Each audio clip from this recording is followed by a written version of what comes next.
Chapter 118. De Bienzi and the others had never thought that El Mouse would shoot them from behind. They had always thought that a person like El Mouse was most suited to hide in the backlands and dabble in technology, creating weapons and developing resources for them. To put it bluntly, they never thought that El Mouse would have the courage to shoot them from behind. A person who dabbled in technology, a person who could never do anything without formulas and parameter calculations, a person who was not as tall, strong, or imposing as they were, had actually delivered a fatal blow to them. Where did he get the courage from? Did he not know the consequences of betraying the Skeleton King? There weren't many people in the hall, and Carreño did not like to place so many guards around him. However, Carreño liked to keep pets, and sometimes he would release his pets to bite someone as punishment. Carreño liked the scene of his cute pets tearing people apart and eating them. The Poison Fong members around him were either excited by the sight of blood or fearful of it. Either way, Carreño liked it. In the past, the pets would rush out the moment there was an unusual disturbance. Pets were more loyal than humans. But today was different. It was only now that Carreño realized that he had been careless. Although the pets inside the hall would not run out and show themselves, they were still hidden somewhere in the hall. But what about now? He didn't see a single one of them except for the native beast at his feet. No, the native beast was asleep.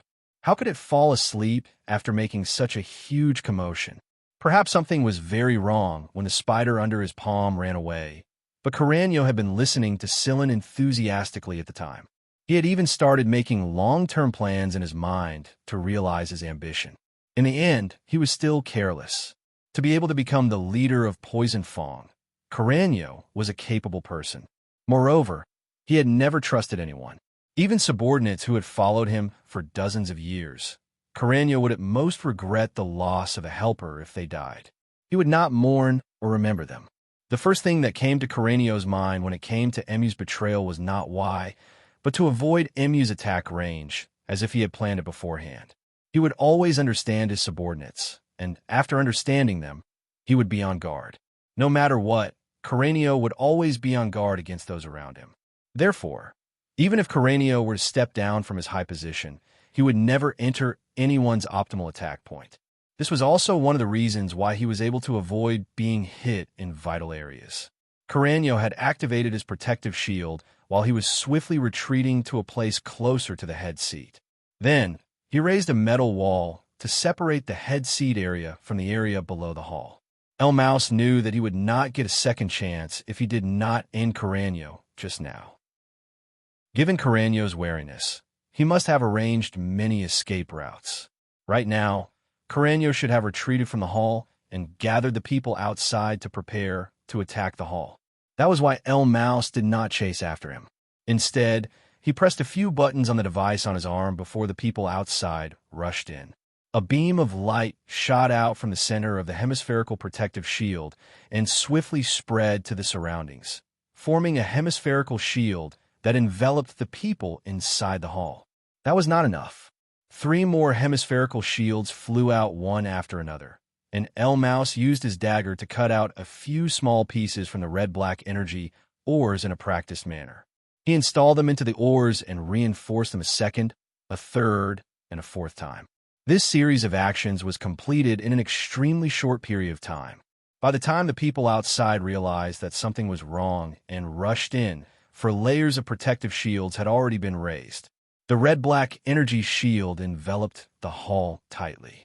Moreover, the energy ores used were special, so the people outside really could not do anything about it for a while.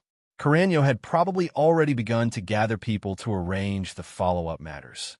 For traitors, Carreño would not show the slightest bit of mercy. Of course, Carreño would show mercy to anyone. All right, based on the current situation, there should be no problems within half an hour. But after half an hour, it's hard to say. Carreño must be mobilizing heavy weaponry right now. In order to destroy us, he definitely won't care about razing this place to the ground. El Mouse said while leaning against the box containing the energy ores. There were only the 3 of them inside the energy shield. Be it Wuxia or Sillin, El Mouse would not turn his back to them. Sillin, who looked like a dying man just a moment ago, slowly stood up and wiped the blood under his nose as if nothing had happened. Now that the blood had stopped flowing, he looked even more normal than a normal person. The same was true for Wuxia, who was lying on the ground. His breathing slowly recovered, and he looked puzzledly at Sillin and the Poison Fong trader. What on earth was going on? Sillin took out a gun and fired 3 shots at Wuxia. The 3 bullets hit the same spot, and the handcuffs broke with a clang. After recovering, Wuxia moved his limp hands and caught the gun Sillin had tossed at him. He broke the handcuffs on his feet and tore open the seal on his mouth. He grimaced in pain. Poison Fong probably didn't plan to tear open the seal for him at all. The seal they used was the kind that was almost glued to his skin. Mouse's eyelids twitched when Sillin took out a gun. He didn't even see where Sillin had pulled out the gun. The most depressing thing was that Mouse still couldn't see where Sillin had pulled out another gun after tossing it to Wuxia. Although Sillin had moved sideways to block the gun, he should have done something to pull out a gun, right? But in reality, Mouse didn't see any extra movements from Sillin at all. He just casually raised his hand, and the gun was already in his hand. Mouse was very puzzled. Logically speaking, Sillin must have gone through many layers of inspection before he was escorted here. But this person was actually carrying more than one gun after the inspection. That was why Mouse raised Sillin's danger level to a whole new level. Sillin looked at Mouse, but did not raise his gun. Instead, he stared at Mouse indifferently and asked why. Sillin didn't think that Poison Fong would actually do something like this. He had only changed his plan halfway through. After he finished his fruit tea, Emus introduced a secret code to Sillin when he was discussing formulas and parameters with Emus. It was a secret code that only a portion of professional technicians could understand, and after combining the secret code, Sillin received news that Emus was about to make his move. Sillin also changed his plan slightly, and this was also why he was sitting down with his back against the energy ores. Those energy ores could block light bullets, and Sillin wouldn't completely trust Emus. He didn't want to be accidentally injured. Mouse shrugged. I want to give myself a way out and some time to explain myself. In order to avoid being toyed to death by Sillin like Bianzi and the others, Mouse had pulled himself away in time and expressed that he would take care of Bianzi and the others before Sillin took action. Before the fruit tea, Mouse already knew that this person who was even younger than him had begun his revenge a long time ago. If he hadn't been equipped with a special device, he definitely wouldn't have sensed the things that had unknowingly entered his body in that kind of situation. No wonder Sillin had spoken so brilliantly at the time. It wasn't because Sillin was too naive, but because he wanted to attract their attention. Even if he was suspicious of the kid's intentions at the time, he had to admit that Sillin's explanation of these energy ores was very attractive and could evoke a person's ambition. It was no wonder that Carreño would be careless. Which way? Sillin asked. Mouse smiled. If I tell you the truth, can you get those things out of my body? I can. After giving Sillin a serious look and knowing that Sillin was telling the truth, Mouse made a gesture that all hunters understood very well. Seeing Mouse's gesture, the Wuxia who had just managed to stand up felt cold sweat pour down his back. Chapter 119. Bianzi and the others had never thought that Mouse would shoot them from behind. They had always thought that a person like Mouse was most suited to hide in the backlands and dabble in technology, creating weapons and developing resources for them. To put it bluntly, they never thought that Mouse would have the courage to shoot them from behind. A person who dabbled in technology, a person who couldn't do anything without formula and parameter calculations, a person who wasn't as tall, strong, or imposing as they were, had actually given them a fatal blow. Where did he get the courage from? Did he not know the consequences of betraying the Skeleton King? There weren't many people in the hall, and Carreño didn't like to place so many guards in the surroundings. However, Carreño liked to raise pets, and sometimes he would release his pets to bite someone as punishment. Carreño liked the scene of his cute pets tearing people apart and eating them. The Poison Fong members around him were either excited by the sight of blood or terrified by it. Either way, Carreño liked it. In the past, the pets would rush out the moment there was an unusual disturbance. Pets were more loyal than humans. But today was different. It was only now that Carreño realized that he had been careless. Although the pets inside the hall wouldn't run out and show themselves, they were still hidden somewhere in the hall. But what about now? He didn't see a single one of them except for the native beast at his feet. No, the native beast was asleep. How could it possibly sleep after making such a huge commotion? Perhaps something was very wrong when the spider under his palm ran away, but Carreño was listening to Sillin enthusiastically at the time.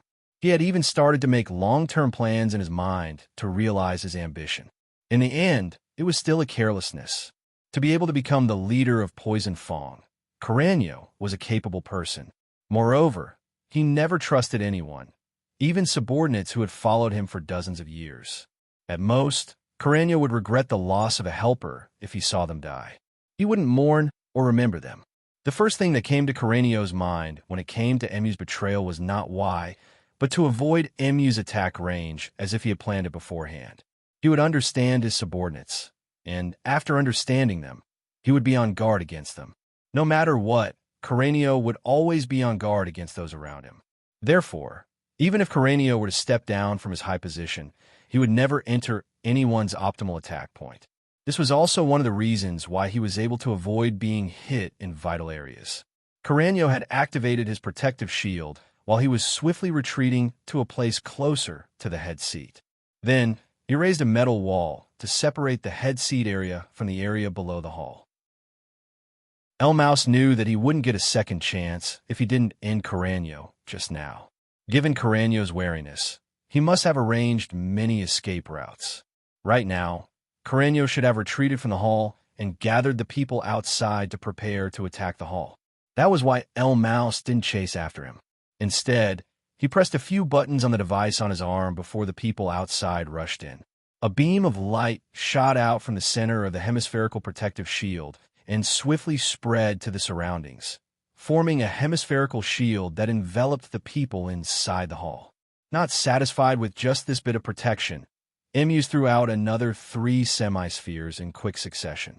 Then, he used his dagger to swiftly cut out a few small pieces from the red-black energy ores and installed them into the spheres. He then proceeded with the second, third, and fourth layer of protection and reinforcement. This series of actions was completed in an extremely short amount of time. By the time the people outside realized that something was wrong and rushed in, 4 layers of protective shields had already been raised. The red-black energy shield enveloped the entire hall tightly. Moreover, the energy used was special, so the people outside really couldn't do anything about it for a while. Carreño had probably already begun to gather people to make arrangements for the aftermath. For traitors, Carreño wouldn't show the slightest bit of mercy. Of course, Carreño wouldn't show mercy to anyone. All right, based on the current situation, there shouldn't be any problems within half an hour. But after half an hour, it's hard to say. Carreño must be mobilizing heavy weaponry right now. In order to destroy us, he definitely won't care about razing this place to the ground. El Mouse said while leaning against the box containing the energy ores. There were only the 3 of them inside the energy shield. Be it Wuxia or Sillin, El Mouse wouldn't turn his back to them. Sillin, who looked like a dying man just a moment ago, slowly stood up and wiped the blood under his nose as if nothing had happened. Now that the blood had stopped flowing, he looked even more normal than a normal person. The same was true for Wuxia, who was lying on the ground. His breathing slowly recovered, and he looked puzzledly at Sillin and the Poison Fong traitor. What on earth was going on? Sillin took out a gun and fired 3 shots at Wuxia. The 3 bullets hit the same spot, and the handcuffs broke with a clang. After recovering, Wuxia moved his limp hands and caught the gun Sillin threw at him. He broke the handcuffs on his feet and tore open the seal on his mouth. He grimaced in pain. Poison Fong probably didn't plan to tear open the seal for him at all. The seal they used was one that was almost glued to his skin. El Mouse's eyelids twitched when Sillin took out a gun. He didn't even see where Sillin took out the gun. The most depressing thing was that El Mouse still couldn't see where Sillin took out another gun after tossing it to Wuxia. Although Sillin had moved sideways to block the gun, he should have done something to take out a gun, shouldn't he? But in reality, Mouse didn't see Sillin make any extra movements at all. He just casually raised his hand, and the gun was already in his hand. Mouse was very puzzled. Logically speaking, Sillin must have gone through many layers of inspection before he was escorted here. But this person was actually carrying more than one gun after the inspection. That was why Mouse raised Sillin's danger level to a whole new level. Sillin looked at Mouse, but did not raise his gun. Instead, he stared at Mouse indifferently and asked why. Sillin didn't think that Poison Fong would do something like this. He had only changed his plan halfway through. After drinking fruit tea, Mouse introduced a secret code when he was discussing the formula and parameters with Mouse. It was a secret code that only certain professional technicians understood. After combining the secret code, Sillin received news that Mouse was going to act, and Sillin changed his plan slightly. This was also why he sat down with his back against the energy ores. Those energy ores could block light bullets, and Sillin didn't trust Mouse completely. He didn't want to be accidentally injured. Mouse shrugged. I want to give myself a way out and some time to explain myself.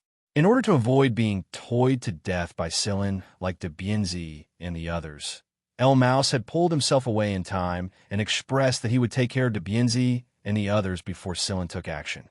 Before the fruit tea, Mouse already knew that this person who was even younger than him had begun his revenge a long time ago. If he hadn't been equipped with a special device, he definitely wouldn't have sensed the things that had unknowingly entered his body under those circumstances. No wonder Sillin had spoken so brilliantly at the time.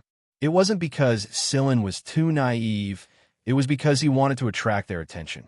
Even if he was suspicious of the kid's intentions at the time, he had to admit that Sillin's explanation of these energy ores was very attractive and could evoke the ambition in people's hearts. It was no wonder that Carreño had been careless. Which way? Sillin asked. Mouse smiled.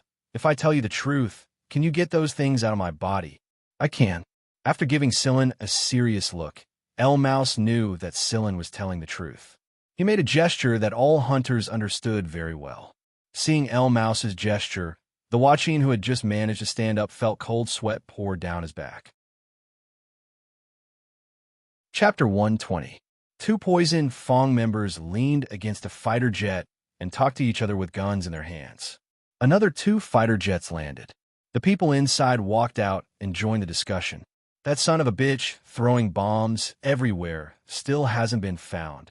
Not yet. I've been scolded by the boss a few times today. I heard that Quofu and the others were killed. Quofu was De Bienzi's name. Yeah, they were ambushed by that son of a bitch and Mouse. While they were chatting, one of them suddenly turned around and looked behind him. What's wrong? The person beside him asked. I feel like I'm being watched. TSH, you're scared by today's events, aren't you? Maybe the man screamed. Something crawled into my body. Then, he let out a few more screams. He felt a sharp pain in his body. The three people beside him noticed a small bloody hole on his back. They were about to say something when they suddenly felt stabbing pain on their back and abdomen.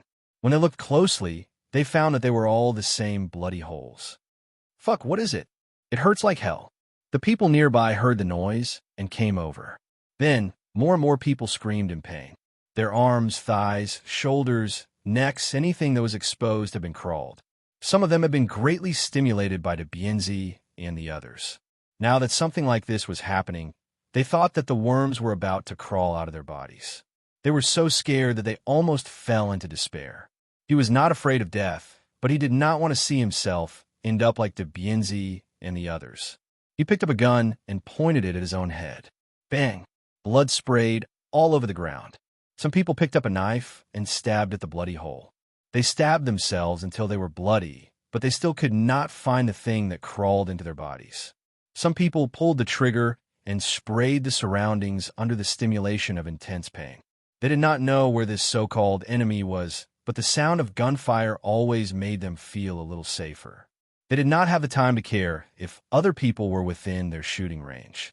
They blindly fired aimlessly. Many people died to their comrades' guns in places where there were more people. Panic spread, and chaos began to spread. Sillin watched the situation from a dark corner of a building. The corner of his mouth curled up slightly. They're here so soon? A gray shadow flashed by. Hui Mao jumped on his Silen's shoulder. Hee, don't you know who's going to do it? After Silen found out the location of the armory, he informed Hui Mao. Hui Mao went to intercept the armory, threw a bunch of grenades, and swallowed some things. Wheeze, why do I feel like you've gotten heavier? Silen looked at Hui Mao, who was licking his claws. Did I? I didn't feel anything, but I did eat a lot. Other than the energy-absorbing weapon you mentioned, I ate more than half of the things in the armory. Silen's eyes twitched. How the hell did this guy eat? How are things in the Scarlet Sand region? Silen asked. The little bugs are starting to come into play. The people guarding the armory don't even have time to care about their weapons. They're howling in pain for being bitten by the little bugs. How was it? I did a good job, right? So. How can only be so? Hui Mao raised his claws and patted Silen's face. I spread the eggs in more areas than you did, and I rescued the captives safely. Yes, Master Cat.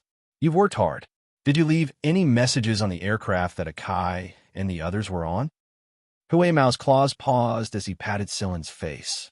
He then retracted them and curled himself into a ball, not saying a word. That was it. The situation at the time was like this. Since Akai and the others were still unconscious, and we couldn't wake them up, it picked them up one by one and loaded them onto the spaceplane. Then, it modified and perfected the spaceplane's navigation program that Silen spaceplane had copied into the spaceplane's autopilot program. After that, Wheeze watched the spaceplane fly into the distance while interfering with the other spaceplanes and fighters in the surroundings so that they couldn't lock onto Akai and the other spaceplane. In reality, there were not many spaceplanes or fighters that launched an attack. This was because the spaceplanes were already too high up in the sky by the time they realized that the spaceplanes were not piloted by Poison Fong. By the time the other fighters reacted, Akai and the others had already flown out of the planet, and Corenio did not give the order to continue the pursuit. Akai and the others were brought onto the aircraft in an unconscious state, and Akai and the others probably did not know the flight path of the aircraft. If they woke up and messed around, they would probably get lost. Silen had asked Hui Mao to leave a message for them, not to mess around after they woke up, but Hui Mao had forgotten about it. All right, then we can only pray that Akai and the others don't wake up too soon. Silen pulled at Hui Mao's exposed pointy ears. Let's sleep here for a bit. The hunt will begin in 5 hours. The place Silen had chosen was temporarily free of danger. Even if there was danger, they would be alerted in time. Right now, Poison Fong was in chaos. Everyone's attention was focused on the bird of paradise, and people screaming could be heard everywhere. The people on the aircraft and fighters that were originally in the air did not dare return to the ground. It looked like the situation on the ground was even worse than before. Moreover, they had yet to develop the specialized medicine, so landing would only put them in a difficult situation. Wearing a protective suit, Corenio led a group of people into Poison Fong's research base. There were a lot of people working inside. Walking into a lab, Corenio saw a finger-sized insect through a transparent partition. Is that the thing that's causing such a ruckus here? Corenio pointed at an insect inside the lab. Yes. A researcher wearing a protective suit said with a crazed look in his eyes, "We've never seen this insect's genes before. We haven't even seen any species that are similar to it. Their genetic composition is a little special." The researchers here were only wearing normal lab coats before, but after 2 researchers had their bodies invaded by insects while they were researching them, causing them to become the experimental subjects of their colleagues, the researchers in the experimental base all wore thick protective suits. Since most of them stayed in the research base, more than half of them were not infected by the parasites. The bird of paradise that came later had not yet spread to this place. Listening to a string of technical jargon that he did not understand at all, Corenio raised a hand and strangled the researcher who was talking to himself. This king is not here to listen to your long-winded nonsense. Just as the researcher's eyes rolled back and his neck was about to snap, Corenio finally let go and put the researcher down. How's the specialized medicine coming along? Cough, cough, cough, cough, cough. The researcher recovered and answered, It'll take about 5 more hours to complete the preliminary analysis. Carreño let out a low growl. He was obviously very dissatisfied with this answer. What can we do with these insects right now? Not yet. They're very fast. Say no more. Carreño cut him off and said to the people behind him, if there's no progress in 5 hours, kill them. Yes, my king. The researchers were afraid. This time, Carreño was for real. They had wanted to get more infected people to use as test subjects, but it looked like they had no choice but to give up for now. They had to hurry up. 5 hours was enough for a lot of things to happen. 5 hours later, the number of birds of paradise had grown to a terrifying number. They had also entered the logarithmic growth period that Sillin had originally calculated. When he opened his eyes, Sillin's eyes were cold. He flicked the ear of Hui Mao, who was curled up in his arms and sleeping soundly. Wheeze, it's time to get up and hunt. Chapter 121. It hadn't even been 10 hours since Sillin had arrived on this planet, but the situation on this planet had completely changed in less than 10 hours. The Poison Fong members, who were usually unwilling to even wear combat suits or anti-radiation jackets, were now all wrapped up tightly and wearing the extra thick protective suits that were specially made for the occasion. They had to admit that Poison Fong did have a lot of talents. Under Carreño's coercion, the people in Poison Fong's research base had modified and upgraded the suppressant to better suppress the growth of the parasites inside their bodies. Although the specialized medicine hadn't been developed yet, it had already solved the urgent problem. At the same time, the combat suits could better protect them from the birds of paradise's attacks. However, they were still in a tense state. The slightest tear in their protective suits would turn them into the birds of paradise's targets. However, they couldn't wrap themselves up tightly all day long. Eating, drinking, and defecating were unavoidable, so Poison Fong had set up special isolation rooms in many places. The personnel who entered would be scanned multiple times, and they would only be allowed to enter after confirming that they weren't carrying those dangerous insects.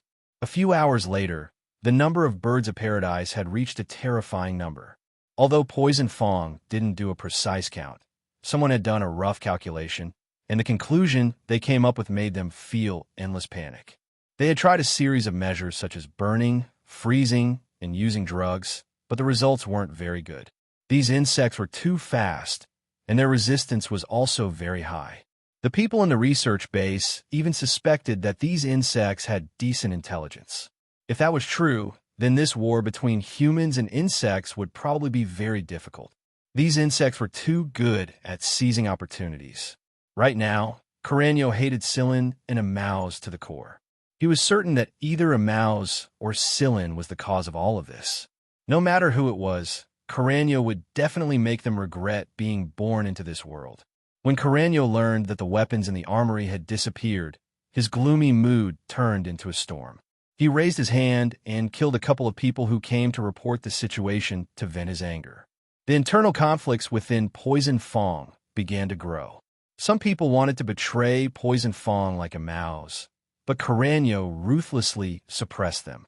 This caused the already red planet to turn even redder. Knowing that Sillin wasn't in the hall, Carreño issued a kill order.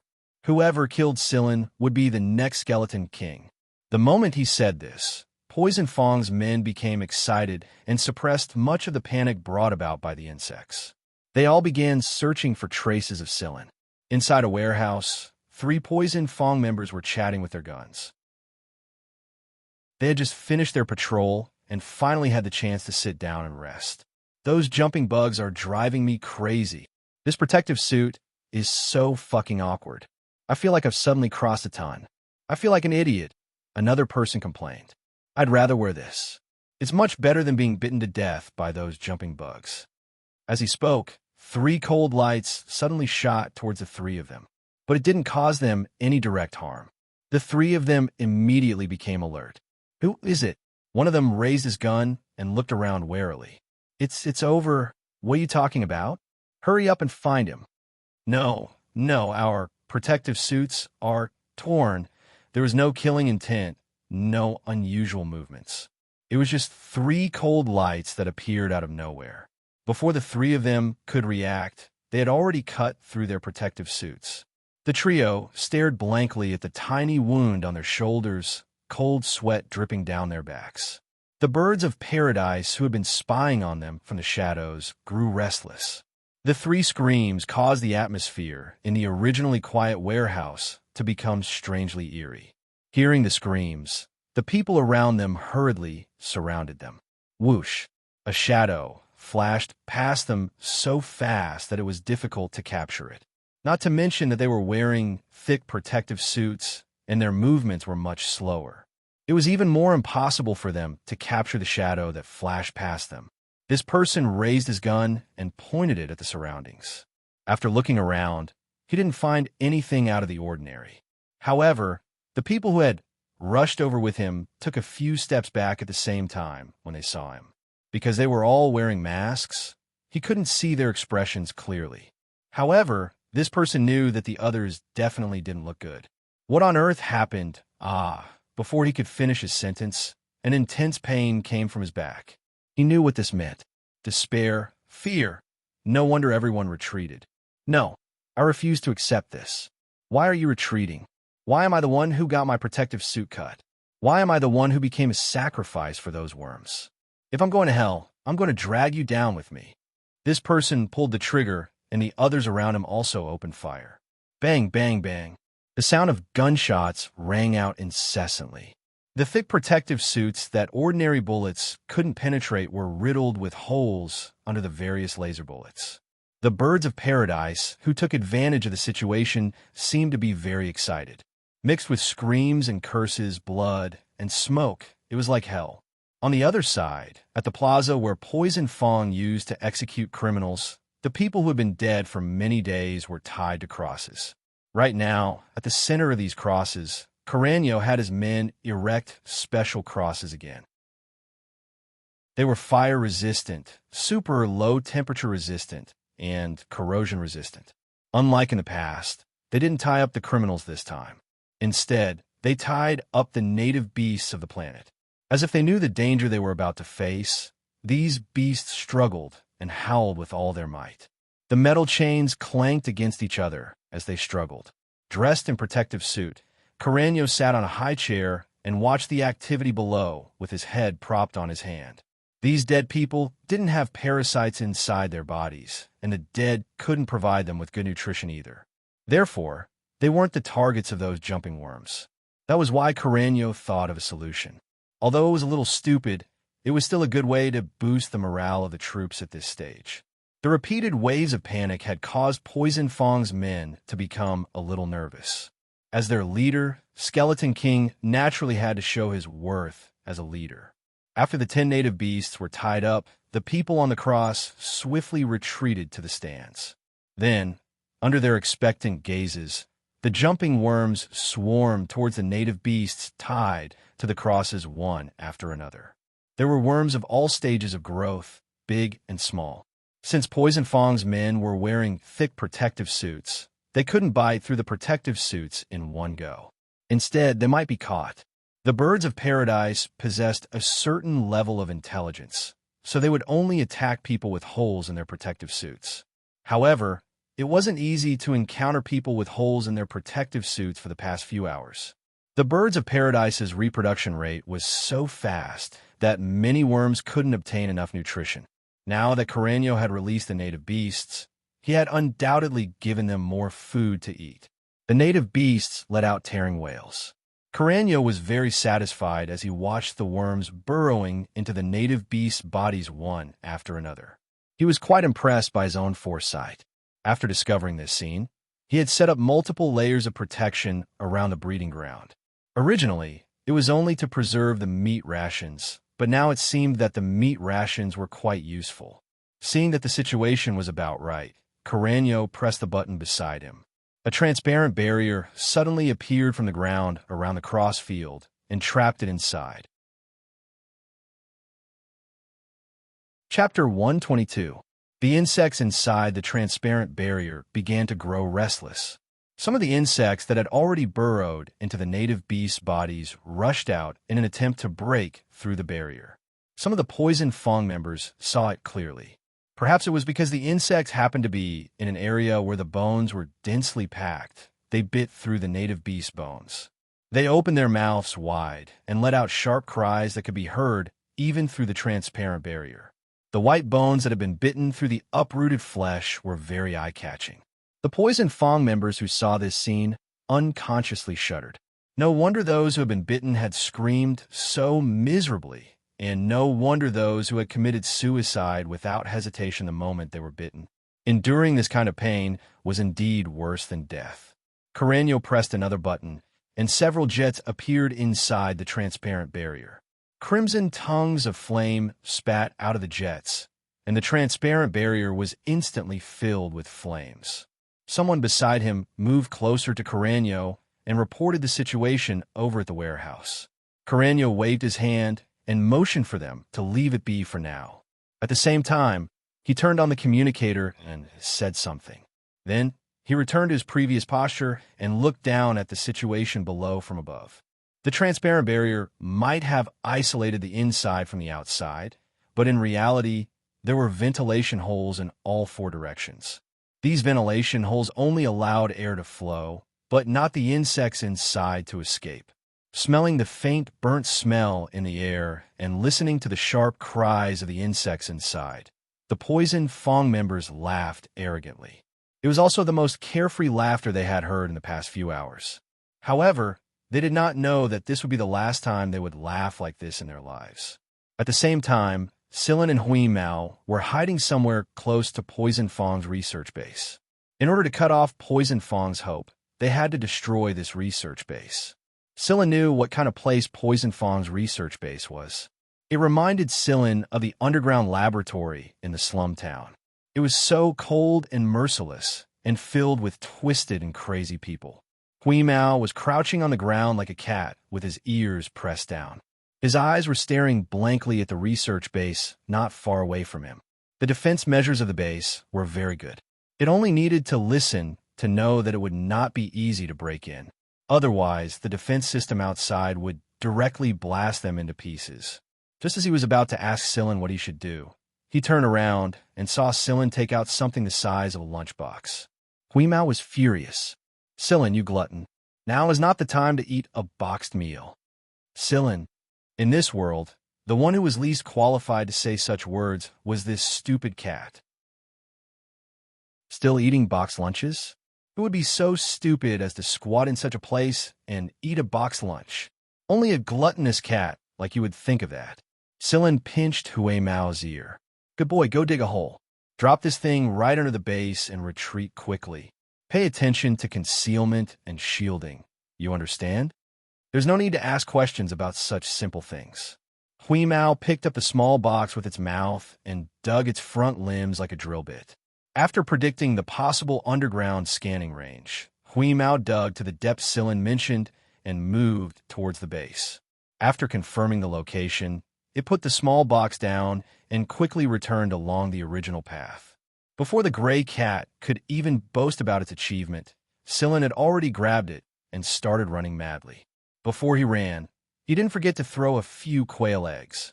After retreating to a safe area, Sillin put Hui Mao down. "Meow, are you running for your life?"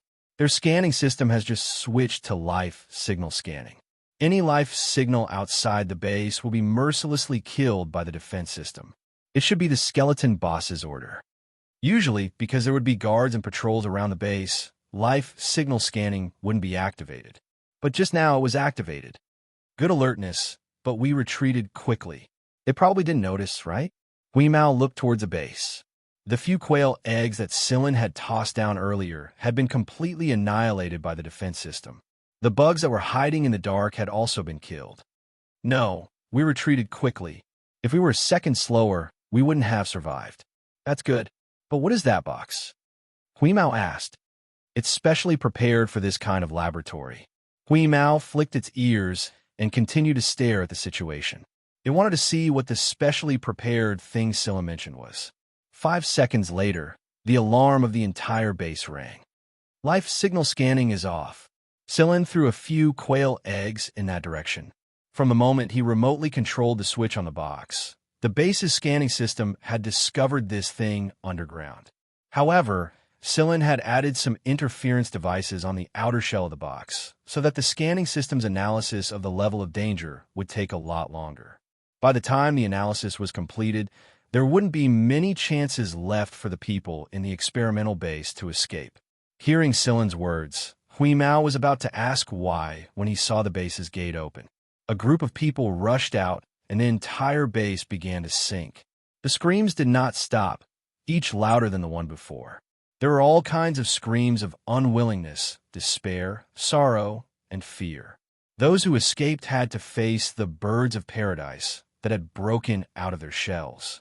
There was no way out at the back. Hui Mao, who was at a loss, suddenly froze. Its fur stood on end. It saw that the base was turning into sand from the inside out. The sandstorm and the birds of paradise were undoubtedly a devastating blow. Although the people wearing protective suits were no longer afraid of the birds of paradise, the thick protective suits affected their movements, causing them to be unable to keep up with the speed of the birds of paradise. They were pulled into the whirlpool and turned into sand. The circular area with a diameter of 500 meters had turned into sand, mixed with the wind and dust of the scarlet sand. Soon, this area would become a part of the scarlet sand region. There would no longer be a base, only a piece of sand. Sillin was a little lost in thought as he looked at the sand. It was as if he had returned to that rainy night when he entered the underground laboratory and was tied to the experiment table. Those people had imposed their madness on the innocent, and then they had achieved glory and left their names in journals with high contribution points. However, did they ever think about those innocent people who were forced to die on the experiment table and those restless souls? Sillin had no right to criticize those crazier researchers. To a certain extent, Sillin himself was not much better. Who was good and who was evil? Who was right and who was wrong? Sillin did not want to think so much. It was enough to live and live with those who were good to him. Taking a deep breath and smelling the smell of sand mixed with blood, Sillin put aside other complicated thoughts and turned to look at Hui Mao, who was still stiff and angry, and poked its back with a finger in amusement. Meow! Hui Mao arched its back and jumped up high. What was scared silly again? Stupid. Coming back to its senses, Hui Mao angrily jumped onto Sillin's shoulder and stretched out its forelimbs to slap Sillin's face. Okay, my fault. I shouldn't have suddenly attacked you when you were in a daze. I wasn't in a daze, I was just thinking. I was thinking. Yes, thinking. After pacifying Hui Mao, the man and the cat moved on to the next step. Chapter 123. At the crossfield, Carreño stared at the transparent cover with his brows knitted tighter and tighter. The first time they had bound the native beasts and trapped the insects inside the cover, the high-temperature fire had been very effective. It had indeed boosted their low morale greatly, but the second wave had failed. It was obvious that many of the insects would only wander around the perimeter of the cover instead of gathering together. To be more precise, they would only wander around the perimeter of the transparent cover and not step into the area where they were trapped. These insects' intelligence was pretty high, and it annoyed Carreño a lot. Their opponents had always been humans and viruses, and they had never faced such creatures before. When it came to humans, they slaughtered wantonly. When it came to viruses, most Poison Fong members had developed a resistance to them after many experiences. However, Carreño was powerless against these insects. He could only hope that the research base could come up with a countermeasure as soon as possible. Since the beginning, Carreño had a bad feeling. One could even say that it was an ominous feeling. How many years had it been since he fought his way out of Sector V single-handedly until he founded Poison Fong? He had never felt this way before. Suddenly, the communicator in Carreño's hand rang. After he picked up the notification, a terrified, trembling voice came from the other side. "King, the base has been destroyed. The research base has been destroyed." Carreño felt as if a basin of ice had been poured down from the top of his head. It was bone-chilling cold. Inhaling deeply, Carreño tried to find the right syllables. "Didn't I tell you to activate the defense system to its highest level and use the life signature detector to scan the outside?" Carreño was almost roaring at the end of his speech. The originally noisy cross field instantly fell into a dead silence. Even the native beasts tied to the crosses seemed to be scared out of their wits and kept quiet out of fear. The entire cross field was suddenly enveloped by Carreño's anger and killing intent. Bang! Listening to the report from the communicator, Carreño could no longer control himself and crushed the communicator. His two pairs of fangs were almost parallel to the ground. Everyone in Poison Fong knew that this was Skeleton King Carreño's moment of anger. No one dared to breathe loudly. Carreño sat on the chair, his eyes clouded over. Let's continue. After saying that, Carreño stood up and left, leaving the group of Poison Fong members looking at each other in dismay. After Carreño left the crossfield, he went to an isolation room, took out his communicator, and connected the signal. Are the researchers still around? Carreño mentioned a few names. They were the main people in charge of the research on the parasites and the bird of paradise. However, the report from the other side swept away Carreño's wishful thinking. Out of the 5 researchers who were in charge of researching the 2 types of insects, only one was lucky enough to survive. However, it was only survival, and it was unknown how long he could last. This was because the last remaining researcher was also in a state of severe injuries. A bird of paradise had bitten through his lungs, and at the same time, his liver and kidneys were also bitten. The other researchers who had escaped tried their best to rescue him and force the bird of paradise out of his body. However, everyone knew that without the relevant equipment and the relevant materials from the experimental base, it would be very difficult for this person to survive. The research lab was located at the innermost part of the base, and it was the lab with the best security. At the same time, it was also the first place to suffer from desertification. It was already a miracle that they were able to escape, but there was no helping it. There was still a hungry bird of paradise that had just hatched and was waiting for them outside the base. All of the information and research results, even if they weren't the final results, had reached a certain level of research. It was only a matter of time before the analysis was complete. Everything had turned to sand. Sillin wanted to see them being pushed step by step towards the cliff of despair and be punished in panic and despair. By now, Carreño was very certain that everything was planned by Sillin. That seemingly simple and honest young man was actually a devil, and he had brought disaster upon them. Since he couldn't catch Sillin, Carreño really wanted to act against a mouse and Huaqin. But there was no other way. With a Mao's abilities, he couldn't touch a Mao's at all without the relevant weapons and equipment. It would only be a waste of combat power. Carreño was very regretful. Poison Fong had been too reliant on a Mao's for the past few years. He didn't feel it normally, but after he truly separated a Mao's, he realized that a Mao's hand was everywhere. After some thought, Carreño issued the highest order for Poison Fong to hunt down Sillin at all costs, disregarding all other matters at the moment. Since Sillin was able to bring these insects here and avoid their invasion at the same time, it meant that Sillin had a way to deal with these insects. He couldn't count on the experimenters anymore, so Carreño placed his final hope on Sillin. At the same time, he let every Poison Fong member know that Sillin had a way to avoid the insects. The little Poison Fong members searched even harder. At this time, Sillin, the person whom Carreño hated to the bone, brought Huimao to a deserted airport. Carreño had already abandoned this airport, and there were a few space planes and fighter jets parked there. Both the space planes and fighter jets have a self-destruct program, and there's also a remote control bomb. The main controller should be in Carreño's hands. If we take off in a space plane or fighter jet, it will definitely explode like fireworks in less than 2 seconds. This was also a trap Carreño had set up after Akai and the others had left in the space plane. Controlling the space planes and fighter jets would prevent Sillin and the others from escaping even if he couldn't catch them. Sillin's words had undoubtedly caused Huimao, who was planning to fly a space plane for fun, to retreat far away. Right now, Huimao was afraid of a lot of human weapons. The more it came into contact with them, the more it knew that there were enough things in human weapons that could turn an extremely rare miracle creature like it into dust. After a round of inspection, Sillin walked onto a spaceplane. Everyone who could escape had done so, and those who couldn't have become the bird of paradise's delicious meal.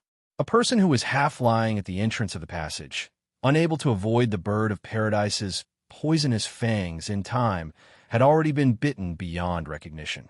When Sillin walked to his side, the bird of paradise's eggs had just hatched in his body. The birds of paradise that had crawled out were extremely excited to see a living human in front of them. However, they stopped just as they were about to move. The human in front of them had a special aura that made them shrink back.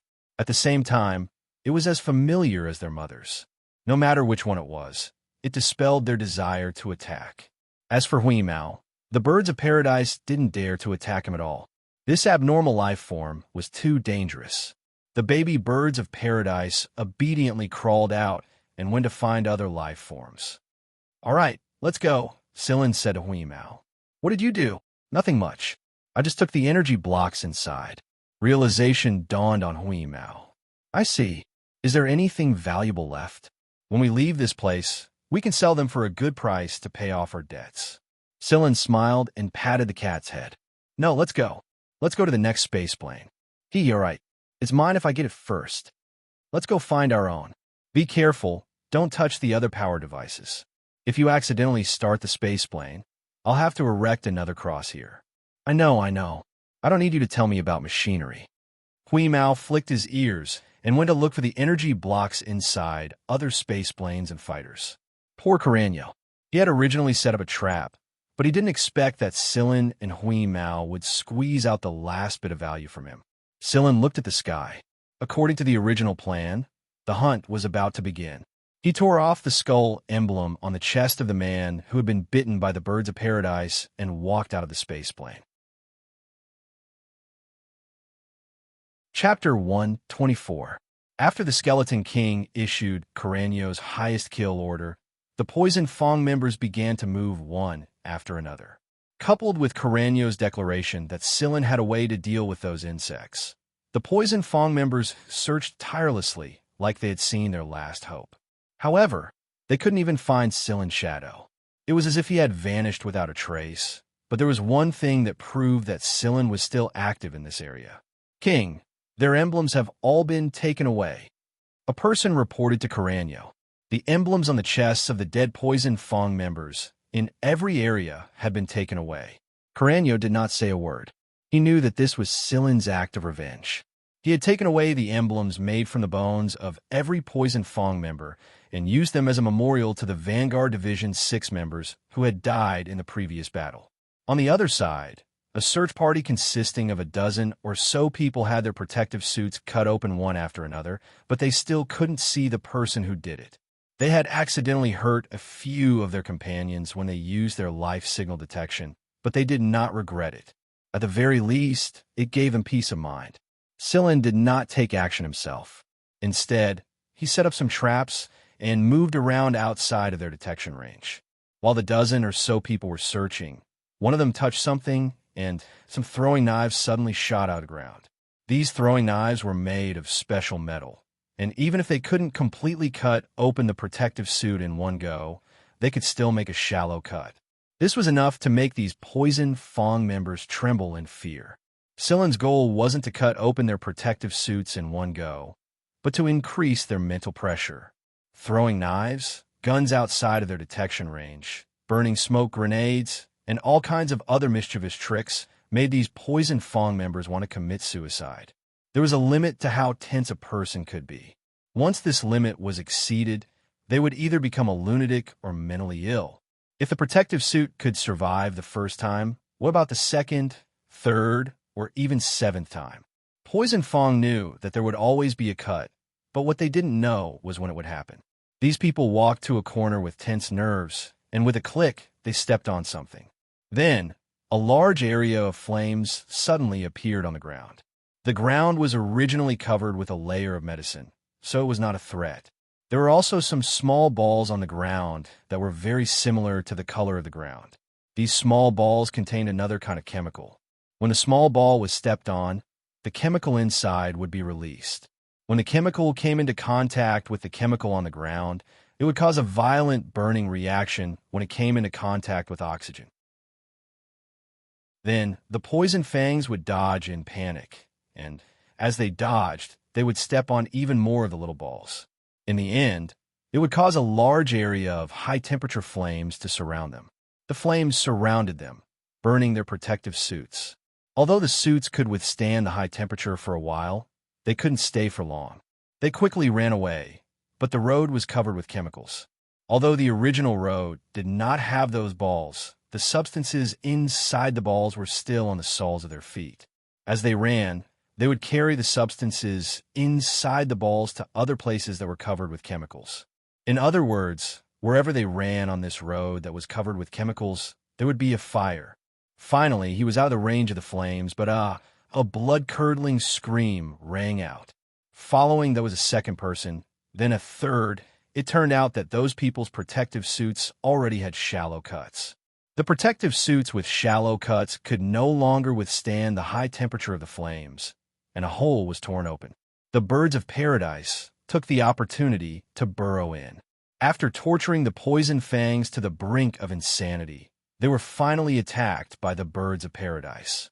After that, only 2 lucky fellows were left with their protective suits that had not been torn open.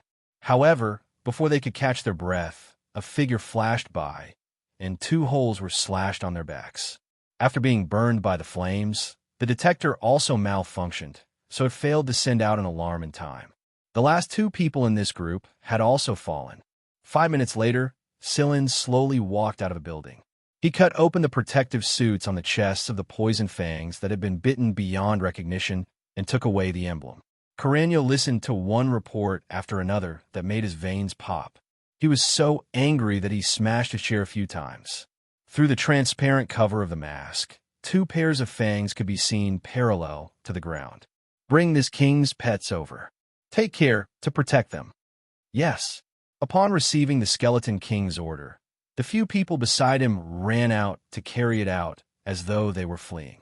Facing the Skeleton King was indeed stressful. Inside the hall, El Mouse and Wuxia were leaning against a box of energy ores as they chatted and probed each other. However, both of them were at the level of foxes, so it was rare for them to get anything useful out of each other. Just then, someone came in and looked at the 2 people inside the 4-layered energy barrier. However, he did not say a word and moved a few chairs away from the hall. What are they doing? Wuxia asked. I'm guessing that Carreño is about to release his little pets. TSK. Looks like Carreño's brain isn't so stupid that it's negative. He finally thought of this method. El Mouse said while stroking his chin, his eyes dark and unreadable. Wuxia directly filtered out the latter part of El Mouse's words and asked in puzzlement. Little pets. That's right. Just like how a dog can track its target based on smell, Carreño's little pets have an extraordinary sense of smell. Wuxia began to worry. Many people said that an animal's sense of smell was more sensitive than a detector, not to mention a species that had a considerable advantage in smell. Xianxia had previously sat on a chair in the hall and left behind a scent. Carreño was going to track Xianxia based on the scent that Xianxia had left on the chair. He did not know what that kid Xianxia would do. As he thought about it, Wuxia suddenly thought of something. His eyebrows relaxed, and there was even a hint of a smile in his eyes. El Mouse was undoubtedly an observant person. He caught the smile in Wuxia's eyes. Vice Captain Wuxia, looks like you have a lot of confidence in Xianxia. Tell me what you think of, so I don't have to worry too much. Wuxia did not speak and directly ignored El Mouse. Carreño's little pets were not small. They were more than 1 meter tall and 2 meters long. They were also a native 4-legged mammal species of this planet. They had a keen sense of smell and a good sense of danger. After putting on the emergency protective suits specially made for these pets, each search party led 2 of them out. With the help of these little pets, Poison Fang's search became much more convenient. Xianxia had moved around in many places, so it was impossible to say that he did not leave any traces behind. Each search party led Carreño's pets and followed the scent everywhere. In the end, after going around in circles, every search party's target was the same, the cross field. Chapter 125. Although they had found a way to hunt down and kill Xianxia, panic still shrouded Poison Fong. Discounting those who wandered outside of Sector Z, Poison Fong originally numbered almost 100,000 people on this planet. But now, Carreño suddenly discovered that there were less than 50,000 of them left before he knew it. No one had expected that a mere Sillin, a bastard who was completely unknown in the galaxy, would be able to kill more than 50,000 people on this planet. Of course, these 50,000 people were basically buried in the stomachs of the worms. Other than the birds of paradise, the original little parasites had slowly developed a resistance to the primary inhibitor after the research base had been decertified. Once they had developed a resistance, then the Poison Fong people who were parasitized by these little parasites would not be able to hold on for long. Without the birds of paradise, the parasitized people were like living nutrient providers who were slowly sucked dry by the little parasites. While they were chasing after Sillin, a lot of Poison Fong members collapsed while they were running, and they never got up again after they fell. Inside their bodies, a large number of little parasites were dividing and multiplying every minute. The parasites that had developed resistance to the parasites were like starving refugees who had suddenly seen a table full of delicious food. Therefore, to the Poison Fong people, it only took a few minutes to go from weakness to death. But during these few minutes, they could clearly feel the process of their own weakness and the loss of their life. It was as if a devil's hand was pulling their souls slowly towards hell. There was no struggle, only despair. The research base. This was no doubt a sharp knife to Carreño's heart. It was also the biggest slap to the face Carreño had endured in all these years. In reality, the destruction of Poison Fong's research base contained many factors. The Scarlet Sand region's geographical environment accelerated the rate of desertification, and the research base was not discovered in time. By the time the desertification reached the research base, it was already too late to stop it. Moreover, no one would have thought that a cyborg who could dig holes and block scanning signals would appear in this place. That was why Carreño still didn't know why something like this had happened all of a sudden. However, since it had already happened, it was already too late to investigate the cause. Right now, Carreño had placed all of his energy on hunting down Sillin. Night slowly descended around the crossfield. To Poison Fong, night was once their favorite time. They loved to slaughter under the cover of night and listen to their prey's terrified and despairing cries. However, the current situation was different. Sillin was like a silent catcher hiding in the shadows, pushing them to the brink of collapse step by step. What would happen if night fell? The Poison Fangs didn't dare to imagine. The night belongs to the devil. The temperature difference between day and night on the planet was huge. Although the thick protective suits could keep them warm, they always felt abnormally cold. The kind of cold that numbed their scalp, and every pore on their body exuded cold air, stimulated their nerves, and tightened them again and again. The pets had followed the scent to the crossfield, but they could only wander around the edge of the crossfield. They could not confirm Sillin's general location or pinpoint his exact location. This was undoubtedly another blow to Poison Fong. 50,000 people had silently gathered at the edge of the crossfield and formed a circle to surround it. But no matter how hard they searched, they couldn't find Sillin's figure no matter how hard they searched and turned the crossfield upside down. They searched every inch of the crossfield like madmen, but the result was like a cold joke mocking their incompetence. Another person fell. Someone fell at every moment. This crossfield was like a devil's domain that absorbed the souls of these people at every moment. The night, the blood, the crosses, and the people fell one after another. The sinners who had been dead for many days, and the native beasts who had been gnawed by the birds of paradise to the point where only a few incomplete bones were left, laughed at the people surrounding them amidst the whistling wind. It was as if they were waiting for these people to accompany them. An hour later, 2 out of 5 people were gone, and only 30,000 were left. 20,000 people had fallen just like that. There were no loud gunshots, no bloody slaughter. They had simply fallen. They had never experienced such a feeling of helplessness and powerlessness before. For the first time, their hands that held their guns trembled. They had killed again and again, walked through the bloody battlefield, and watched their prey struggle to their deaths pointlessly under their blades and muzzles. They thought that they could face the Azura hell in peace, but in the end, they discovered that true hell did not require terrible screams or gunfire. In this quiet battlefield, they could watch as Azrael's hand grabbed their throats and took their souls away. Half an hour later, there were only 10,000 people left. The pace of death grew even faster. The remaining people were undoubtedly the elites of Poison Fang. Their gene rank allowed them to hold out longer, but they could only hold on. Without the suppressant, they had only slowed down their march to hell. So what if they had rank A genes? They had no choice but to admit defeat in front of these minuscule life forms. The current Poison Fang was no longer under Correño's control. Poison Fang had always been an uncontrollable group to begin with. Poison Fang was neither an army nor a hunter regiment. They were just people who had gathered together to satisfy the pleasure of reaping lives. Under Silen's constant pressure, their taut nerves finally reached a tipping point: madness. The remaining people had gone mad. Since they were going to die sooner or later, they might as well enjoy this final moment of madness. The people in the aircraft in the air began to fire at the ground. The flames illuminated the flesh and blood that were blown away by the shells and the birds of paradise that were leaping among them. The killing stimulated their excitement, and they laughed even more crazily. Those who had lost their rationality raised the guns in their hands and either shot at others or themselves. Perhaps many of them had never thought that they would be the ones to reap their lives in the end.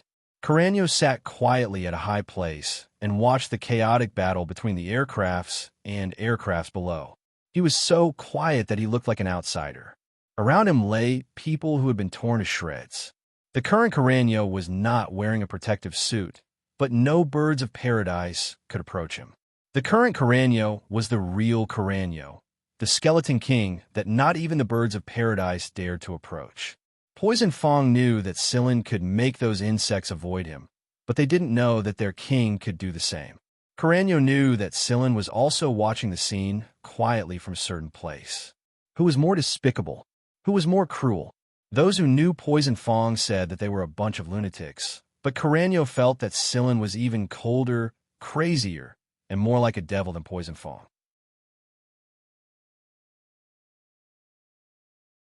Chapter 126. The dark night, the blood, the slaughter, and the coldness that flowed through the pores of the thick protective suits stimulated the madness in Poison Fang's hearts. Kill, kill, kill, until they could no longer move a muscle. The cross erected at the center of the square bore witness to the madness of Poison Fang. After the commotion, the ruined cross field was filled with blood, flesh, flying sand, stone fragments, metal wreckage, and fire. In less than 15 minutes, all that was left of the 10,000 or so people was a single space plane and 2 fighter jets engaged in a final battle. Silen and Hui Mao watched everything quietly. They hadn't stayed around the cross field before this. Using a beast's sense of smell to create traps was something Silen often did. That was why Silen had left behind a special scent that could be retained for a longer period of time from the moment he stepped on a Poison Fang's transport to the Great Hall and all the way until he set up the trap at the cross field. It was all for the sake of gathering the group of people at the cross field. Now that all the scanners in the area had been destroyed and Correño's pets had been killed a long time ago, Silen and Hui Mao approached the cross field and watched the final madness of Poison Fang in the sky. Silen, leave the last 3 to me. Hui Mao had been holding back for a long time. Originally, Hui Mao was going to show off his might when Silen forbade him from attacking. He was incredibly disappointed now. No, it's already come to this. You should just stay put and see if there are any survivors on the ground. Let's finish them off and fish out their emblems. Silen had his own concerns. He didn't want Hui Mao to expose too much of himself. A minute later, the 2 fighter jets were destroyed, and the space plane exploded in midair. Everything returned to normal. After a moment of silence, Correño's voice rang. Hee, Vanguard Division 6 Silen, you've surprised this king. Although he was laughing, there was an indescribable coldness in his voice. Skeleton King Carreño slowly walked out of the half-collapsed building like he was taking a stroll. The collapsed buildings didn't seem to affect the Skeleton King at all. In the past, Carreño would have never believed that 50,000 people were annihilated in 2 hours or so, and Sillin hadn't even done anything himself. Moreover, these people had not died cleanly. It could be said that these 50,000 people had been forced to their death step by step. They had experienced terror, despair, helplessness, and the process of their lives slipping away. From the moment Sillin stepped into the crossfield, Carreño had locked his gaze onto Sillin. His night vision was pretty good. He stared closely at Sillin, afraid that he would escape in the next moment. However, Sillin did not plan to escape. It was time to end this matter. To Carreño, the death of 100,000 people stationed on the planet really wasn't that big of a blow. Even if these 100,000 people were gone, he could just take a stroll around Sector V and gather new batches of poison fawn. Moreover, there were plenty of desperados in the galaxy, and 100,000 people was just a number. Therefore, to Carreño, the most important thing was not the death of these 100,000 people, but Sillin himself. Carreño was going to tear this devil-like brat into 1,000 pieces, burn his bones, and scatter his ashes. Swoosh! Carreño charged at Sillin like lightning. Under the scattered firelight, Sillin could see his body clearly. His body had doubled in size, and there were curved fangs growing out of his torso. There was also a huge black shadow behind Carreño. That was his tail, a barbed tail. When he was charging, the tail swung to increase his momentum and speed. Sillin knew that Carreño wasn't a normal human, but he didn't think that Carreño's true form would look like this. Moreover, the information Shotten had shown Sillin didn't contain Carreño's true situation either. It had to be said that Carreño had hidden himself very well. It was likely that even a mouse, who had been hiding in Poison Fong for so many years, didn't know Carreño's true appearance. As Carreño got closer, a thick, murderous aura hit him in the face. No wonder those birds of paradise didn't dare approach him. It was likely that those little parasites didn't affect Carreño much. At most, they would be a little bit at the time, but they would be forced to death by Carreño later on. Carreño's mask and thick protective clothing were all for show. In reality, Carreño didn't need them at all. This was suppression, true suppression. It was a power that completely surpassed a normal human's ability in genetic state. Perhaps Carreño didn't belong to a single genus. He might be an unconventional person who possessed the bloodline of several genera and absorbed the advantages of each species to become the Skeleton King he was today.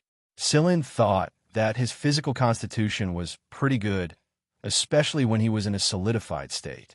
However, it was only after he clashed with Carreño that he realized just how strong this Skeleton King was. He blocked both Carreño's hand and Carreño's sweeping tail at the same time. His arm felt numb for a moment. What kind of physique was this? He bent his body and backed away, avoiding the 2 rows of sharp teeth on Carreño's torso. To be more precise, they could be considered the specialized bones on Carreño's torso.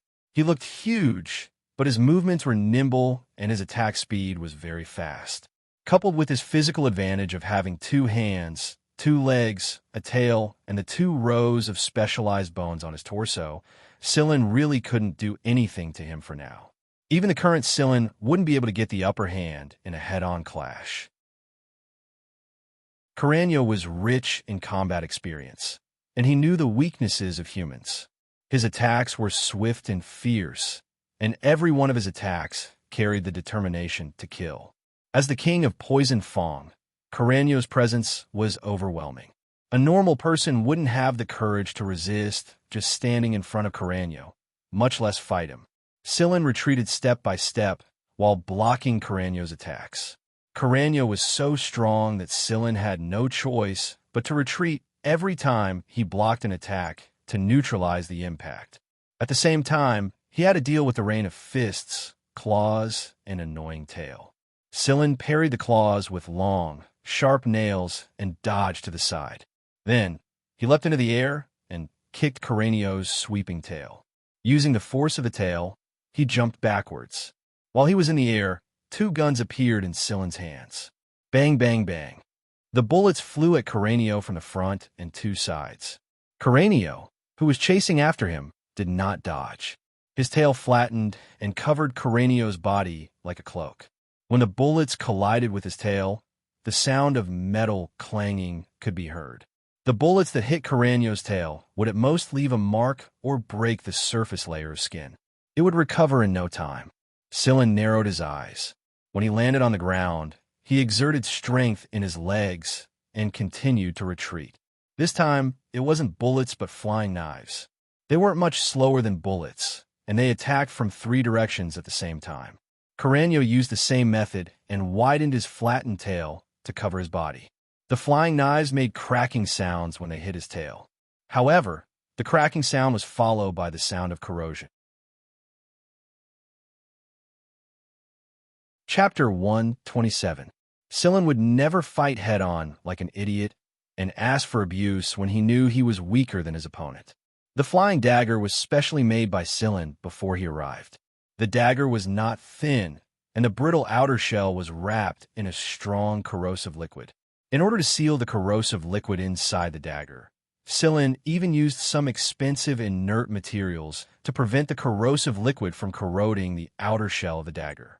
In fact, Silen's original idea was to use the outer shell of the dagger to scratch the surface of the opponent's body, and then let the corrosive liquid seep into the opponent's wound to inflict the greatest amount of damage.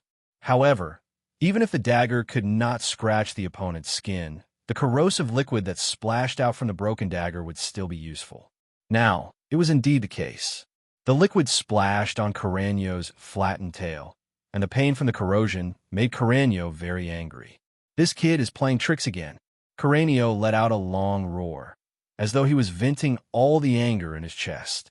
The sound waves shattered the remnants of the crosses that had been destroyed to the point where only a part of them remained. Hui Mao, who was squatting on a cross that only had a third of its original shape left, jumped down and flicked his ears. For him, this level of sound wave was not enough to hurt him, but he had to find a better place to watch the fight. Carranio's roar traveled far. Even El Mouse and Huaqin inside the energy barrier of the hall heard it. Huaqin was surprised. It should be the Skeleton King's roar, said El Mouse. However, he could also hear the anger in the voice. To be able to force the Skeleton King to this extent, Silen was indeed very surprising. After all, according to El Mouse's understanding, the Skeleton King, Carranio, would not let out such a roar even if all his subordinates were killed. Carranio was really angry, extremely angry. After so many years, apart from being injured by that person, until now, Carranio had never been so sullen. A common human, a young brat. Not only had he killed his 100,000 subordinates, he had even injured him. Carranio threw caution to the wind. At most, he would just lose one of his tails. It would grow back after a few years. All he had to bear was a moment of pain. What he needed to do now was to crush this cunning brat. As long as he didn't clash head-on, Silen was able to dodge. In this crossfield, one was retreating while the other was pursuing. Silen was still retreating and throwing his flying daggers. A layer of Carranio's tail had already been corroded. Carranio was already numb to the pain in his tail. He did not believe that Silen could continue retreating like this. Silen was not in a hurry. Carranio was currently in a state of rage. This was a good sign, because in a state of rage, Carranio did not have much brain power to think about other things. When Silen was very young, he had heard a conversation like this. Do you know why the hunter is superior to the prey? The hunter is stronger than the prey. Only the strong are the hunters, while the weak are the prey. No, because the hunter will set traps. To the fish, the angler was the hunter. They would cast the bait and quietly wait for the fish to take the bait. The people who lived in the forest would set traps to catch large and ferocious beasts. Perhaps when they were excited, they would watch the trapped beast fight. They had long been used to using the smallest amount of effort to catch their prey. Silen and Carranio both saw the other as prey. But in the end, who would be crowned as the prey? When Carranio realized that something was wrong, it was already too late. The first thing that had happened was his tail. Then, The numbness quickly spread to the rest of his body. Only now did Carreño realize that the cunning kid was playing tricks again. The highly corrosive liquid had corroded the surface layer of Carreño's tail, allowing the toxins behind it to play a better role. The same throwing knife, the same proportion, but the completely different inside. Not to mention Carreño. Even El Mouse might not have thought of this. If the proportion was different, El Mouse might have become suspicious and guessed that there was a difference in the throwing knife. But when Sillin made these, he had completely taken this situation into consideration. The highly corrosive liquid and the concentrated neurotoxin. When Sillin made these two kinds of liquids, he had deliberately taken their proportion into account. However, even if they were not of the same proportion with the current Carreño, he was afraid that he would not notice it. At the same time, his selective ignorance of the pain in his tail had caused Carreño to notice the first poisonous throwing knife. By the time he did notice it, too much of the toxin had already seeped into his tail, and it had spread to the point where he could no longer save it. El Mouse's evaluation of Carreño after hiding in Poison Fong for so many years was that Carreño was ruthless, strong, smart, but not smart enough and not cautious enough. His past achievements had caused the Skeleton King to overlook too many potential threats. He had always thought that he was standing at the top, and that he could look down on the ants below him. But in reality, he had been pulled down into the abyss before he could truly understand how lonely it was to be at the top. Sillin had collected the neurotoxin in the vines that had once poisoned Carrie. On the green planet, Sillin had also collected other neurotoxins from plants and animals. The current one was something Sillin had specially prepared for Carreño. Inside Enji's workshop, Sillin had bred two types of insects, mixed them with a highly corrosive liquid, and synthesized this neurotoxin that even a rank 8 genotype could not withstand. Carreño could only feel that everything around him was moving further and further away. His hearing, touch, smell, and taste seemed to be deteriorating, and every joint was rusting like scrap metal. Moreover, the rust was getting worse and worse, and his movements were becoming slower and slower. Every muscle was spasming, and his breathing was rapid but irregular. For some reason, Carreño felt that no matter how much he breathed, the oxygen he breathed in was not enough to satisfy his needs. His mind was becoming more and more muddled, and the sporadic sparks seemed to burn his eyes. He could not help but look into the darkness. Not far away, Hui Mao was squatting on top of a pile of rubble and watching the battle with wide eyes. At this moment, he tilted his head and looked at the man who was walking in an S shape just a moment ago. His nimble and ever-changing tail was dragging weakly on the ground, and Carreño looked like a drunkard as he staggered through the ruins. Sillin stood 100 meters away from Carreño and watched as Carreño moved towards him step by step. However, the effects of the neurotoxin had severely affected Carreño's senses and thoughts. He slowly deviated from his path and finally collapsed on the spot where he once punished sinners and watched slaughter. In the past, it was Carreño, Poison Fong's Skeleton King, who sat on a high place and watched the ant-like beings on the ground suffer bloody battles and torture. But now, the roles had changed. It was as if Carreño could see him lying under a giant cross, and the devil-like young man standing at the top of the cross, watching indifferently as he struggled in silence. His throat could no longer produce any precise syllables, and all that came out were indiscernible grunts. In truth, he only wanted to say one word, devil. Sillin still stood at a distance and watched expressionlessly. There was no coldness, no mockery, no joy or relief after revenge in his eyes. His eyes were as calm as ever. A while later, Sillin took out a small marble-like object and flicked it at Carreño, who was lying in the ruins. The marble hit Carreño's body and scattered around Carreño. The wind blew past. The surviving birds of paradise around the ruins smelled the scent in the air and swarmed towards Carreño. Sillin closed his eyes and sensed the remaining commotion above the ruins. It's time to end this. Chapter 128.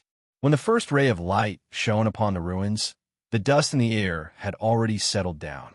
The only things floating above the ruins were the lingering smell of gunfire and flesh and blood. Inside the great hall, the 4 energy shields gradually faded and dissipated. It was time. According to Sillin, they could walk out of this place without needing to change the energy shields when they dissipated. Moreover, at some point in time, not a single Poison Fong member was left around the Great Hall. Thinking was one thing, but El Mouse and Huaqin could not take the first step.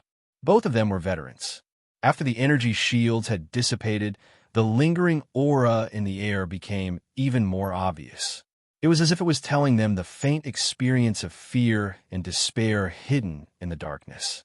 El Mouse and Huaqin looked around warily. El Mouse was ready to throw out more energy shields at any moment. 1 minute, 2 minutes, 5 minutes later, Huaqin inhaled deeply and took the first step. Since Huaqin had taken the first step, El Mouse followed suit. The duo moved their feet step by step. All of the surveillance equipment had been destroyed, and El Mouse could not obtain any images from them. There were a few Poison Fong members who had been dead for a long time lying around the Great Hall, but there were no more than 10 of them. If they were to rely on their hearing alone, they could tell that there was no one around them. When El Mouse activated the scanner, it also showed that there were no living people nearby. El Mouse knew very well how many Poison Fong members were stationed on this planet. That was why he dared not believe the situation in front of him. After all, the area around the Great Hall was a core area, wasn't it? Forget 30 or 50,000. There should be at least 10,000 people, right? But in reality, there was not a single living person on the scanner. At most, a few bugs would occasionally jump past them. El Mouse and Huaqin had an indescribable fear towards bugs. Perhaps it was because Sillin had shocked them too much earlier, but they instinctively wanted to run when they saw the bugs jump past them. However, the bugs seemed to be uninterested in them, so they felt a lot more at ease. However, this peace of mind didn't last for long. The two of them saw a hole suddenly burst open in the chest of a dead man. The clear sound of bones breaking made Emus and Huaqin quickly adjust their guns in that direction. They didn't even bother to wipe the cold sweat that was dripping down their foreheads as they stared straight at the place where the sound came from. Then, they saw a bug slightly larger than the one they saw earlier run out of the person's chest. After the insect glanced at them, it quickly left their line of sight. Emus and Huaqin wouldn't overlook the bug's preemptive attack the instant it saw them.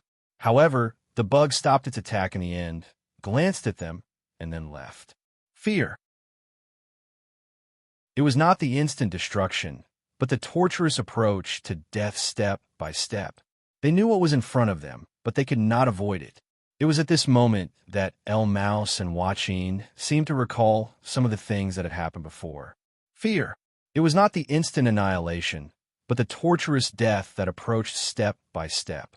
They knew what was in front of them, but they could not avoid it. The duo was silent for a few minutes. In the end, El Mouse said, "Let's go take a look at the crossfield." After all, a large-scale battle happened there. They had heard the commotion from the Great Hall earlier. Huaqin could not contact Sillin, so he did not object to El Mouse's suggestion. Although he was mentally prepared, he could not calm down when he saw it for himself. It was like a sacrificial ceremony paved with flesh and blood, supported by the flames of war. Broken limbs and remains were everywhere, and there was not a single flat spot in the huge crossfield. The place that was once Poison Fong's recreation ground and bloody execution ground for punishing sinners was now a pile of ruins. 50,000 people had died here, but not a single complete corpse could be seen. Some of them had been eaten until only bones remained. What on earth happened here? This was Poison Fong we're talking about. The famous group of lunatics in Sector V. The duo stood at the edge of the cross field and stared at the man at the center of the ruins with complicated gazes. A lens popped out of the device in El Mouse's left eye. Through it, he could see the situation inside the cross field clearly and record all at the same time. There was a cross more than 5 meters tall at the center of the cross field, and Poison Fong's emblems were piled underneath it. El Mouse did not know how many emblems there were, but the fact that they were here meant that the owners of the emblems were dead. Lying on top of the emblems was a skeleton.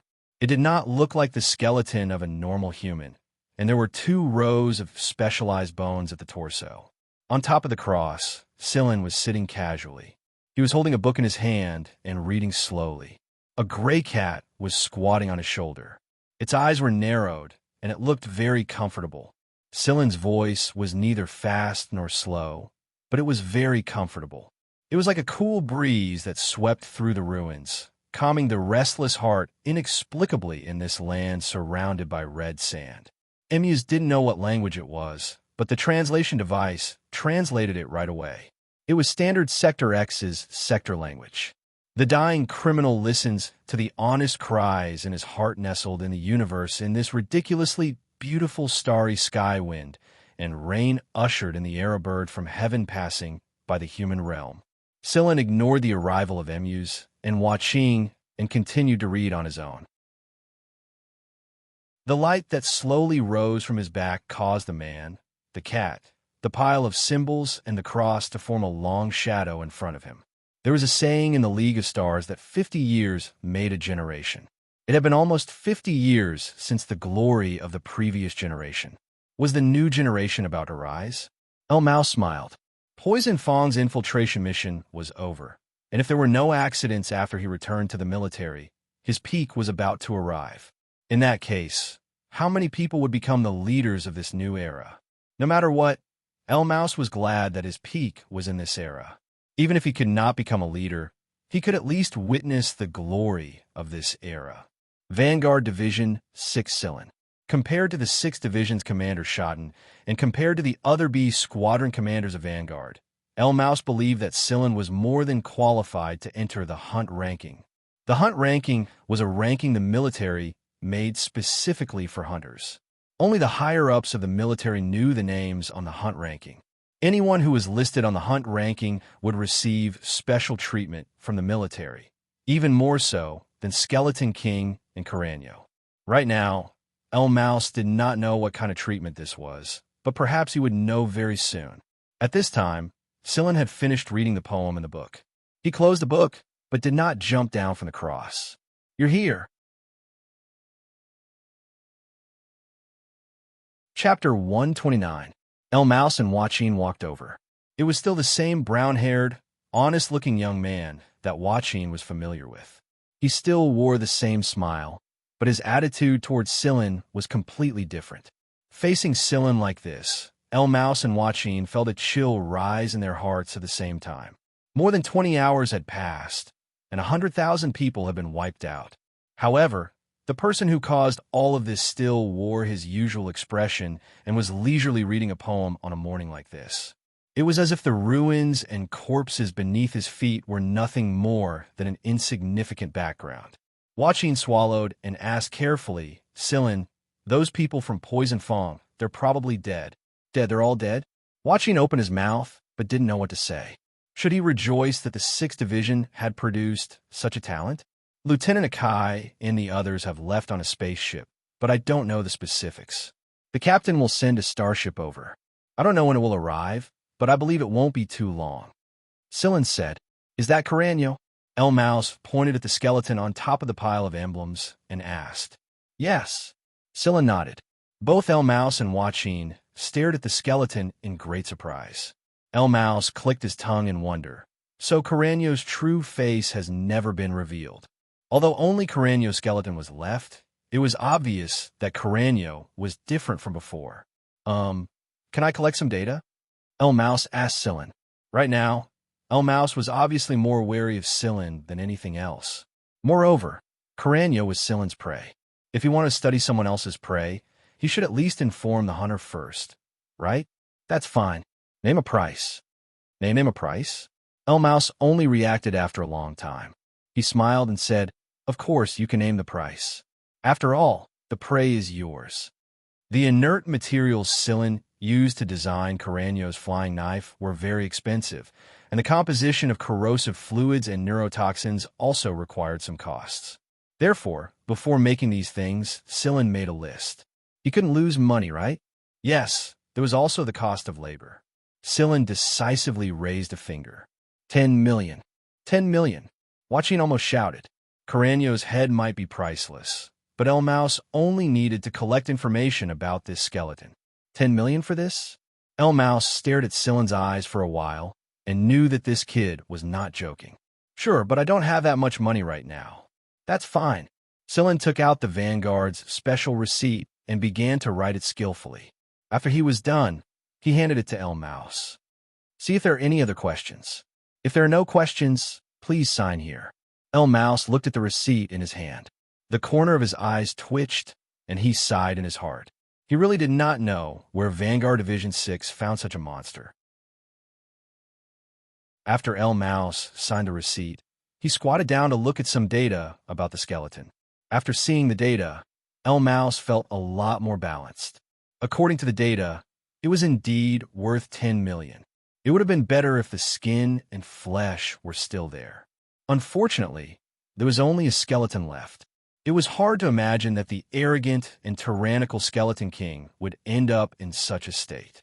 However, when El Mouse was collecting information, he noticed a pair of eyes staring at him. At first, he thought it was Silen or Wuxia, but later he felt that something was wrong. El Mouse turned his head and saw the Hui Mao squatting on Silen's shoulder, staring at him with its round eyes, as if guarding against thieves. Guarding against thieves? El Mouse was puzzled. Why is a cat staring at me like that? Although Carreño did not tell El Mouse about Hui Mao looking for energy ores, El Mouse had his own way of finding out. Therefore, he knew that this should be the talking cat that could find energy ores. However, why would Silen bring it to such a dangerous place? Wasn't he afraid that this cat would not be able to return? The man and the cat stared at each other. Hui Mao had adopted a strategy of not moving if the enemy did not move. If the enemy moved, it would not move. Knowing that El Mouse was from the military, Hui Mao was much more careful. It was not as casual as it was with other hunters. Seeing that Hui Mao did not respond, El Mouse did not say anything and continued to collect data. However, Silen, that guy's cheating, Hui Mao suddenly shouted. Its round eyes stared straight at El Mouse, full of anger. El Mouse spread his hands helplessly. How am I cheating? Although he knew that Hui Mao could speak, El Mouse was still shocked by the cat's sudden voice. Even Silen and Wuxia, who were in the middle of a conversation, were looking at emus with the same expression. Kid, you're trying to play tricks right under our noses? You want to keep Carreño company, right? El Mouse wanted to say something, but Hui Mao raised its paw and pointed at El Mouse. He's shaving Erm. Hui Mao did not know how to describe it. Sampling, Silen said tacitly. Yes, sampling. There's an additional fee for sampling. El Mouse's face froze. How could he collect information more accurately without sampling? Silen looked at El Mouse and calmly took out the receipt. Name your price. Wuxia and El Mouse. El Mouse wanted to say, I'm not collecting anymore, but I've already signed 10 million. Wouldn't it be a waste to give up on me? Therefore, El Mouse signed another million. You don't have to pull a long face. I know you can report the debt to the higher-ups. It's not like you need to cut your own flesh. Silen said while looking at Emu's bitter expression. Then, he handed over 2 bills. Looking at the numbers on the 2 receipts, El Mouse's eyes darkened. He pointed at Silen with a trembling hand. You don't go too far. Carreño's bones are not worth that much. 10 million was written on each of the 2 receipts. When did I say that these 2 receipts were related to Carreño? Silen looked at El Mouse. You've collected those 2 worms, haven't you? El Mouse froze. He did not expect Silen to know about it. He had secretly collected samples of the 2 worms, and Wuxia had not noticed it. However, according to El Mouse's evaluation of the 2 worms, 10 million for each was considered cheap. Therefore, Wuxia watched as El Mouse signed 2 more 10 million receipts. Wuxia roared in his heart. Vanguard Division 6 has produced a genius. 5 hours later, a starship of the 6th Division arrived at the outskirts of the planet. Led by Shotten himself, they had tracked down the delayed signal Hui Mao had left behind. Although the delayed signal would be delayed, it had the advantage of concealment and could evade Poison Fong's signal detection. On the way here, they encountered the space plane carrying the unconscious Akai and the others. Other than 3 who were still in the ICU, the rest were in normal sick rooms. This allowed Shotten to breathe a sigh of relief. Originally, they hadn't placed much hope in Sillin. Carrie, Xianxia, and the others were even prepared to fight with everything they had, but they didn't expect the result to be like this. When they arrived at the planet, they saw the debris floating in outer space. When the people at the cross field fell one after another, some people on the starships that had stopped outside tried to escape. Therefore, Carreño pressed the controller in his hand. There was a button on the controller that controlled the bombs installed on the starship. The people of Poison Fong only had two choices. They could either die in battle or be blown to pieces. Carrie and the others stared blankly at the debris outside the planet. At the same time, the signal receiver converted the received signals into information and displayed it on the big screen. Sillin did not allow them to enter the planet. He only ordered them to send out an unmanned spaceplane and forbade anyone from the 6th Division from approaching the planet. Although Shotten did not quite understand Sillin's words, he did as he was told. After the spaceplane returned, Carrie gave Sillin a heavy punch when he saw that Sillin was fine. He had been holding a grudge against Sillin's solo operation this time. You're not allowed to do something like this next time. Call us if you're going to do something. Yeah, me, and Ba Dao too, Xiaoxiang said while patting Sillin's shoulder. Hey, who's that guy? Carrie pointed at the meeting room door next to him with his chin. When Carrie saw the stranger who boarded the ship at the same time as Sillin and Wuxia, he was about to go up and take a look. However, Shotten had dragged everyone into the meeting room for a secret discussion and didn't give Carrie the chance to inquire. Ah, that's the enemy of my enemy. Sillin did not say Amao's name, because the name Amao's was definitely a fake. As for what Amao's real name was in the military, Amao's probably wouldn't tell him.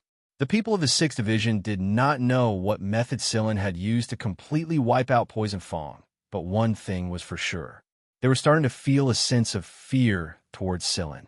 Be it the normal personnel or the lieutenant commanders, everyone was obviously careful when they spoke in front of Sillin. Sillin had made a great contribution this time. He had saved the hostages, seized back the energy ores, and even destroyed Poison Fong. Even the A squad of Vanguard probably wouldn't have been able to accomplish such a feat with such efficiency.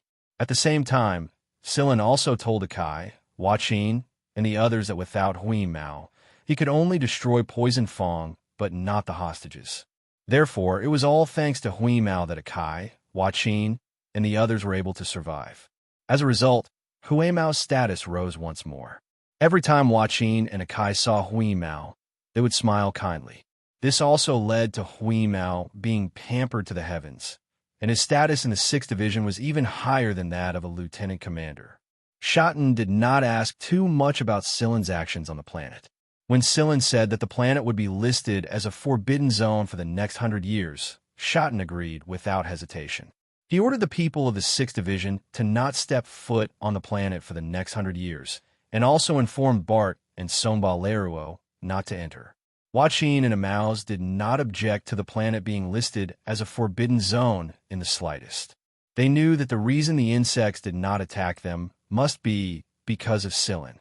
If Sillin did not leave any medicine or other preventive items on them, they would have turned into a pile of bones a long time ago. After the group returned to the 6th Division's main ship, Diaz called for Sillin before he could even rest. You want me to be the lieutenant commander? Sillin glared at the smiling Diaz who was lying on the sickbed. The guy's complexion looked much better now. No way. Sillin shook his head and prepared to leave. He had overworked his brain and was so tired that he was going to shit himself. However, the door was firmly shut. He tried the door lock, but it was useless. Sillin turned around to look at the one-armed Diaz. What's wrong, uncle? Are you planning to force yourself on me? Chapter 130. I wouldn't dare in front of you. Diaz made an innocent expression. At most, it's like forcing a duck onto a perch. Then I'm really sorry, but I'm not a duck. Please find another duck. Sigh, you know my arm. Diaz looked lonely, but he was interrupted by Sillin before he could finish. Acting pitiful is useless. Ahem. Diaz straightened his expression. I've discussed with Asha. After we leave Sector Z this time, the 6 squad's injured members like me will head to Sector E together. You know, Sector E is most famous for its medicine, and our injured members go there to recover. It's just that we don't know how long it will take. So after some consideration, I've decided to let you take over the position of vice captain of our squad. If you don't like it, you can hold the position for now until I return. However, I may need a long time to recuperate.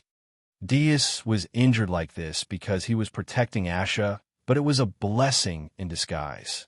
His relationship with Xianxia progressed very quickly. Sillin looked at the hopeful Diaz and said, "I'm going back to sleep." So I don't go. Actually, our squad usually doesn't have much to do. Beaver is the one who takes care of everything. That's why I, the vice captain, have always been relatively idle compared to the others. It's just that I'm wearing the hat of a vice captain, and I'll only show up when there's something important. That's why I'm pretty idle. Diaz talked endlessly about the benefits of being a vice captain to Sillin. If Sillin didn't want to manage too many things, then so be it. In the past, Diaz didn't really manage things anyway, so he was a lot more at ease with Sillin. Moreover, no one would object to Sillin becoming a vice captain. In the end, Sillin agreed. He had his own considerations. Just now, Diaz said that a vice captain's rank had higher authority to know certain information and come into contact with certain things. In other words, he would have a greater chance of finding out about the Yuki Fujihara family. Sillin had no doubt that the Jin family was at a very high level. If one didn't reach that level, perhaps they wouldn't even be able to touch the surface of the Jin family. At the very least, there was no relevant information at this stage. After leaving the room, Sillin touched the tattoo on his thumb. Jinya's coffin was still inside. When would he be able to send Jinya back to the Jin family? Meanwhile, in Yudi and Beaver's ward, they were out of danger. They just needed to rest for a while. Moreover, with their gene levels, their recovery speed would be much faster. At this moment, Carrie, Xiaoxiang, and Tang Qiuqiu were all gathered in the ward. After being depressed for such a long time, everyone was finally in a much better mood. Tang Kukikiu, who had been silent for a few days, finally began to speak. Yudi and the Miantuan were playing a puzzle game on the microcomputer while talking to the others. Suddenly, the ward's door opened. There was no one outside, but when they looked down, they saw Hui Mao strutting in with his tail up and a proud look on his face. Looking at Yudi and Beaver, who were lying on the bed, Hui Mao said without any conscience, "You guys are so weak. You actually got beaten up like this. Everyone, don't compare us to you and that monster master of yours." Although Sillin didn't talk about the situation on that planet from the images taken from outer space, the situation on that planet was really terrible. They really didn't expect Sillin to have such a trick up his sleeve. As soon as the Miantuan saw Hui Mao, he jumped up and ran toward him. It looked like he wanted to bond with Hui Mao, but in fact, he wanted to divert his attention because he was about to lose the game. After eating a candy that Tang Kikikiu handed to him, Hui Mao walked around in front of everyone, feeling like a leader inspecting them. Then, he nodded in satisfaction. They were all in good spirits. "Wheeze, why did the vice captain call Sillin over?" Carrie asked.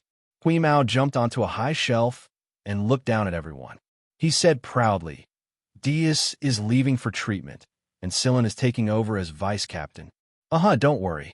Since I'm your vice captain, you don't have to be afraid if anything happens in the future. I'll cover for you." Is Sillin the vice captain or Master Cat the vice captain? His attitude was like a cat with the title of vice captain on his head. Everyone had expected that Diaz was leaving for Sector E to get his arm treated. They were a little surprised that Sillin was taking over as vice captain, but they didn't object to it. Carrie and the others who were familiar with him aside, even the other members of the 6th Division wouldn't object to it. After the Poison Fong incident, Sillin's prestige was very high. Yudi smiled. "That's good.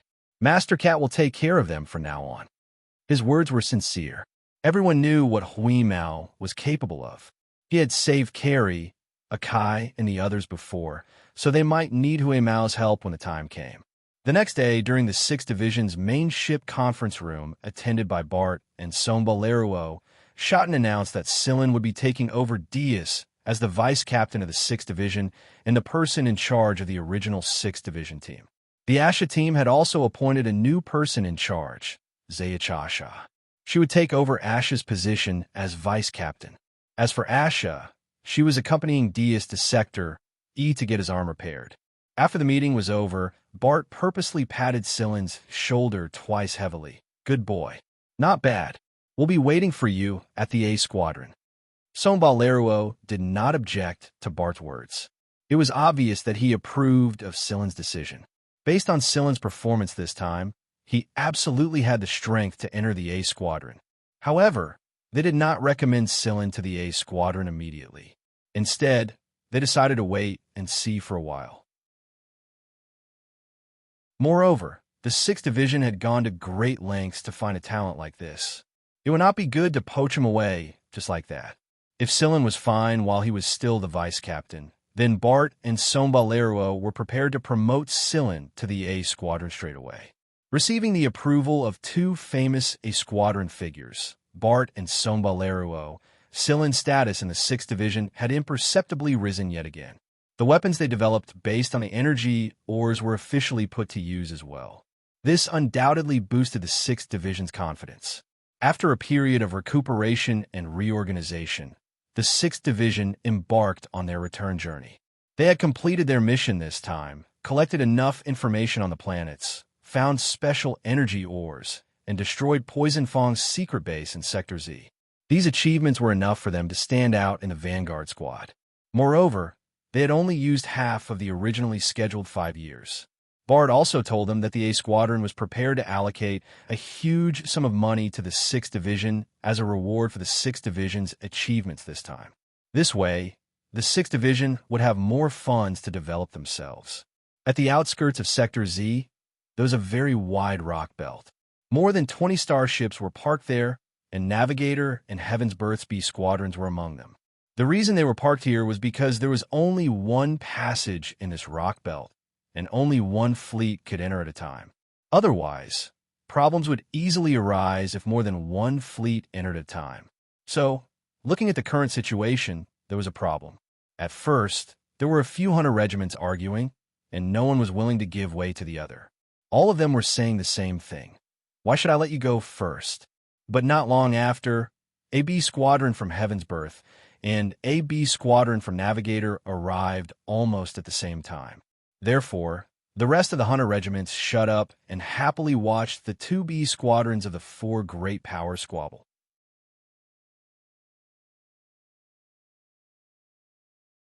Chapter 131. There were a few relatively safe entrances and exits at the edge of Sector Z. While it was possible to enter Sector Z from non-safe zones with better security, it was much more dangerous. Poison Fong had entered through these dangerous zones. They were not afraid of taking risks.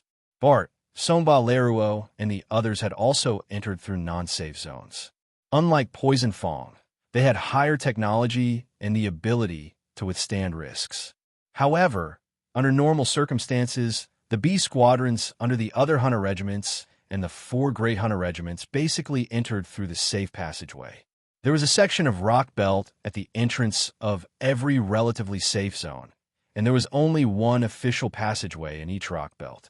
The rock belt beyond the range of this passageway would greatly affect starships and spaceplanes, so normally only one fleet was allowed to pass through.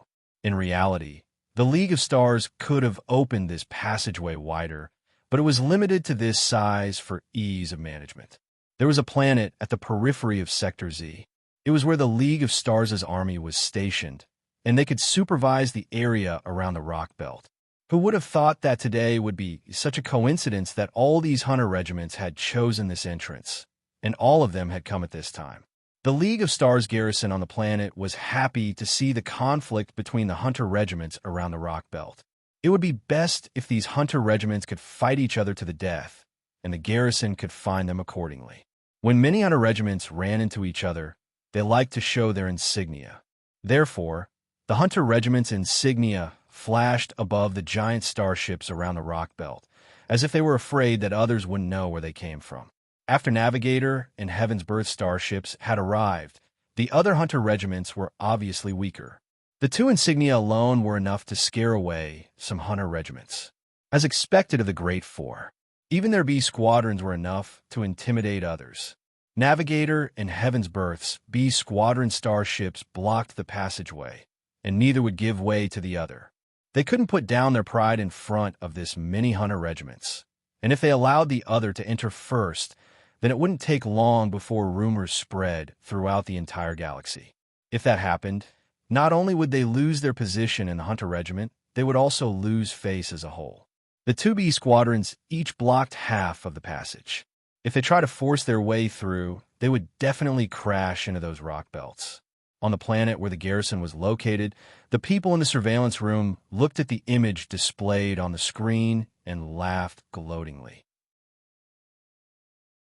Suddenly, one of the surveillance personnel reported, "Sir, there's a fleet on the other side of the rock belt requesting to pass." "Oh, which department?" The officer raised his eyebrows and asked. "It's a squadron of Vanguard." The officer smiled. He didn't think that 3 of the 4 Great B squadrons would be gathered here today.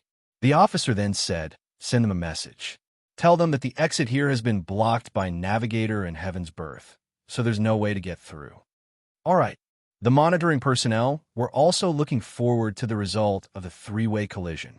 At the same time, the Navigators and Heaven's Birth B squadrons blocking the entrance of the passage received news that Vanguard Division 6 was about to pass through, and they were hoping that they could make way for them. Both Navigator and Heaven's Birth B squadron captains were amused when they heard this. "Vanguard Division 6? Who do you think you are? Coming out? Fine. Think of a way yourself. I'm not moving anyway. Let's see what you can do about it." Not long after the communication ended, all the hunter regiments in the surveillance room on the garrison planet noticed that a fleet was coming from the other side of the passage. They really dare. Their first thought was that the other side had gone mad. Their second thought was that this was going to be a good show. At this time, all the hunter regiments had received the signal from the other side. It was a signal unique to Vanguard's B squadrons, and under normal circumstances, hunter regiments would make a corresponding retreat when they received such a signal. However, the current situation was that all the hunter regiments other than the 4 great ones had retreated to the side, and only Navigator and Heaven's Birth were fighting Vanguard. 1 against 2? Interesting. No matter which side won, it would be a rare show for them. The signal displayed on the screen indicated that the 2 sides of the passage were getting closer and closer. The Navigator and Heaven's Birth B squadrons had already given their orders, and their military systems were ready. If they really wanted to fight, they wouldn't mind opening fire right here. Moreover, there were 2 B squadrons from 2 of the 4 great ones on this side of the passage. Vanguard's 1v2 had to look at their opponents first, right? In many people's opinion, Vanguard Division 6 had acted recklessly this time. To put it bluntly, they had no idea what was good for them. However, this opinion was soon overturned. Just when Navigator and Heaven's Birth were about to open fire, the other side suddenly deviated from their flight path. This meant that the other side wasn't inside this passage, but they showed no signs of slowing down at all. What on earth are they trying to do? There was a flash of white light, and a composite starship covered in a layer of dark red energy shield charged out. Moreover, it was charging right above the Navigator and Heaven's Birth B squadrons. The rock that had been blocking the front of the composite starship was frozen by the white light, and then turned into dust when the black-red energy shield crashed into it. The black-red energy shield of the composite starship looked even stranger and more mysterious in this atmosphere. As the starship flew out, it left behind some stone fragments that had been frozen by the cold beams of light. The light reflected by these frozen fragments was incomparably gorgeous against the dark background. When the starships flew out, in the signals received by the various starships and the monitoring rooms of the garrisons, 6 consecutive sounds that sounded like accented cannons appeared in a specific rhythm, one louder than the other, interspersed with the music of beads. The data and pictures displayed on the electronic screens of some of the starships that were not heavily guarded were all jumping in the same rhythm. The hunters who heard the music felt as if their hearts were beating in sync with the music. The music slowly turned ancient and distant, like a sharp knife that pierced through every space. Above the starship, a huge, saber-like cursor appeared. Although it was only a cursor, it was so sharp that everyone had the illusion that it was even more imposing than before. There was a number 6 next to the sharp knife. Vanguard Division 6. Although they didn't attack the Navigator and Heaven's Birth B squadrons, Vanguard's 6th Division had flown out of their heads. Moreover, they were wearing the distinctive dagger insignia of Vanguard when they flew out. A slap in the face. This was a slap in the face under the watchful eyes of the public. The 4 great hunter regiments had been at loggerheads all this time. There wasn't much open fighting, but there was a lot of covert fighting. Just like this time, the two sides didn't exchange fire at all, but the result was much more intense. After the composite starship flew out, it didn't communicate with anyone.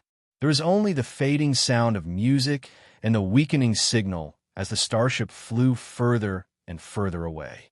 It was like a king on a journey, leaving only a glimpse of his silhouette and the feeling of being looked up to in that instant.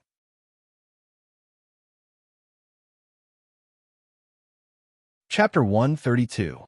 What would the hunter regiments think? What would the 2B squadrons from Navigator and Heaven's Birth think? What would the garrison at Sector Z analyze? Vanguard's 6B squadron couldn't be bothered to care about those things. The main reason Schotten chose such a forceful approach was because of Bart's words, "Be forceful when you should be." Sonba Leroux's evaluation of Schotten was that he was overly cautious and lacked dominance. If he did not change, then the 6th Division could only linger around the same spot, no matter how great their gains were. In order to lead the 6th team further, Schotten chose a more forceful approach this time. After all, the newly developed weapon had given him a lot of confidence. 2.5 years later, the 6th team exited Sector Z. Maybe it was because Sector Z was a little traumatized, but it felt like everywhere was heaven after they left. Sector Z was filled with irregular magnetic fields, constant ion storms, high radiation, and strange creatures. They had to be careful almost everywhere they went, so they felt like their breathing was a lot smoother after they left Sector Z. Although the news of the elimination of Skeleton King and Carreño was not widely publicized, everyone in the circle knew about it. The 4 great hunter regiments, the military, and some major forces all knew about it. However, not many people knew that Sillin was the one who actually destroyed Poison Fong's base. This was Sillin's own idea. He did not want to be too ostentatious, so it was better if the name Sillin appeared less often. After all, this name could stir up too many people's sensitive nerves, and those people were not easy to pacify once they were stirred. After they left Sector K, the extra time in the 5-year plan was given to everyone as usual. Some people would return to their hometowns to rest for a while before meeting up with the fleet, and some would follow the fleet to Sector K. Sector K was the gathering place of the 4 great hunter regiments. It was the only sector dominated by hunter regiments in the League of Stars, and it was practically heaven for hunters. This was also one of the reasons why Sillin decided to go to Sector K before he joined Vanguard Division 6. Every time a 5-year mission was completed, the B squadrons would return to Sector K. They would come into contact with the A squadrons, report their results, and hand over certain things. In the past, every time they went to Sector K and came into contact with the A squadron and other B squadrons, the 6th squad couldn't even straighten their backs, and they almost felt like they were invisible characters. But this time, they were emboldened. Even Barth's and Sonba Leroux had praised the 6th squad, so the other people's opinions were more or less the same. Therefore, the 6 squad's return to Sector K this time was a little excited even as they remembered the dead. Other than the energy blocks, Schotten had also returned with the Skeleton King, Carreño's remains, and some emblems made from Poison Fong's bones. Carreño could be considered an overlord, so his death would have a certain impact. It was best to leave Carreño's death to the A squadron. After the A squadron dealt with him, they would also erase some secrets they did not want others to know. This was also what Sillin hoped for. Emaus would be brought to the A squadron at Sector K. There, Schotten and A squadron would negotiate with the military. The military would have to pay a price to redeem Emaus, and the outcome was basically up to the A squadron. As for the remaining Poison Fong members at Sector V, it was also a good opportunity for the military to win the hearts of the people. The military would not be too stingy if they could learn more about Poison Fong. Of course, this was also a great contribution from the 6th Division. Schotten still had to ask the A Squadron for the promised development funds. Sillin had been sleeping ever since the meeting. He had overused his brain, and his brain had been calculating at high speed during the incident with Poison Fong. He hadn't really rested at all, so Sillin only woke up after the fleet left Sector Z. Schotten asked Sillin about his plans, and Sillin thinks for a moment. Although he was now carrying the burden of a lieutenant commander, he still had 2 years of rest, and there was basically nothing to do. There was still plenty of time, so Sillin decided to return to Sector X and take a look. He would walk around every sector, and no one would know that he was the one who eliminated Poison Fong and killed Caranio anyway. It would be a good distraction to look around. When the time came, he would meet up with everyone at Sector K. Schotten did not object to Sillin's idea. He told Sillin some information about Vanguard communication with the Hunter Regiment and told Sillin to be careful, contact him if he had any difficulties, and that Vanguard would support him from behind. This was the benefit of joining a Hunter Regiment. At the very least, he would have a big hand supporting him from behind. Carey was preparing to return to Sector K and meet up with his friends from the other B squadrons. Ba Dao was going back for a while. Xiao Shang was going with the fleet since his birthplace was Sector K in the first place. Yudi and Beaver needed to recuperate, so they stayed on the starship and moved with the main force. Diaz had brought the wounded to Sector E for treatment, and they would see a whole person the next time they met. However, Tang Xiuqiu was prepared to follow Sillin. She felt that she would be happier following Sillin. After the decision was made, Sillin greeted Schotten and informed the rest of the squad. Then, he took Tang Xiuqiu and Hui Mao and piloted a small space plane to Sector X's transit planet when the starship passed by Sector X. After the spaceport's identity verification and danger inspection, the spaceplane landed on Planet X, C-100. Planet X, C-100, was an important transportation hub and transit station for Sector X. It had a special port for private space planes and private planes to stop at, and it could also be used to help watch over things. Sillin parked the space plane at an empty spot, went through the procedures, and paid the corresponding fee. Then, he went out to forage for food with Tang Xiuqiu and Hui Mao. When Tang Xiuqiu heard that Sillin had met Diaz here, she strongly requested to go to the restaurant near the airport. After 3 years, she came to this restaurant again. It was still the same, and it was still served by a robot and a waitress together. However, the waitress was no longer the one in her memories, and Sillin himself was no longer the same as before. Sillin told Tang Xiuqiu about the time he met Diaz all those years ago, and Tang Xiuqiu giggled so hard that she didn't even bother to wipe the ice cream stuck to her nose. Hui Mao, on the other hand, didn't have much interest in the past at all. Instead, it stared at the flying cars flying everywhere outside the transparent window, its round eyes filled with interest. It thought to itself how interesting it would be if it could take a picture of those flying cars one by one. Sillin didn't plan to fly a space plane over. It was inconvenient to go through too many procedures. After eating his fill, he took a stroll around the area and then boarded the flight to Planet X, C-362. Pets were not allowed on a passenger plane, and if you really wanted to bring a pet along, you must put it in a specific cabin on the plane. Hui Mao was an exception, however. It could stay in a corner of the plane and roll around without anyone noticing. When he saw that familiar planet and the satellite arrays around it again, Sillin felt a different feeling in his heart. It had been 3 years, and he was back.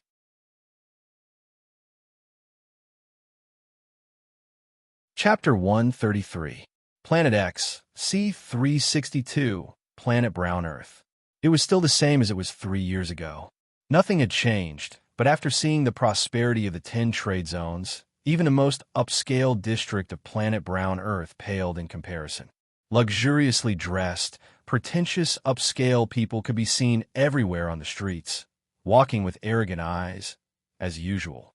Guarding an inch of land and living their own lives was a joy to them. Pretty good.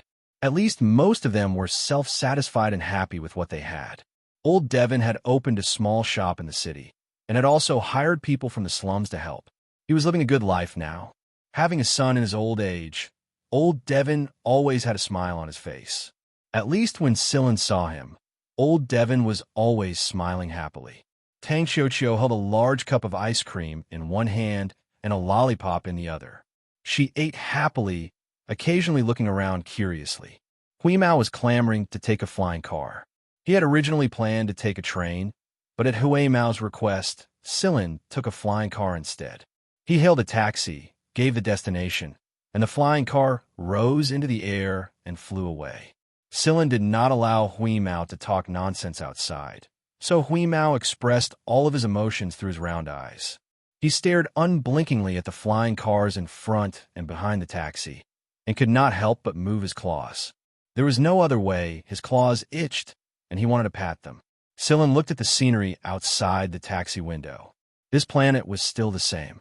If it was in the 10 trade zones, there would probably be a lot of changes every year. The development of lagging sectors was much slower. When Tang Xianxia finished the ice cream in her hand, they arrived at their destination. Although this was only the edge of the slums, they could clearly feel the great difference from the prosperous areas in front. "Brother Sillin, is this your birthplace?" Tang Xianxia asked. In her heart, there was no such thing as a hometown, only the concept of birthplace, and she had no feelings for this concept at all. "Yes." Sillin took a deep breath. The air was still a mixture of dust and decadence. Hui Mao squatted on Sillin's shoulder and snorted occasionally. It was obvious that Hui Mao despised this place, especially since he had just come from the bustling city center. The contrast was even more obvious. He really didn't expect Sillin to be born in such a broken place. The poor houses were still the same, and the garbage dump was still the same. However, there were fewer people, and there were more abandoned houses.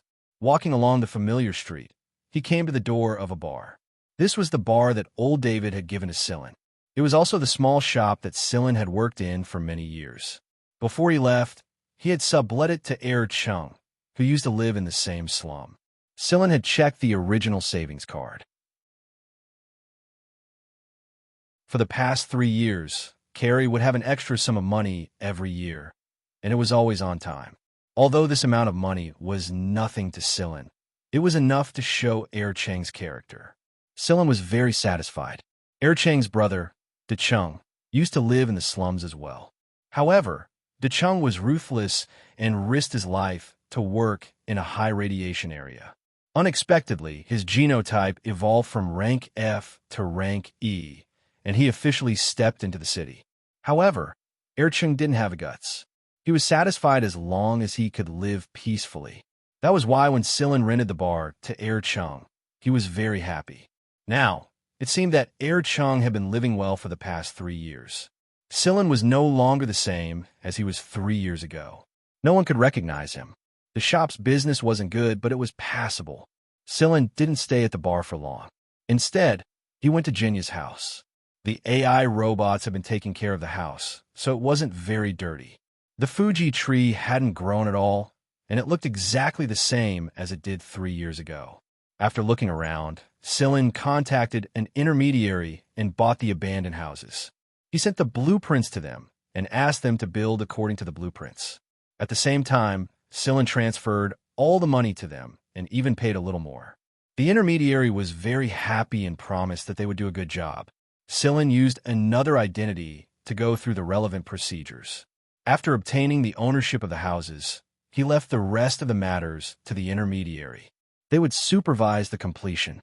Sillin had savings on hand, and they were all galactic credits, which could be exchanged for even more sector credits. He wouldn't mind even if he had to buy the entire slums. However, Sillin chose to let this slum town develop on its own. He didn't want to interrupt this town's pace. Sillin also learned some things.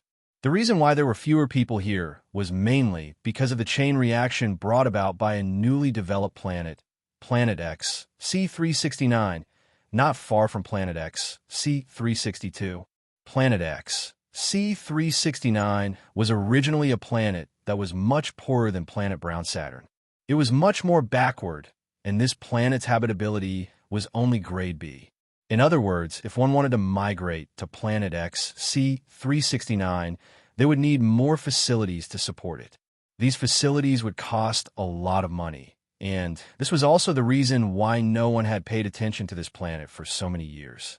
However, 3 years ago, not long after Cylon left planet Brown Saturn, Planet X, C-369 was inadvertently spotted by an investigator from the Phoenix family, a famous family in the League of Stars. The investigator obtained the rights to develop and manage the planet, and thus the planet's fate changed from then on. It was named Little Garden. Little Garden was twice the size of planet Brown Earth. Its development required a large amount of labor, and the one thing Sector X did not lack the least was cheap labor. Planet Brown Earth, which was relatively close to Little Garden, provided almost 1/5 of the total labor force. Of course, these labor forces were of higher quality, and even the lowest genotype was rank E. Since Planet Brown Earth had lost a large amount of labor force from the city center, it gave the people of the slums a chance. Some of the strong and healthy F-rank genotypes were able to find a job at the city center of Planet Brown Earth, and that was why the slum population was decreasing. In just a year's time, Planet X, C-369, which was originally in an almost primitive state, had changed greatly. It truly lived up to its name, becoming a beautiful and colorful garden. Right now, Little Garden had become famous in Sector X thanks to the Phoenix family's promotion. Moreover, it had become one of the more important tourist planets under the Phoenix family. Every day, people from all over the League of Stars would come to visit due to its fame. Do you want to take a look at Little Garden? Cylon asked Tang Xianxia and Hui Mao while holding a flyer for Little Garden. Yes, yes, they answered in unison, looking very expectant. The image on the flyer was too attractive. All right, then our next stop will be Little Garden. Let's take a look at the legendary Sea of Flowers. There was a direct flight to Little Garden on planet Brown Saturn, but Cylon had already applied for a pet certificate for Hui Mao. The inspection station outside of Little Garden was under stricter management, and while it was possible to sneak past it, Hui Mao would still have to come out once he reached the planet. In order to prevent more problems from happening in the future, Cylon decided to apply for a pet certificate without hesitation. However, the word pet caused Hui Mao to grit his teeth. He thought for a moment and decided to forget about it. He wouldn't stay in the designated pet cabin for too long anyway. He would arrive after a nap. Little Garden? That sounds pretty good.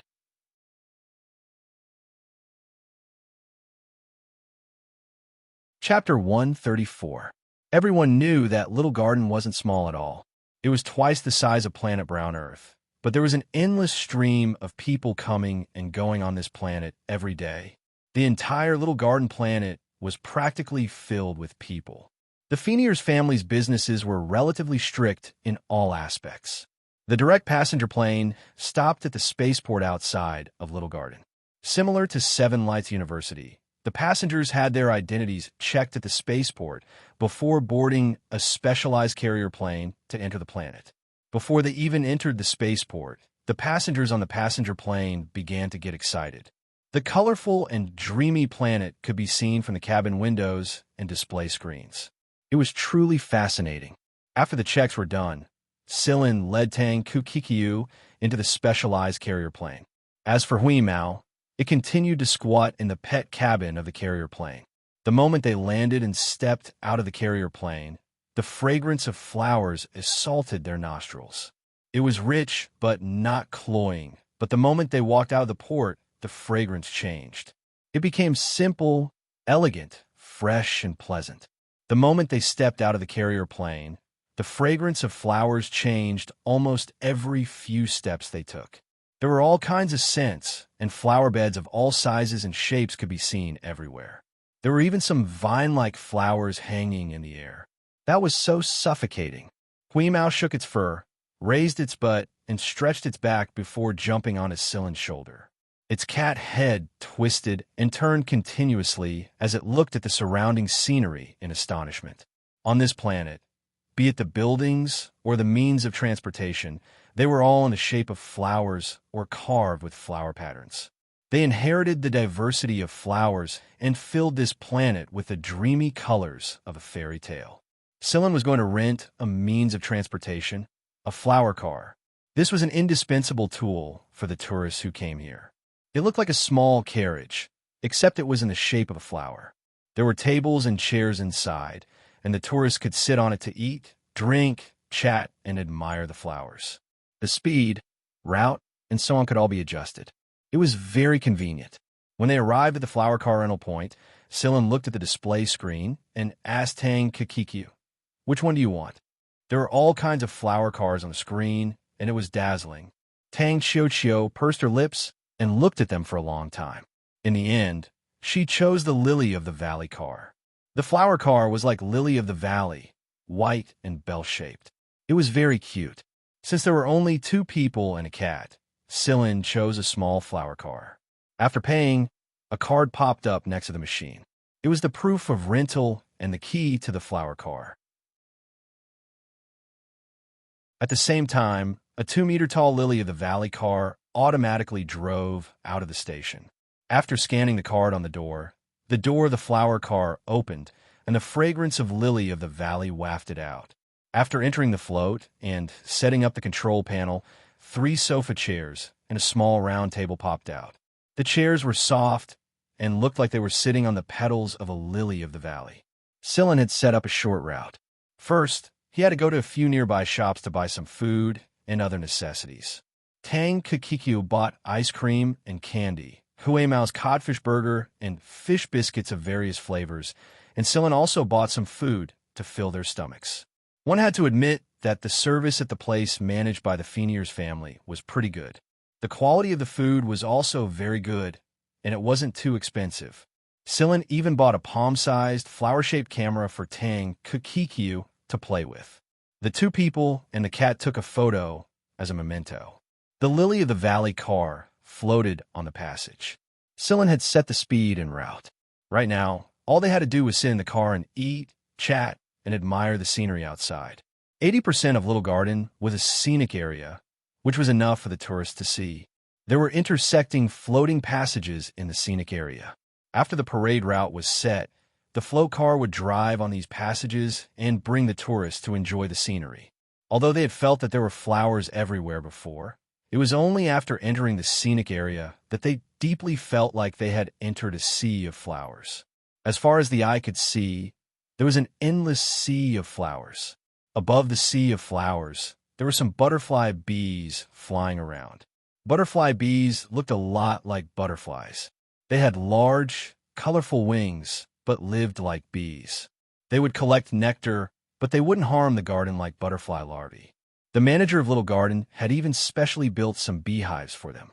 All kinds of butterfly bees danced among the flowers, adding a lot of liveliness to the sea of flowers.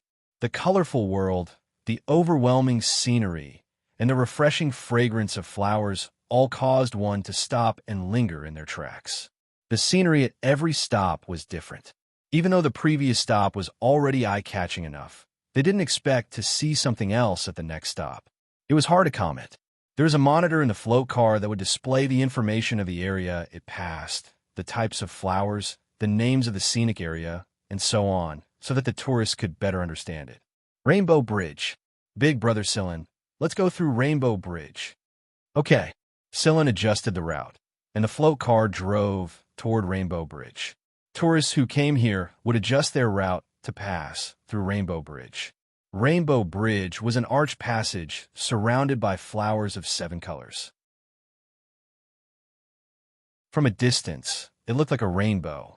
At the same time, there were some special suspension devices floating above and around Rainbow Bridge. They were all white like clouds, and water droplets sprayed from them, adding a bit of fun. The children passing by stretched their hands out of the window to catch the water droplets. Tang Xiaoqiu was no exception. She could hear their laughter from afar. Tang Xiaoqiu also carried Hui Mao out of the window and drenched him with water droplets. Hui Mao was also having fun. He shook his ears and shook his head, throwing water droplets on Tang Xiaoqiu. He opened his mouth to drink water, and the water droplets that sprayed out had the sweetness of nectar. Wow, look, there's a cat. On a float car in front, a 4 or 5-year-old child poked his head out and smiled, pointing at Hui Mao, who Tang Xiaoqiu carried out of the window. The gray cat even waved its paw in the direction of the little fellow, causing the little fellow in front of it to become incredibly excited. The little fellow tossed a bag of fish fillets at the gray cat, and the gray cat caught it with its paw before smiling so widely that its eyes turned into crescents. After passing Rainbow Bridge, a huge figure appeared in the sea of flowers, Flower Goddess, a figure made entirely of flowers. The girl made of flowers looked very demure. White flowers formed the wings on her back, and a long skirt decorated with flowers of various colors. In this sea of flowers, there was a feeling of strolling in a courtyard, very beautiful. Tang Xiaoqiu was holding the camera and taking pictures. Sillin poked her little face and said, "Xiaoqiu, there's honey over there. Do you want to try it? Sugar?" Tang Xiaoqiu's eyes lit up. She looked in the direction that Sillin was pointing. Not far ahead, there was a small shop that sold honey and other nectar. Nectar and flower tea were all specialties of Little Garden. After all, in the League of Stars, it was very difficult to find a place that was better than here. In this kind of pure environment, the quality of the nectar in Little Garden was also very good. Needless to say, the honey they made was naturally very good. Looking at the information on the menu, Tang Xiaoqiu bit her finger. It was really too difficult to choose. In the end, she temporarily chose 10 types of honey and would buy them when she encountered such a shop in the future. After buying the sweets, Sillin decided to rest at a stop. There was a plaza here, and tourists could park their float cars here and walk out to get some fresh air. Tang Xiaoqiu sat on a flower-shaped wooden stool and showed Sillin the scenery that she had taken along the way. Just as she was talking, she was interrupted by a young and angry roar. "Get lost!"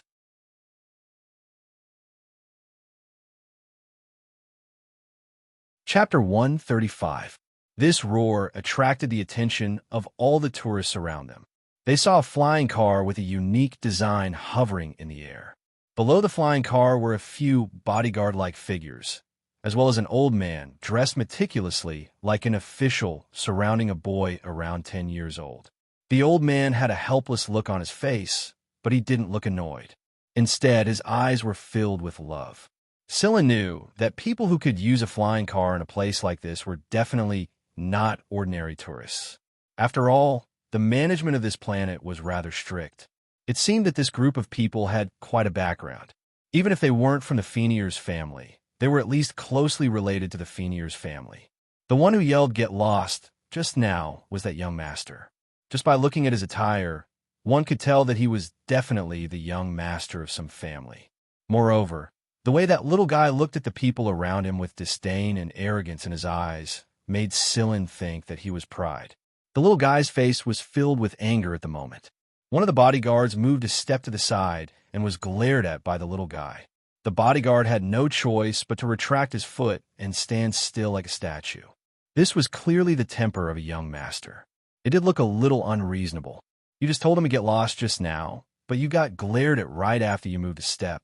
What are you trying to do? He didn't know what the surrounding tourists were thinking, but at least Tang Xiaoqiu couldn't stand it. However, she couldn't be bothered. She nudged Hui Mao with her elbow and pointed at an image displayed on the camera. "Ignore them. Let's continue watching. Wheeze, what do you think of this one?" The image was taken by Sillin when they were crossing the Rainbow Bridge. Tang Xiaoqiu pushed Hui Mao out of the car window, and the scattered water droplets reflected a rainbow of colors.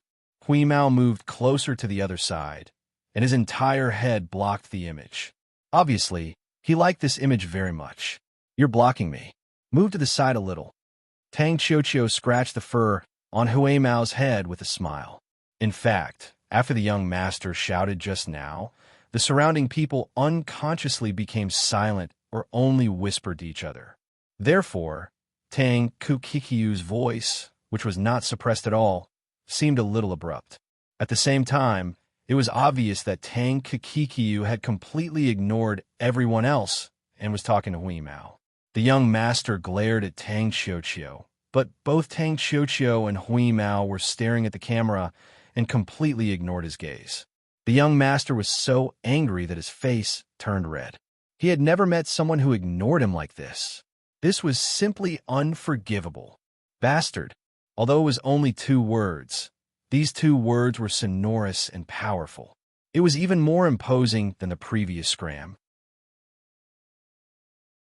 He really deserved to be the young master of a big family. The surrounding people sighed in their hearts. However, it was a pity for the little girl. These people didn't seem to be easy to deal with. Everyone looked at Tang Xiaoqiu with sympathy. Sillin had been observing the old man. Although it seemed that the bodyguard were looking at the young master, the real person in charge was the old man who looked like a butler. However, the good thing was that the old man didn't show any malice. Hearing the young master's rather imposing roar, Tang Xiaoqiu raised her head and glanced at him. The meaning of that glance was obvious. Don't shout, don't disturb us from watching the video. Tang Xiaoqiu's obviously disdainful glance made the young master's face turn from red to black. He was so angry that he almost jumped up. However, slowly, the child seemed to have thought of something and his anger slowly subsided. Instead, he had a strange and malicious smile. The old man next to him raised his eyebrows. He had a bad feeling. The little young master raised his chin high and put on the airs of a young master as he walked step by step towards Tang Xiaoqiu. At the same time, following the little fellow's movements, the few bodyguards and the old man also followed closely beside him. Seeing that Tang Xiaoqiu and Hui Mao still treated him as heir, the young master raised an arrogant smile and raised his finger to Tang Xiaoqiu opposite him. He said to the old man next to him, "Don't you need bodyguards? She's the one." Tang Xiaoqiu turned off the camera, took out a honey candy, and put it in her mouth. She jumped off the wooden stool and took Sillin's hand. "Let's go. We've rested well. Let's continue to enjoy the flowers." She didn't want to talk to this crazy young master. "Stop." Following the boy's voice, a few bodyguards blocked the path in front of Sillin and Tang Xiaoqiu. Sillin stopped Tang Xiaoqiu from kicking him and looked at the old man. The old man gave him an apologetic look and stepped forward to introduce himself without losing decorum. "My name is Costella, and this is my family's young master. I wonder if I might have the honor of treating the two of you to afternoon tea?" Tang Xiaoqiu looked at Sillin. She knew that she couldn't speak carelessly in a situation like this. The other party was going to use force. Sillin looked at the old man and said with a smile, "Then I'll have to trouble you." When Costella introduced himself just now, he deliberately revealed a symbol on his sleeve. It was the emblem of the Feniers family. Since the other party didn't make things ugly and offered a ladder for you to step down, wouldn't it be the same as forcing the other party to throw a tantrum if you didn't step down? Moreover, this planet was the Feniers family's territory to begin with.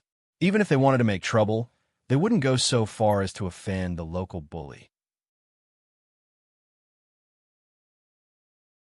Sillin believed that the old man in front of him wouldn't go so far as to deal with them just because of this. Therefore, Sillin agreed to Costella's suggestion.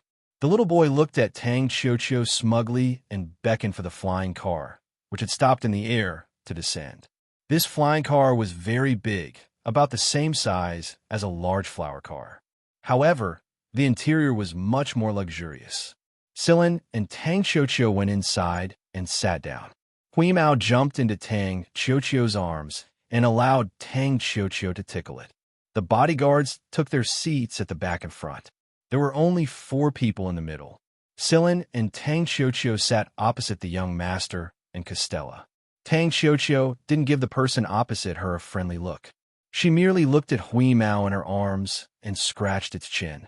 The flying car rose into the air and stopped after flying for a short distance. A small tea table popped up in the middle of the room. Costella picked up the teapot and poured 4 cups of tea. Costella was the first to state that this was a misunderstanding. He had no choice but to bring Sillin and Tang Xiaoqiu up here. After all, it wouldn't be good for their reputation if they continued to cause trouble down there. Secondly, Costella expressed that this young master's suggestion was also a misunderstanding. However, before he could finish speaking, the young master forcefully interrupted Costella's words. "I said, let her be a bodyguard. Didn't you say yesterday that you wanted to add more bodyguards? Just nice. Let's use her." Tang Xiaoqiu had a strange expression on her face. She moved closer to Sillin's ear and whispered, Big Brother Xiaoxiang once said that those who let a woman protect are all gigolos who live off women. Although Tang Xiuqiu's voice wasn't loud, Costella and the young master would definitely be able to hear her since they were so close. Tang Xiuqiu didn't intend to hide it from them in the first place. She was purposely letting the young master hear her. The old man didn't have much of a reaction, but the young master was infuriated. He slammed his palm on the tea table in front of him. "Who do you think you are? Letting you be my bodyguard is already an honor for you. How dare you mock me? Humph, a brat who doesn't know anything. You're not even as tall as me, shorty. Gigolo, ugly freak." Sillin and the old man watched as their children slammed the table and glared at each other, arguing until spittle flew everywhere. Both of them remained calm and said nothing. Bang! Tang Xiuqiu slammed her fist on the table and gritted her teeth. She wanted nothing more than to send this annoying bastard flying with a kick. She used to do whatever she wanted in Sector V in the past, and there were plenty of times when she would be served with a gun at the slightest disagreement. But after joining the 6th Division, she had toned down a lot. Still, this guy in front of her really pissed her off. Tang Xiuqiu turned around and asked Sillin, "According to the rules, I can accept missions during my free time, right?" Sillin thinks for a moment. "Sure. All right." Tang Xiuqiu looked at the brat in front of her.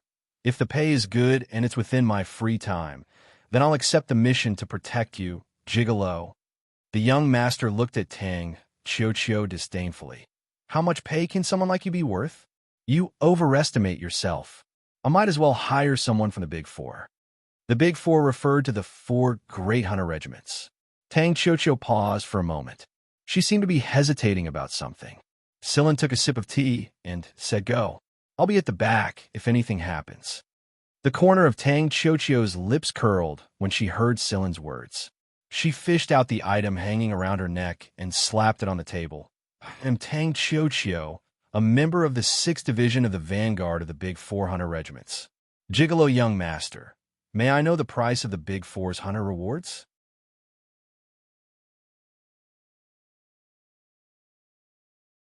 Chapter 136.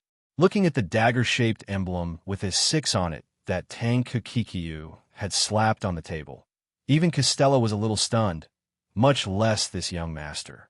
He couldn't tell that it was actually one of the Great Four. Naturally, Costella could tell whether the emblem was real or fake. That was why he was surprised that Vanguard actually had such a young hunter. Moreover, with Costella's knowledge, he could tell from the emblem that this little girl was a core member of the B Squadron. Vanguard Division 6. This is fake, right? The young master's face was red as he roared angrily, but it was obvious that his kidneys were lacking. Tang Kukikiu let out a humph and put the emblem back on her neck. She carried Hui Mao back on her lap, scratched Hui Mao's chin, and said, "Some people just can't take a loss, can they?" Hui Mao narrowed his eyes and gave face by meowing. The young master was so angry that he almost flipped the table. Costella straightened his expression. "My apologies.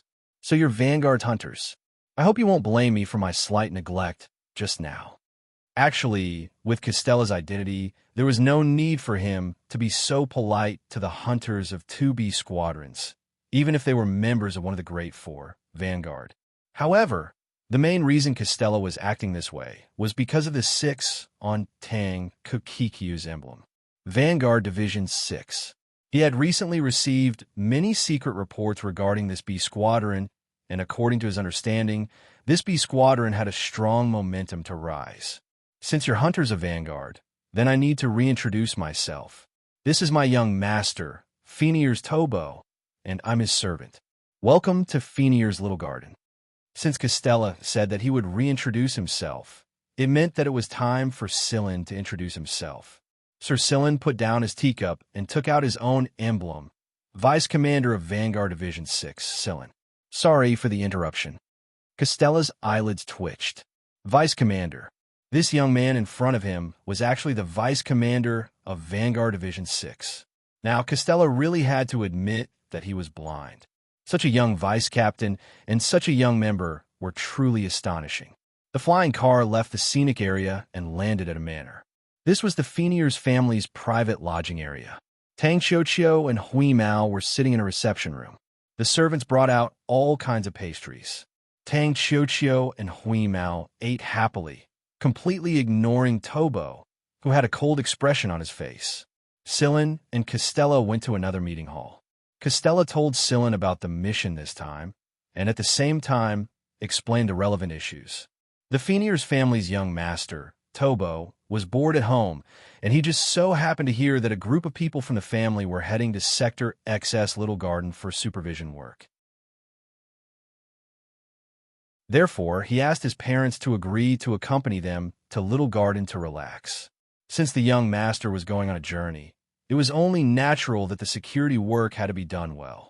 There were even a few corvettes, but not long after they arrived at Little Garden, they received a request for help from another of the family's properties in Sector X. Half of the bodyguards had gone over to support them, but the number of bodyguards was insufficient. The young master had also grown tired of playing here, and the personnel who were transferred away had not returned even when the original return time arrived.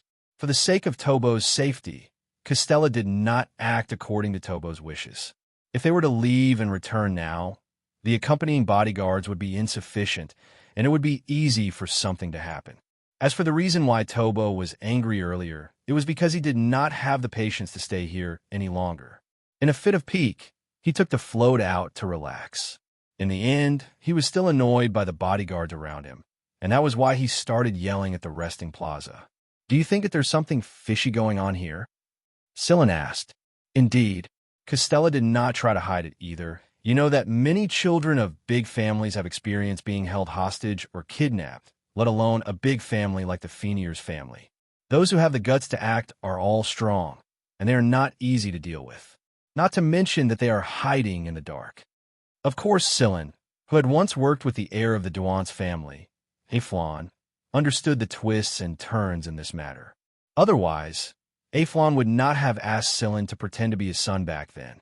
As far as I know, a big family at the level of the Fenier's family would protect their young children very well. But why did they take the risk and agree to let little young Master Tobo come to Sector X from Sector F? The distance between Sector F and Sector X could be considered to be quite far. Even if something were to happen, distant waters would not be able to put out a nearby fire. Moreover, Tobo was still young. He was only 10 years old. He did not even have much ability to protect himself. Costello smiled proudly when he heard this. The Fenier's family places great importance on the safety of their children, but the process of growth is just as important. The people of the Fenier's family cannot be afraid of things, and they cannot give up just because there is danger. They need to train, and this age is also the best time to broaden their horizons. Sillin nodded in agreement. It was true that if they were kept in a greenhouse, they would either grow up to be a prodigal or a man who lived off a woman. Take Lung, C.I. Jincheng, Knight, and the others, for example. Which one of them did not have a deep background, but their individual strength was also extremely strong. This was inseparable from their own training. Giving might not necessarily bring about rewards, but wanting to reap rewards without giving was bullshit.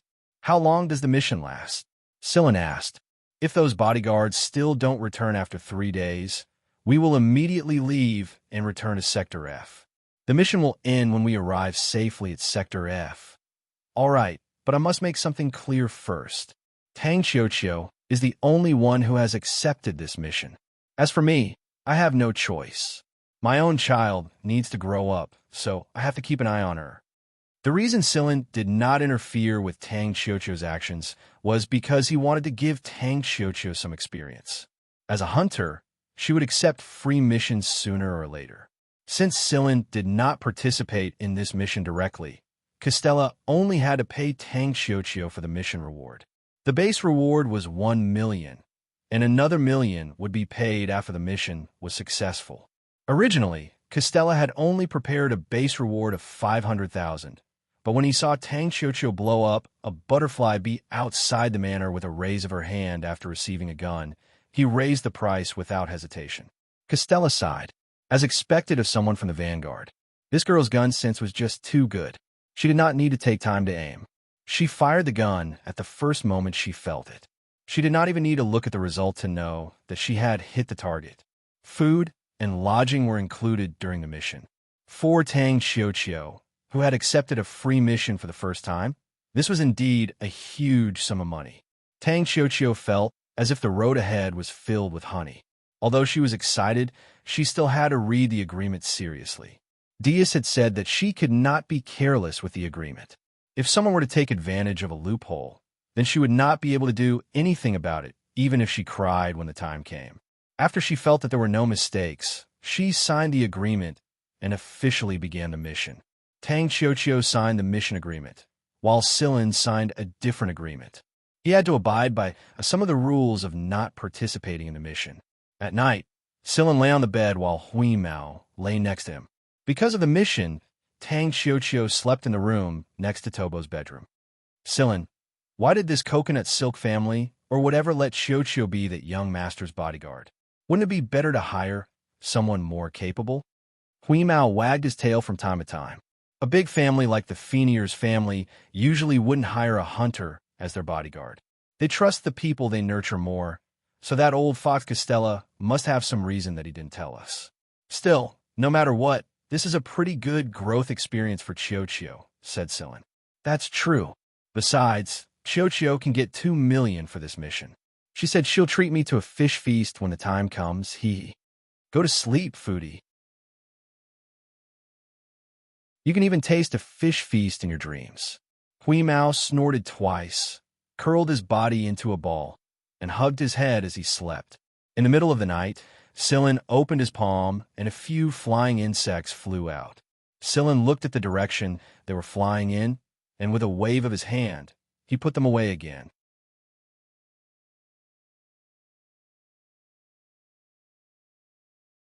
Chapter 137. Although everyone knew that Tang Xiaoqiu had become young Master Tobo's personal bodyguard, they treated it like a child throwing a tantrum. The fact that Silin and Tang Xiaoqiu were part of Vanguard's 6th Division was only known by Costella and a few others. In the few days before he left Little Garden, the young master was still bored. Since he had a new bodyguard, he brought Tang Xiaoqiu, the little bodyguard, out for a stroll. Silin and the other bodyguards followed them not far away. Sitting in the small flower car, Silin and Hui Mao were playing chess. Since Hui Mao had seen the Miantuan and Yudi playing chess before, he got excited and wanted to play a few rounds with Silin. It had to be said that since he was a cyborg, he had powerful computing abilities, so he was pretty good at chess. However, it was not enough to play chess with powerful computing abilities alone.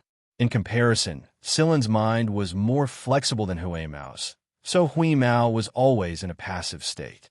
Beep! Hui Mao lowered his head and stared at the chessboard for a long time before he shamelessly pressed the reset button. He lost again. Silin looked out the window and ignored Hui Mao, who was rolling on the table. Hui Mao rolled back and forth on the table, groaning for a long time. When he saw that Silin was ignoring him, he raised his paw and hooked Silin's sleeve. Ignored. Hooked again. Still ignored. Hui Mao was angry after a long time without any results. He even vented his resentment for losing the game. He leaped, jumped onto Silin's head, and started ruining his hairstyle. Silin raised his hand and flicked Hui Mao's head, then pointed outside the window. Look over there. Hui Mao spat out the hair in his mouth and looked in the direction Silin's finger was pointing. There were people in wedding dresses taking videos. There were often newlyweds coming from afar to take videos. There was nothing special about it. He'd seen many of them since the first day. What's so good about taking wedding photos? Could it be that Silin wants to get married? If you want to get married, you have to find a rich, beautiful, fertile, and not a prodigal. That's what Carrie said. I'll ask him when I see him. Silin pulled Hui Mao's ear. You're so stupid. Who said that? What's that? The place you're talking about is the wedding photo shoot. The gray cat patted Silin's forehead in dissatisfaction. Let's test your eyesight. Silin pointed to the person who was taking pictures of the wedding dress. With the place where the bride is standing as the center and a radius of 100 meters, how many butterfly bees are there in this circular area? 169. Hui Mao answered almost immediately. Among them 132 are carbon-based creatures, and 37 are mechanical camouflage. After a pause, Hui Mao continued. Among the 37 mechanical camouflage bees, 7 are monitoring the few people taking the wedding photo, 10 are monitoring the surroundings, including us, and 20 are facing the direction of Tang Kikiyu and young Master Taboo. With just a glance, Hui Mao could distinguish the butterfly bees that looked the same to others. Although the disguised mechanical butterfly bees were fine with the other butterfly bees beside them. In Hui Mao's eyes, there was a world of difference between carbon-based creatures and mechanical objects. He could tell with just a glance. There were no surveillance devices installed in the floats. It seemed like the Fenier's family was very concerned about the privacy of their passengers, but in reality, they had other ways to monitor them. Not bad. Not bad. Sillin nodded. Of course. Look at who's doing it. Sillin interrupted Hui Mao's self-improvement. Then have you noticed which mechanical camouflage bees have microweapon systems? Hui Mao's ears twitched, and he jumped from Sillin's head to the table. If one paid attention to Hui Mao's eyes, one would notice that his pupils were greatly dilated as he looked out the window. Calm monitoring, communication monitoring, gene-level analysis, laser scanning, high-density energy stimulation beam. Hui Mao listed a few of the systems on the camouflage butterfly bees. Meow. There's even a self-destruct mechanism. Hui Mao's beard moved as he looked at Sillin. I wouldn't have known if I didn't look. Other than the camouflage mechanical butterfly bees, there are also many mechanical camouflage bees in the flowers and underground soil. I just saw a mechanical camouflage earthworm and a few mechanical ants. Don't they have too many spies? Doesn't this mean that our every move is being monitored? That's true. The Fenier's family has a lot of protective surveillance, but it's not necessarily a bad thing for us. Sillin tugged at Hui Mao's beard. What did you see? That's right. Although there were mechanical camouflage bees everywhere monitoring everyone's every move, it was also a lot more convenient for Hui Mao. This was because he could see the surveillance feed of these camouflage bees without being discovered by the Fenier's family. Wo meow. They're actually kissing in public. Hui Mao yelled. In another float 50 meters away from the one Sillin was sitting on, a young couple was having sex. Originally, it couldn't be seen from the perspective of Sillin's float, but Hui Mao saw it through the surveillance feed of the camouflage butterfly bee. The young couple didn't think that anyone would notice their actions. Although they couldn't see anyone else from the window, their every move was still known by certain people. Yo, that girl's skirt has a slit. Seeing that Hui Mao was becoming more and more frivolous, Sillin slapped him. Look at how Xianxia and the others are doing. Xianxia is playing a game. That young Master Taboo is slamming the table. He looks very angry and is even yelling loudly, but Xianxia is ignoring him. In another float not far away, Costella and a person who looked like a bodyguard were sitting inside. Is everything ready? Costella asked with his eyes half closed. Everything is ready. However, according to the information we received, there might be some movement on the other side. Isn't this too risky? After all, the young master is following us. Costella sighed. There's no other way. This is the old man's wish. We can only do our best. If we don't run into the people on the other side and everything goes smoothly, of course that's a good thing. If we do run into them, we can only do our best to keep the young master away from danger. Please don't worry. We will definitely do our best to protect the young master. However, the people from Vanguard, you don't have to worry about that. I have my own plans. Under young Master Tobo's repeated urging, Costella finally ordered his subordinates to prepare to depart. This time, they were escorted by 3 corvettes on their return journey. Although it was not as impressive as when they had first arrived, it was still considered a large scale compared to the others. The 3 corvettes formed a triangle around the starship that Tobo was on. Sillin was also on this starship. However, in order to avoid arousing suspicion and to abide by certain terms of the agreement, Sillin and Tang Xianxia did not have much contact during this period of time. After all, Sillin did not directly accept this protection mission. Tang Xianxia continued to play with her game, console, every day. As for Tobo, because he lost to Tang Xiaoqiu in a shooting competition, he had been practicing his marksmanship on the starship. However, no matter how much he practiced, Tang Xiaoqiu only had one sentence to say. Stupid as hell. She had completely copied Silen's evaluation of Hui Mao and the tone of voice when she spoke. The 4 starships did not run into any accidents along the way. It was fairly peaceful, and their next destination was not Sector F. Instead, it was Sector H that they would pass through halfway. There was a Phoenier's family branch based there, and it was also the administrative center of the entire Sector H. Costello said that he had received orders to go there and would be delayed for 2 or 3 days. However, young Master Tobo did not lose his temper. In fact, he was quite happy. What was the most famous thing in Sector H? Seafood.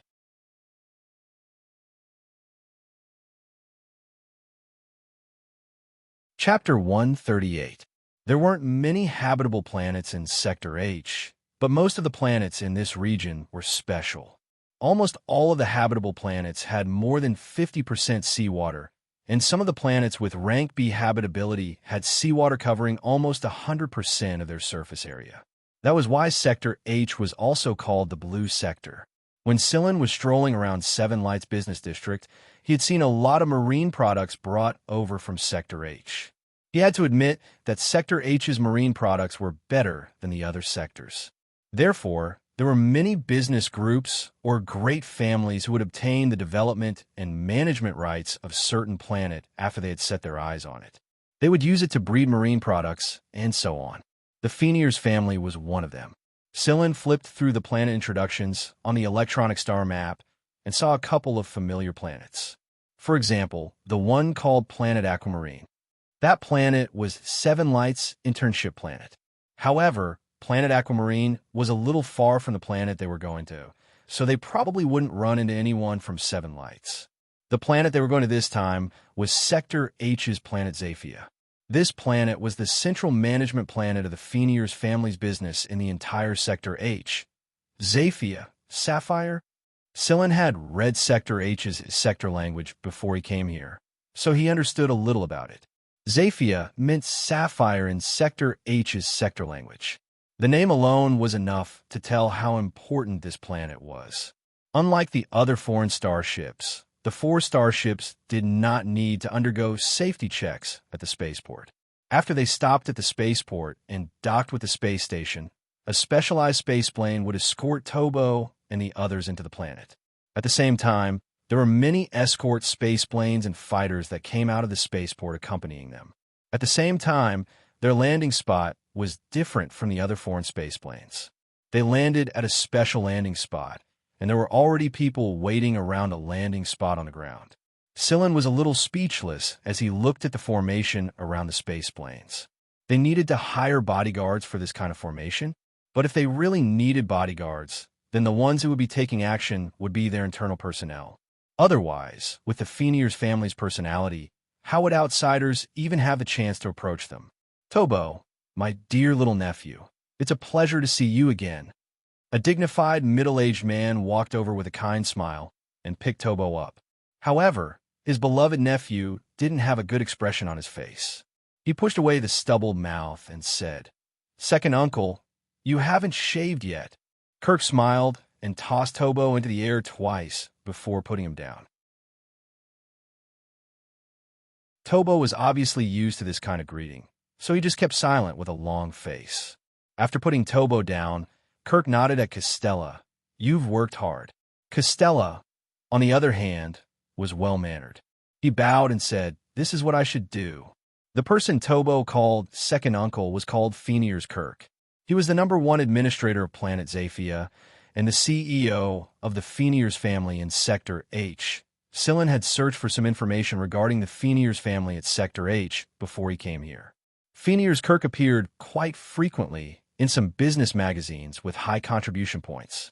Right now, Phoenier's Kirk wasn't as sharp as he appeared on the magazine. He looked a lot gentler, but this was only when he was facing Tobo and Costello. Kirk's gaze when he looked at other people might not be as sharp, but it was still imposing and intimidating. It gave people the feeling of stopping at the sight of him. As the CEO of a family's business management in a major sector, it could be seen just how important Kirk's position in the Fenier's family was. However, even the CEO of a major sector did not put on any airs in front of Costella. In fact, he was mostly respectful. This was something that Scylla could see very clearly. It seemed that Costella's position in the Fenier's family wasn't simple. Who's this little girl? Tobo, you're already flirting outside at such a young age. As expected of your father's son. Kirk winked at Tobo. Tobo's father was famous for his philandering ways before he got married. Tobo's face was red from holding back. Who would fall for an ugly freak with a bad temper? Of course not. She's very cute. I think she's much prettier than some family's little princess.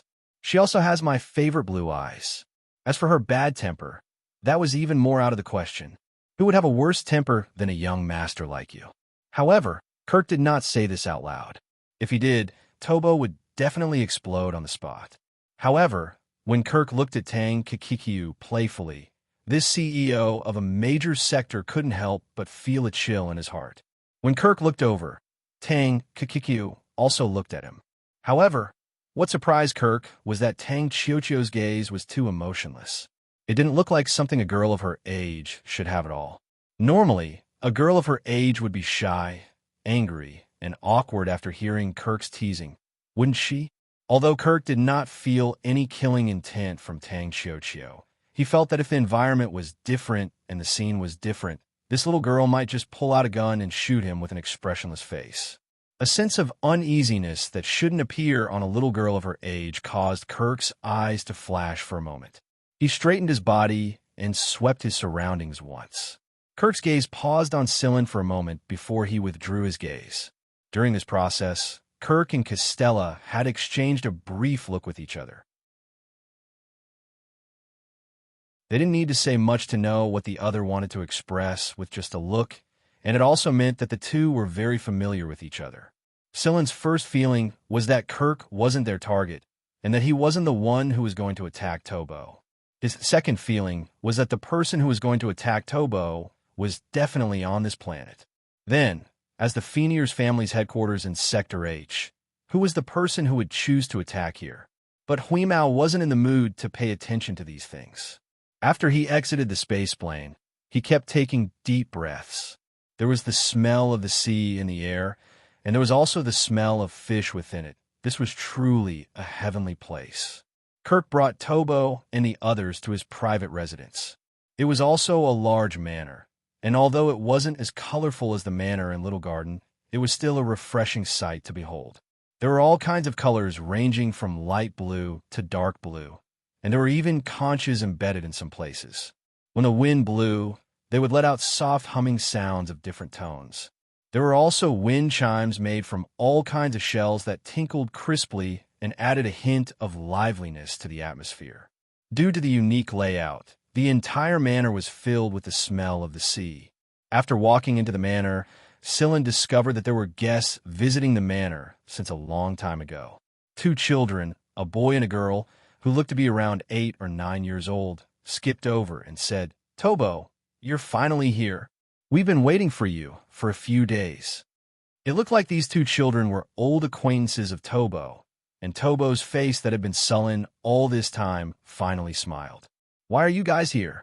Tobo ran over to the 2 children and huddled together. When Scylla passed by the 2 children, an indecipherable look flashed across his eyes. Before he entered the house, he looked at Costella, who was walking in front of him, and Costella just so happened to turn his head to look at him. After making eye contact with Scylla, Costella lowered his eyelids, turned around, and continued walking forward. So that's how it is. Now Scylla finally understood why the Fenier's family, who had never hired a hunter as their personal bodyguard, would hire Tang Kikikyu as Tobo's personal bodyguard. However, right now, Scylla's confidence in Tang Kikikyu had grown a little more. After all, it was much easier to get used to a game she had already played.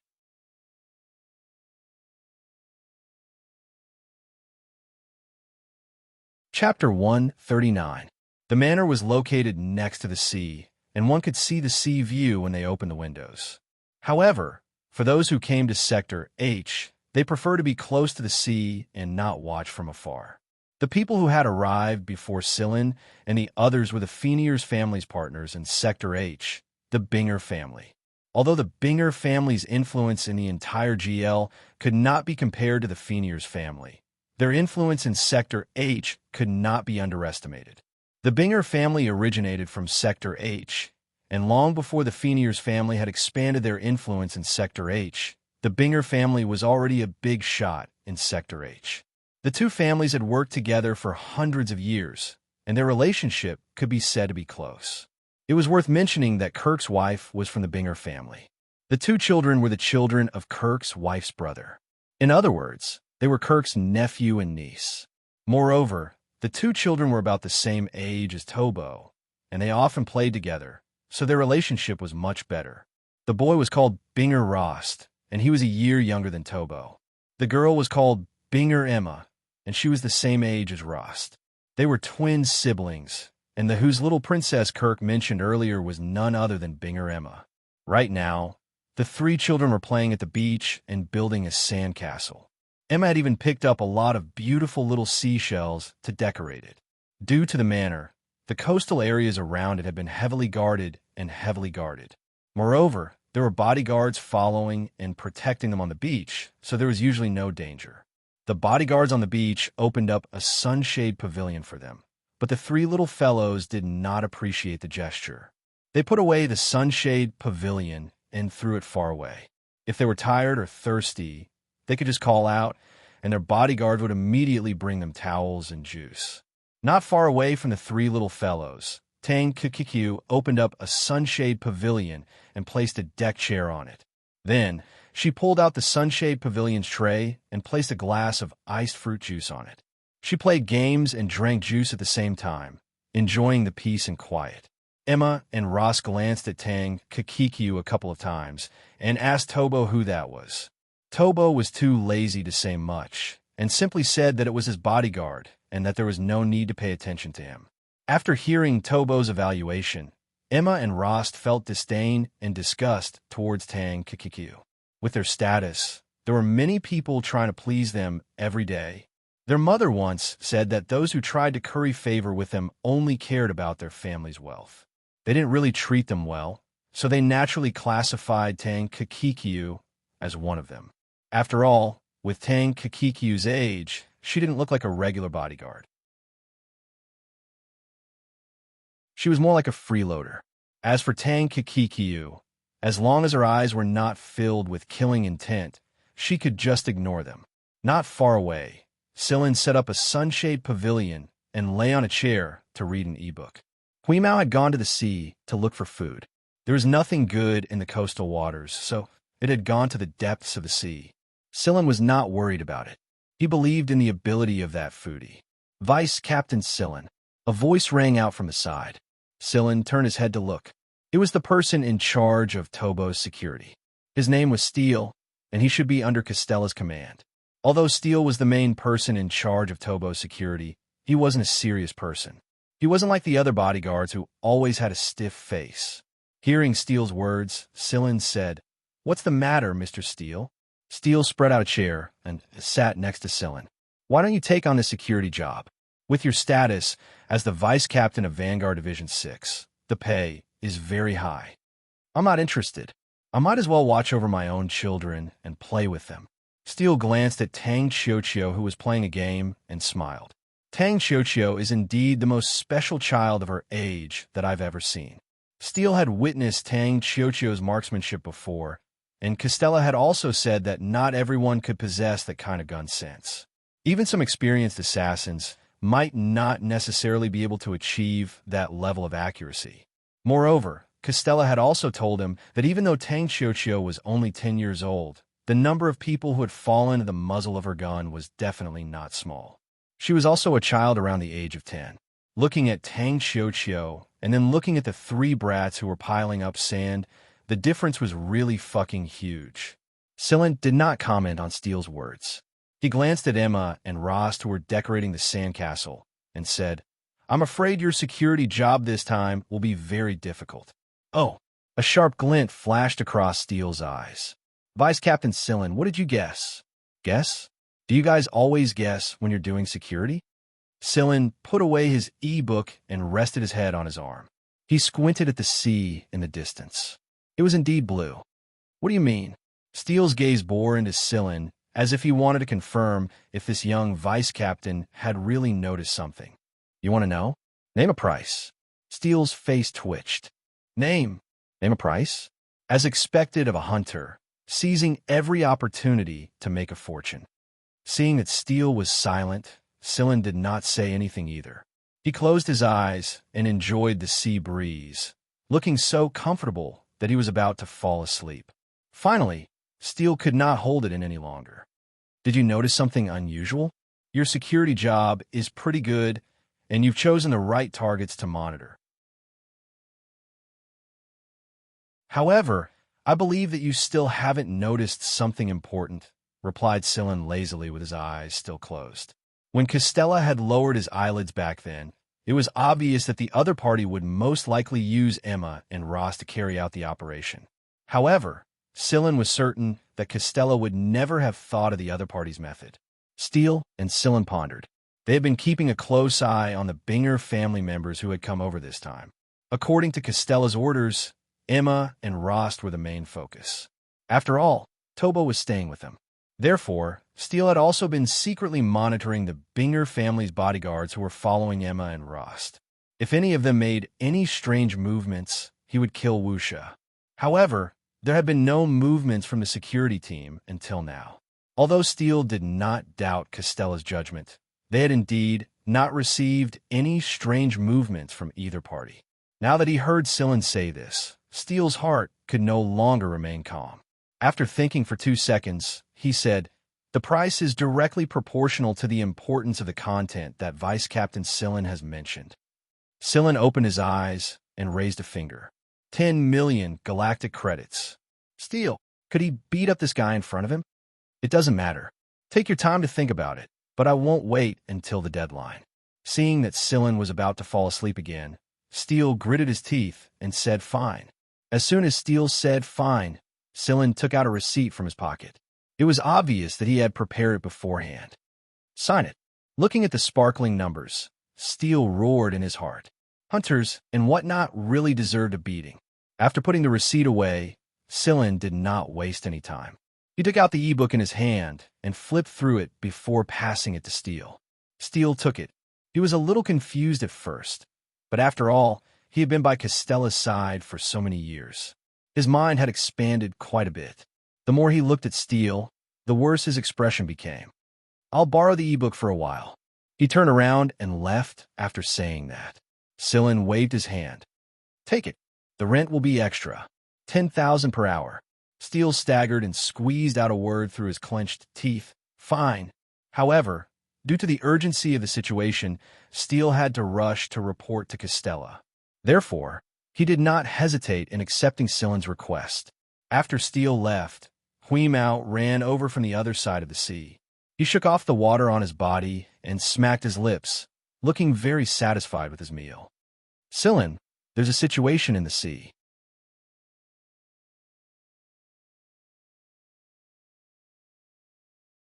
Chapter 140. It was rare for this glutton's first words to not be about food. Something's up? Tell me. There were no other bodyguard around Sillin's sunshade pavilion, nor were there any monitoring devices. Perhaps they knew that those little tricks were useless against Sillin, so they did not install any monitoring devices around Sillin. At the same time, Sillin knew that this was Costella's way of expressing goodwill. Huimao stuffed his head into the cup on the tray beside him and drank some water. After pulling his head out, he shook his head and licked his paws to wipe his face. Then, he slowly jumped on Sillin's shoulder and laid down. There's an area where the dissolved oxygen in the seawater isn't normal, and it's been decreasing at an increasing rate while I've been foraging for food. There's something in the sea that's absorbing the dissolved oxygen. The decreased, dissolved oxygen was not in the lake, but in the sea.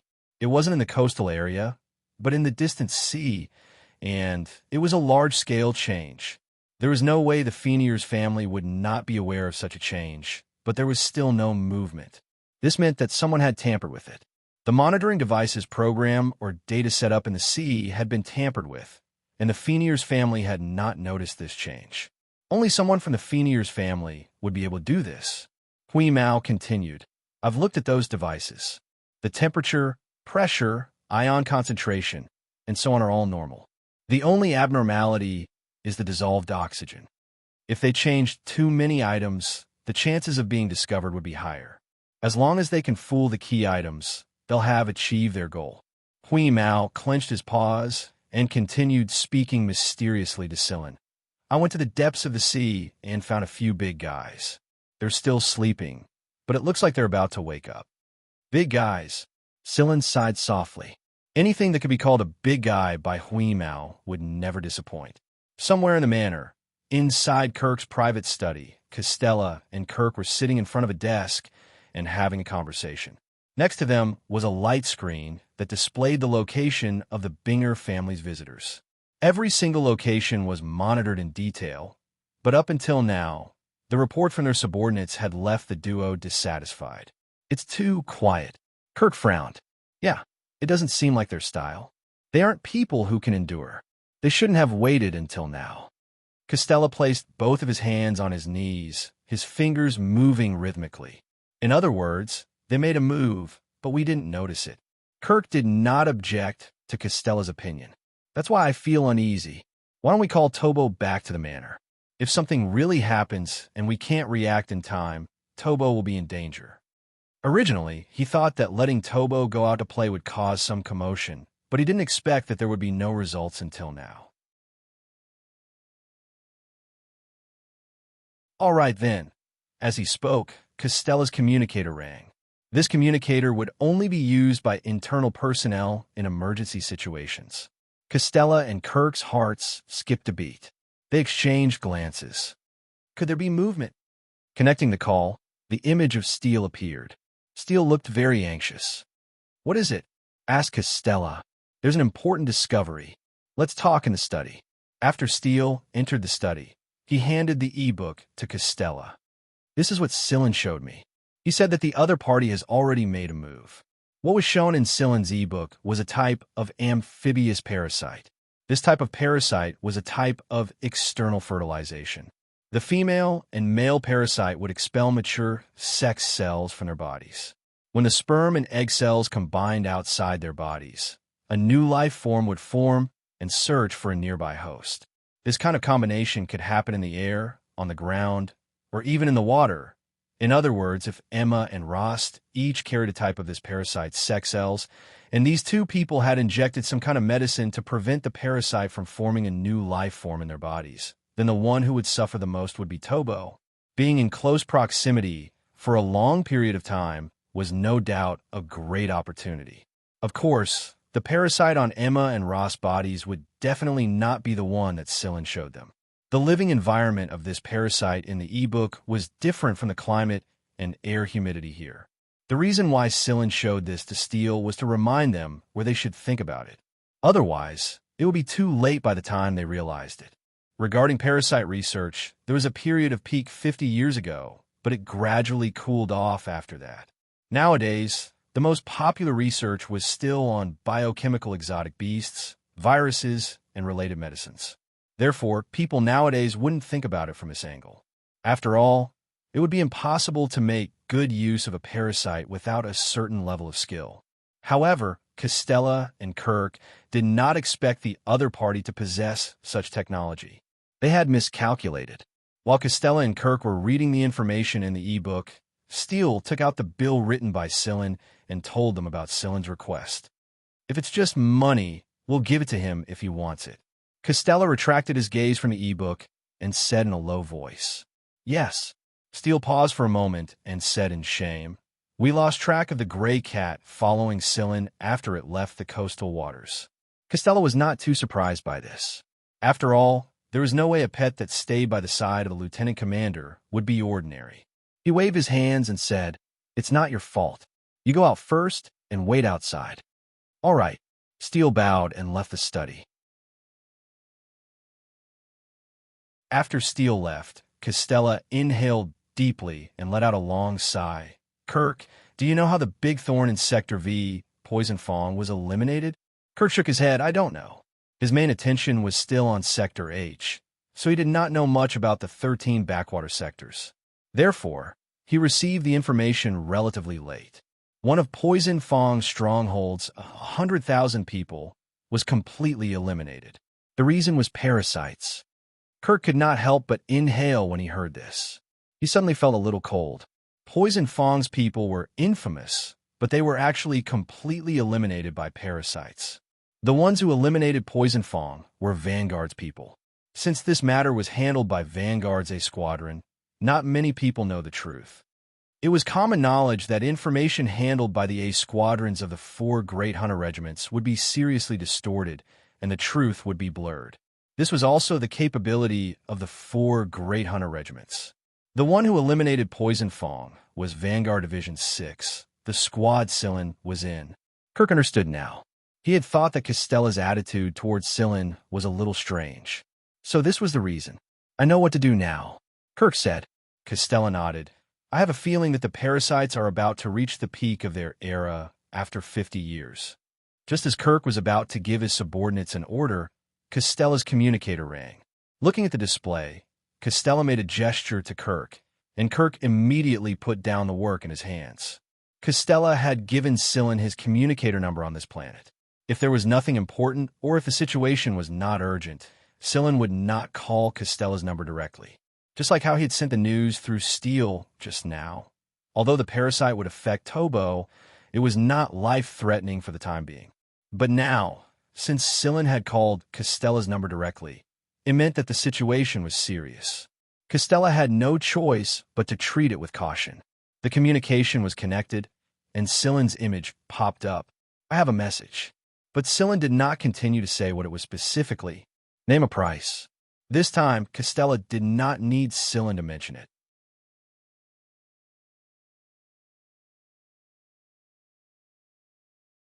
Chapter 141.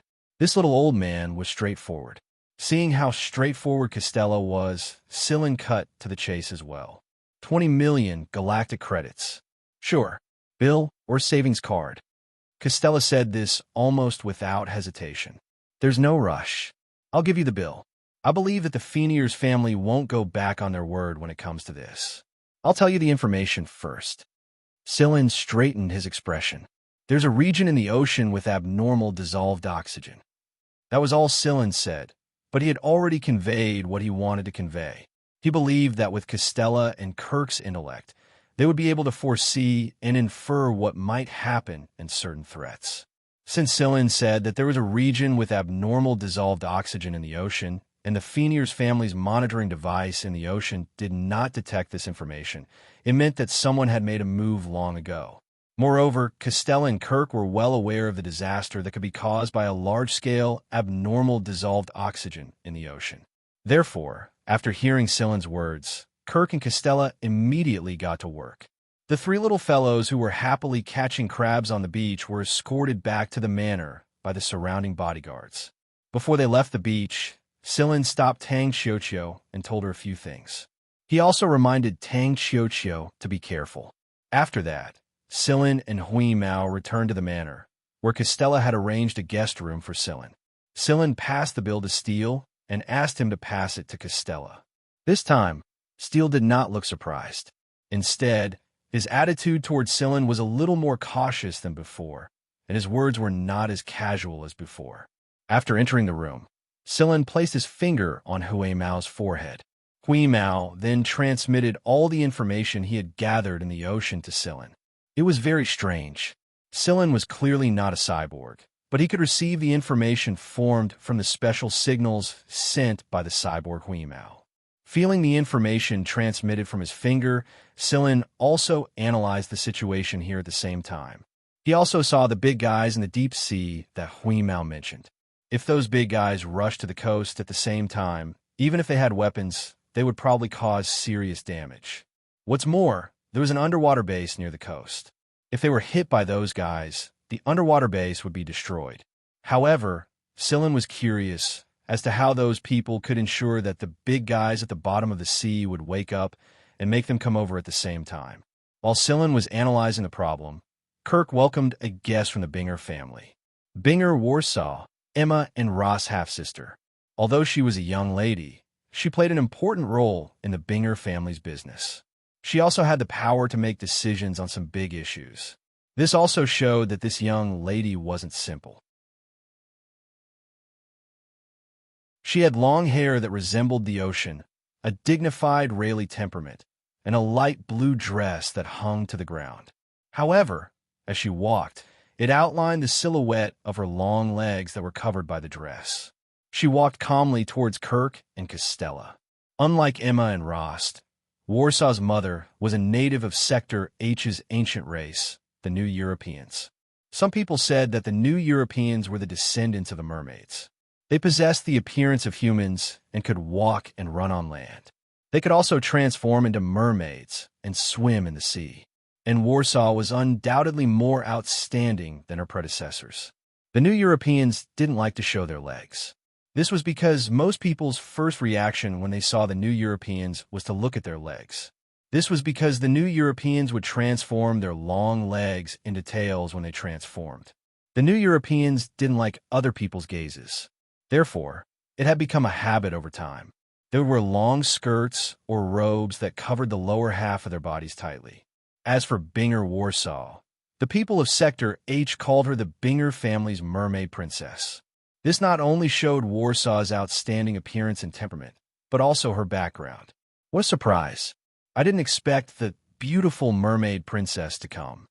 Kirk gave a gentlemanly bow. It's a pleasure to meet you, Mr. Kirk. My father is ill and unable to come, but this matter is of great importance to him. That's why he sent me over. Warsaw also gave a lady's bow and responded appropriately. It looked like she encountered such things often. I'm very sorry that Emma and Rost have caused you trouble. Warsaw was referring to the fact that some people had used Emma and Rost to harm Tobo. Although the Binger family and the Feniers family would negotiate some matters here, no one from the Binger family had told Emma and Rost that Tobo was coming. In other words, some people had purposely leaked this information to Emma and Rost. With Emma and Rost's temperament, they would definitely cry and beg to come over if they heard that Tobo was coming to planet Xianxia. Don't mind them. Even if they didn't use this method, they would have used other methods. Without the Feniers family's permission, Emma and Rost would not have come over either. From a certain perspective, the Feniers family and the Binger family had reached an agreement on this matter. After the small talk, Kirk told Warsaw about the matters here. Other than the parasite reproductive cells that Emma and Rost carried, he also told Warsaw about the matters in the sea. After all, Warsaw, who had inherited the bloodline of a European, would definitely know more about the problems of the sea. After Warsaw finished listening to Kirk's narration, the meaning in her ocean blue eyes was unclear. After thinking for a moment, she suddenly said, "Is it convenient for me to explore the sea? Go ahead."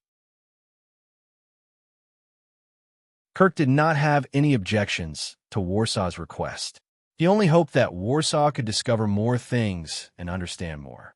Only then would they be able to act more purposefully. Warsaw did not have time to meet Emma and Rost. Under the guidance of Kirk's men, she brought the Binger family members to an area of the sea on a space plane. Kirk had already dealt with the monitoring device in the sea and the related personnel. The fact that they had tampered with the monitoring device 7 days ago meant that these people had been deployed for a long time. Kirk was prepared to clean up every single person in the Feniers family's territory in Sector H after this incident to prevent any future troubles. Warsaw changed into a new set of clothes and jumped into the sea with a few European newbies. After entering the sea, their arms and legs would change into webbing, tails, and fins. This greatly increased their swimming speed in the sea. At the same time, they could use their skin to absorb some of the dissolved oxygen in the sea. Before long, Warsaw returned to the spaceplane with her men and expressed that she wanted to check out the coastal waters.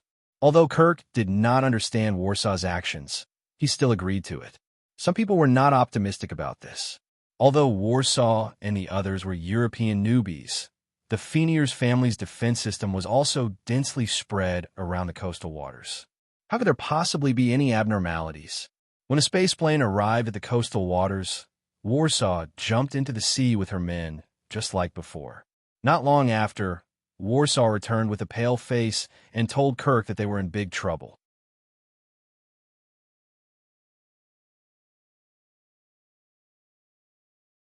Chapter 142.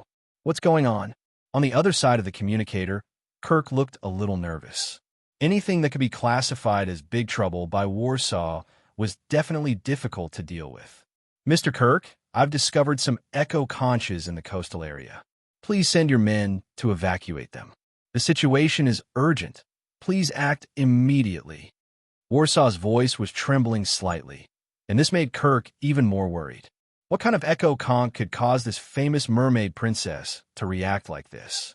Although there were many things he did not understand, Kirk still followed Warsaw's instructions and immediately sent his men over with the best equipment. Kirk even personally supervised the operation. When Kirk saw the image sent over by the underwater personnel, he was shocked. The diving personnel pushed aside the seaweed and revealed 6 conches that were about 10 meters long. Other than their size, they did not look much different from other conches. However, it was these 6 conches that caused Warsaw to tremble in fear. These echo conches must not be damaged in the slightest. If they're broken, it is highly likely that they will emit sound uncontrollably. If they emit sound, then everything will be too late. Warsaw said. Kirk sent out one order after another into the communicator. At the same time, the Fenier's family had already put the coastal area under martial law. If there were any unusual movements or suspicious people, they would kill Wuxia. What is an echo conch? Kirk finally asked. Warsaw forced a smile upon hearing this. I was careless. Even the natives of Sector H rarely know about echo conches, much less those who are not from Sector H. It is normal that you do not know about them. After adjusting her breathing, Warsaw continued. You know that fishes and many other marine creatures do not have ears in the true sense of the word. They receive and feel sounds through their skin. Some sound will gather some special sound waves. We cannot hear these sound waves, but they will cause pain when they act on our eardrums. Warsaw pointed at her head. That is why many humans will feel a headache when they hear certain sounds. Or perhaps, the sound waves that are beyond the range of human hearing are completely inaudible to humans. However, these sounds have a huge impact on the creatures living in the sea. I wonder if you have heard of sea god summon? Warsaw asked. I remember Tobo reading a fairy tale that involved the call of the sea god. In the story, the sea god would summon the monsters that lived deep under the sea to punish the sinners. When Tobo was young, Kirk used to read him fairy tales. He had seen such a story, but Kirk had never taken it to heart. After all, it was just a fairy tale. It sounds like a fairy tale, but the call of the sea god is real. It happens in the deep sea, in the abyssal crevice. When there was a change in the seabed's crust, due to some physical or chemical reasons, there would be some sounds coming from the cracks. Even the most advanced instruments could not simulate it. Humans will get headaches if they hear these sounds, and in severe cases, they will die directly. However, for sea creatures, especially the giant deep-sea sea beasts, these sounds will stimulate their skin, making them excited, and they will chase after the sounds. Hearing Warsaw's explanation, Kirk felt goosebumps all over his body. The communicator in Kirk's hand was on, and Costello was listening quietly on the other end of the communicator. He could not help but sigh at the unknown mysteries of Sector H. Echo conches live at the bottom of the sea, and they usually live around those cracks. Every time a crack makes a sound, the echo conch will remember the sound. Every few years, they will emit the sound they remembered and attract the deep-sea creatures. These creatures will then bring the echo conches to other places and reproduce. For young echo conches, the water environment in the crack zone is not suitable for them. When the crack makes a sound again, the echo conch will stick to the deep-sea creatures and return to the crack's surroundings, absorbing the certain factors released from the crack for the echo conch's growth. Therefore, for adult echo conches, the area around the crack is a place they must survive. If they leave this place, they will not live for more than 20 years. Before the echo conch dies, they will emit one last sound, and it is also the loudest sound they have ever made in their lives. According to the condition of this planet's ocean, there are no deep-sea cracks like that, so it is impossible for eco-conches to exist. Right now, the eco-conches under this sea area should be brought over by the Xianxia family. Because the condition of this planet's ocean is not suitable for reproduction, and there are no cracks that emit sound to summon sea creatures, these eco-conches have always been in a state of hibernation. However, this state of hibernation is about to reach its limit. If they were placed in the deep sea, they could still persist for 3 to 5 years, but placing them near the sea has undoubtedly accelerated their death. There is a possibility that they will emit their final sound at any moment. Kirk could not help but recall. The cooperation between the Xianxia's family and the Xianxia family had been cut off 5 years ago, and the closest period of cooperation was 10 years ago. These eco-conches should have been secretly placed into the sea 10 years ago as well. This meant that the Xianxia family had been plotting against the Xianxia's family since 10 years ago. They had set up a hidden bomb on this planet that the Xianxia's family used as Sector H's administrative center, and the joint suppression of the Xianxia's family and the Binger family over the past 2 years had caused the Xianxia family to decide to activate this sleeping bomb. Kirk checked for a bit, and according to the records of the Coastal Seas Defense System, there were no threatening incidents here a month ago. However, if there was anything unusual, then it would be those dolphins that had appeared at that time. On this planet, it was not rare for dolphins to appear in groups near the sea. This was especially true in the past few years, as similar situations had appeared in every part of the planet's coastal sea. From the looks of it, those dolphins have been trained to transport these eco-conches here. Since there were only dolphins and conches, the defense system did not classify them as a threat. After all, they had never encountered such an incident before. Moreover, Kirk had never objected to the activity of dolphins and other sea creatures near the sea in the past. But now, perhaps the Xianxia family was the one who planned the dolphin swarm incident in the first place. I remember that there are people in the Xianxia family who are skilled in taming, and the Xianxia family's experienced tamer has always kept a low profile and is unknown to the public.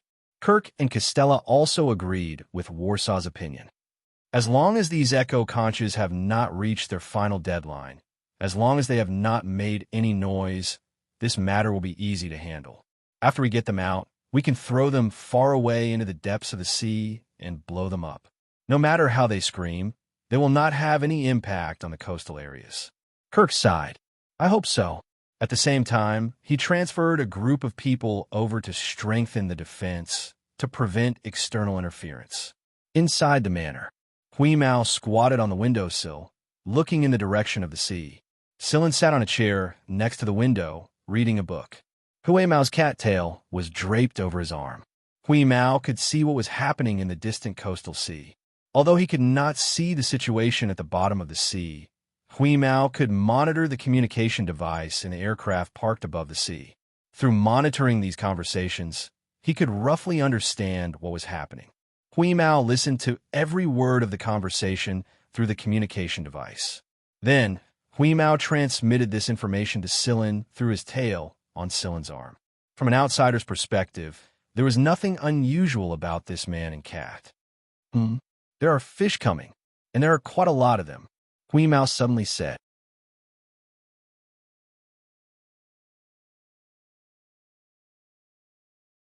Chapter 143. When Hui Mao said this, inside the space plane above the coastal waters, Wuxia's expression also changed. She said to Kirk, "A large school of fish is coming our way, and they're surrounding us from 3 directions. There are no less than 300 of them." The defense system in the sea had obviously detected this as well, but since there had never been a school of fish attack, the program settings did not display the danger level as high. Kirk thought that after this incident, he would definitely reset the threat level of the school of fish attack in the defense system. That was then, and this was now. Right now, the eco-conches were being transported under the sea with utmost caution, and yet a large school of fish just had to appear at this time. He could not help but think deeply. Why did such a situation occur? Excluding natural circumstances and other triggers, the only thing left was the human factor. Kirk had mobilized his men to defend the area, and the space plane had also readied its weapons. Black marlin. The back of their bodies was almost black in color, and they had dorsal fins that were as wide as sails. They were all more than 10 meters long, and they were much faster than a normal marlin. When they swam with all their might, their speed was no slower than a bullet, and the bone swords formed from their premandibles and nasal bones were even sturdier and could easily pierce through steel plates. Black marlin usually lived far out in the sea, and no one had ever seen them near the coastal waters. But right now, these big marlin were split into 3 well-trained groups and outflanking them. Moreover, it was obvious that they were experienced in dodging bullets and their reflexes, as if they had practiced this thousands of times. In other words, these black marlin had been trained before. There's another school of fish coming from behind them, and these black marlin are just the vanguard. Mr. Kirk, I think it's that mysterious tamer from the Xianxia family. Wuxia said. Wuxia had also heard from the elders in her family that there weren't many true tamers left in Sector H. Following the spread of new technology and other advanced civilizations, the ancient inheritance of communicating with fish had gradually declined. Right now, some of the so-called famous tamers were just jugglers for people's entertainment. A true tamer only needed one person to control hundreds or thousands of marine fishes or other advanced marine creatures for their use. However, in this current developed sector, ancient tamers were no longer known to the public. Wuxia knew of 2 such tamers. One was in the Binger family, and he usually kept an extremely low profile. Not many people in the Binger family knew of his existence. The other was the Xianxia family's tamer, and he was similarly low profile and unknown to the public. However, when the Xianxia family was being suppressed by both the Fenier's family and the Binger family at the same time, this tamer finally made his appearance. Other than this, Wuxia's elders had said that there were actually a lot of ancient tamers in Sector H, but no one knew where they were. They could live in seclusion, or they could enter the world and become ordinary people. Maybe they had brushed past you before, maybe they were the human service staff of a certain restaurant, or maybe they were a certain high official in the administration of Sector H. No one knew, although Wuxia, as a European newbie, could communicate with some advanced fish. Her abilities were far inferior to a tamer's. This was the first time Wuxia had seen a tamer in action since she was born. It was the result of perfect training. These 300 or so black marlin dodged the attacks on the surface and underwater, causing trouble for the people on this side. As they were transporting the Echo Conch, some of their weapons were restricted and their movements were restricted. In addition to the speed and dodging abilities of these black marlins, the blocking effect was not very good under the surface of the sea. Kirk felt very passive. Moreover, there were waves of attacks coming from behind these 300 or so fish. Where are the people in the underwater base? Why is there still no response? Kirk roared angrily at the people beside him.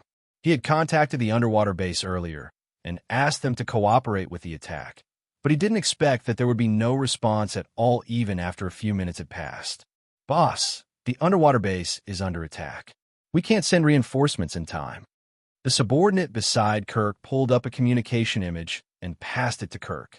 There are no less than 3 underwater bases around here, but not a single one had come. They were all being attacked by shoals of fish right now. These were all fish that should have been far out in the sea, and many of them were highly aggressive. It was indeed difficult for them to free up their hands in a short period of time. Kirk did not want to mobilize the people in the manor anymore. He was afraid that the Xianxia family would create a diversion. Just as they were busy, an explosion occurred in one part of the manor. Although it was not close to Tobo and the others' living quarters, the 3 little fellows were still shocked by the explosion. After the 3 of them were brought back to the manor, they received Castella's so-called antivirus. Although they did not know what was going on with the medicine and light that was sprayed on their bodies, this was a mandatory request from Castella and Kirk. Even Tobo could not resist.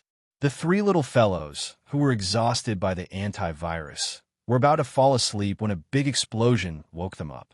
The bodyguard came in and told them that it was just a small accident and that they did not need to worry. There were bodyguards standing guard outside the room. On the other hand, Tang Xiaoqiu was even more excited. She stopped playing her game and raised all her vigilance to pay attention to her surroundings. Sillin had told her that those people's target was Tobo. They would definitely find a way to bypass the bodyguards and attack Tobo. Therefore, once the chaos began, Tang Xiaoqiu had to pay attention to her surroundings. Even in this room that was protected by multiple layers of bodyguards and defense systems, Tang Xiaoqiu would not let her guard down. Sillin had said that her target might not necessarily be a human. Costella was commanding the guards in the manor. Since the explosion had only occurred outside the manor, it meant that the people who had infiltrated the manor would not be able to get close to the core area of the manor at all. If they could not get close to Tobo, then they could only create chaos at the periphery to attract attention and seek an opportunity to infiltrate the core area of the manor. Therefore, Costella did not let down the guards at the core area of the manor. He reminded them to keep their eyes open and pay close attention to everything inside the manor through the defense and surveillance systems. The chaos has begun. In the guest room, Hui Mao, who was squatting on the windowsill, appeared to be very excited. He squinted his eyes and took a deep breath. Wow, the smell of fish. Sillin, when are we going to make our move? Hui Mao was eager to give it a try. Let's wait a little longer. The key person hasn't come out yet, Sillin said as he looked out the window. All right, I think something special is coming. The cat's ears were perked up. If one were to look closely, one would notice that the fur inside the cat's ears were even trembling slightly. It was receiving all sorts of subtle sound waves that ordinary people could not hear. Over at the coastal waters, while fending off wave after wave of attacks from shoals of fish, Kirk finally heard what he wanted to hear. Boss, all the echo conches have been moved into the space plane. An underling reported. Good. Follow the previous plan. Throw them into space and detonate them. Roger that. Kirk watched the space plane take off. It was only when the space plane left the atmosphere that his heart, which had almost jumped out of his throat, finally calmed down. Mr. Kirk, Warsaw's voice sounded urgent. What's wrong? Kirk's heart, which had just calmed down, was in his throat again. I'm afraid those big guys at the bottom of the deep sea are coming.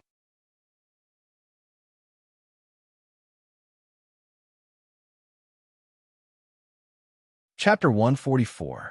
Those fellows in the deep sea? Can the tamer even control those big fellows?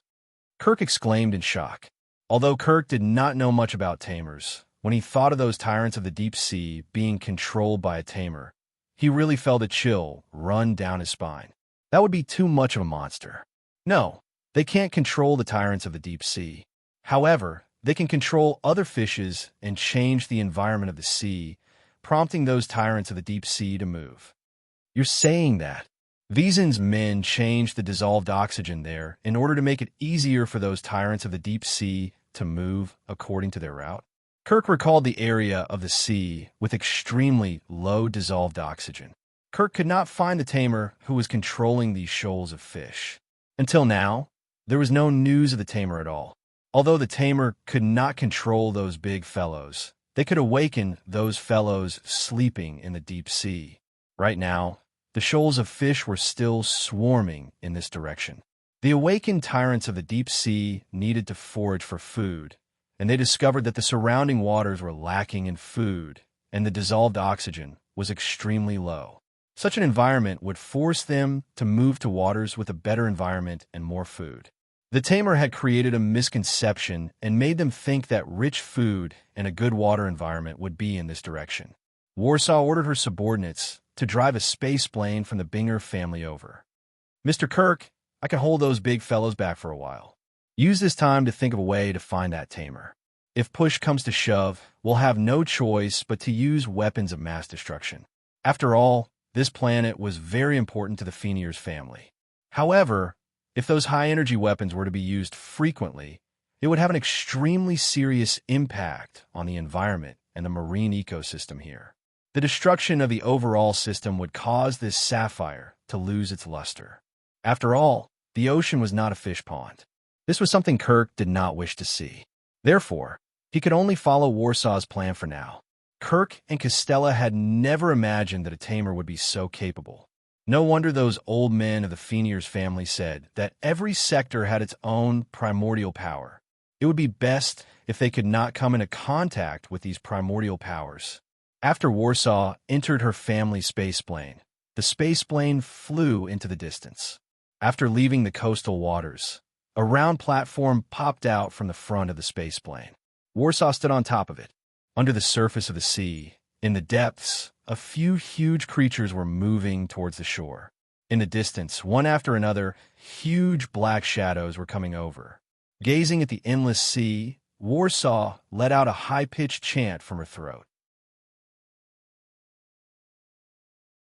No one could understand what she was singing, but Kirk realized that the shoals of fish on this side of the sea had obviously calmed down, and the anti-interference scanner showed that the movement speed of those dots in the distant deep sea had also slowed down. Before the echo conch was brought out, Wuxia did not dare to chant, as she was afraid that it would have the opposite effect. If the echo conch came into contact with the sound wave and performed an ensemble, then it would be over. Now that the issue of the echo conch had been resolved, Warsaw could finally relax. At the same time, she also took the opportunity to make the Fenier's family wary of her and increase her own influence. She also made Kirk think highly of the Binger family, which would bring the Binger family even greater benefits in the future. The mysterious language, the high-frequency chanting, was like a song from the deep sea, deep and distant, filled with an ancient aura. This was the song sung by the bloodline of the ancient race of Sector H, the Ocean race. It could communicate with the higher-level creatures in the sea. The higher the evolutionary level of the creatures that lived in the sea, the smoother this kind of communication would be. Therefore, the shoals of fish attacking the coastal waters had only calmed down, but for those big fellows coming from the deep sea, they could understand the meaning behind the sound better. Kirk looked at the display screen of the instrument in his hand. The detectors set up around Warsaw's sea area could not transmit any data back. The sound wave interfered with the electromagnetic field in that area, disrupting the transmission of energy and signals. No wonder Warsaw insisted on using the Binger family's special spaceplane. It was made especially for Warsaw, and it could resist such sound waves. If it was any other spaceplane, it would have lost control and crashed a long time ago. Kirk now felt that he needed to reevaluate the Binger family. Although there weren't many newcomers in the Binger family right now, and there was only one mermaid princess, it was still a family that originated from this sector after all. It was hard for Kirk to assess just how much hidden strength they still had. Take Warsaw, for example. In terms of individual strength, she was only equivalent to a normal rank A genotype character. But if the abilities brought about by her bloodline were included, Kirk was willing to bet that if his trained bodyguards were to encounter such sound waves, they would definitely grab their heads and roll to the ground. No wonder Warsaw's status in the Binger family was so high. Other than her ability to handle affairs, her personal strength was also a significant factor. The other coastal areas of the continental plate and the underwater bases were attacked by shoals of fish. Therefore, Kirk had to think twice even if he wanted to transfer manpower over. This was the place with the highest number of guards. If you were to transfer manpower from the other places, something might go wrong. The people at the spaceport outside the planet could not be moved either. It was the planet's most important line of defense, so Kirk had not mobilized any more manpower. Is there still no news? Kirk asked his subordinate next to him with an ugly expression. Kirk felt that the tamer should be hiding in the vicinity, so he sent his subordinates to search for the tamer. But until now, they hadn't found a damn thing. This made him very dissatisfied, and at the same time, he felt a sense of wariness towards the ancient power of the sector that his elders spoke of. Warsaw's abilities were displayed on the surface, but the tamer was hidden in the shadows. The latter was more difficult to deal with. "I'm sorry, boss, there's still no news." The subordinate next to Kirk bowed his head and said, "Increase the intensity." They were in a hurry right now. Warsaw had said that she didn't know how long they could drag things out. Maybe they could drag things out for a few days, or maybe they would collapse in the next moment. She couldn't say for sure either. Yes, Scylla looked out the window at the other side of the sea. Although they were so far away, he could still hear the mermaid princess chanting. However, now was not the time to be amazed by this mermaid princess abilities. There were definitely not many people who could infiltrate the Fenier's family's territory, and Castella had already cleaned up a group of people based on some clues. In that case, the number of people left behind would be even fewer. What Scylla was waiting for was the most special person or people among the people left behind, a trainer who could control fish from a distant sea. Inside the manor, in the room where Tobo and the others were. After that explosion, the three little fellows had lost all desire to sleep. The bodyguards forbade them from going out, so they hung around the room out of boredom. They really had nothing to do, so Tobo and Ross started playing chess while Emma watched from the side. Just as the two little boys were grinding their teeth and Emma was cheering them on, three crisp-popping sounds attracted the trio's attention. Three perforated crabs lay on the ground not far away from them. They were the three crabs that they had caught from the beach purely for fun. Tang Kikikiu was holding a noiseless gun in her hand. She no longer looked at the crabs, but her eyes were sparkling. In another room of the manor, Castella received a report that some of the fresh seafood that was prepared for food from the kitchen and seafood storage had disappeared.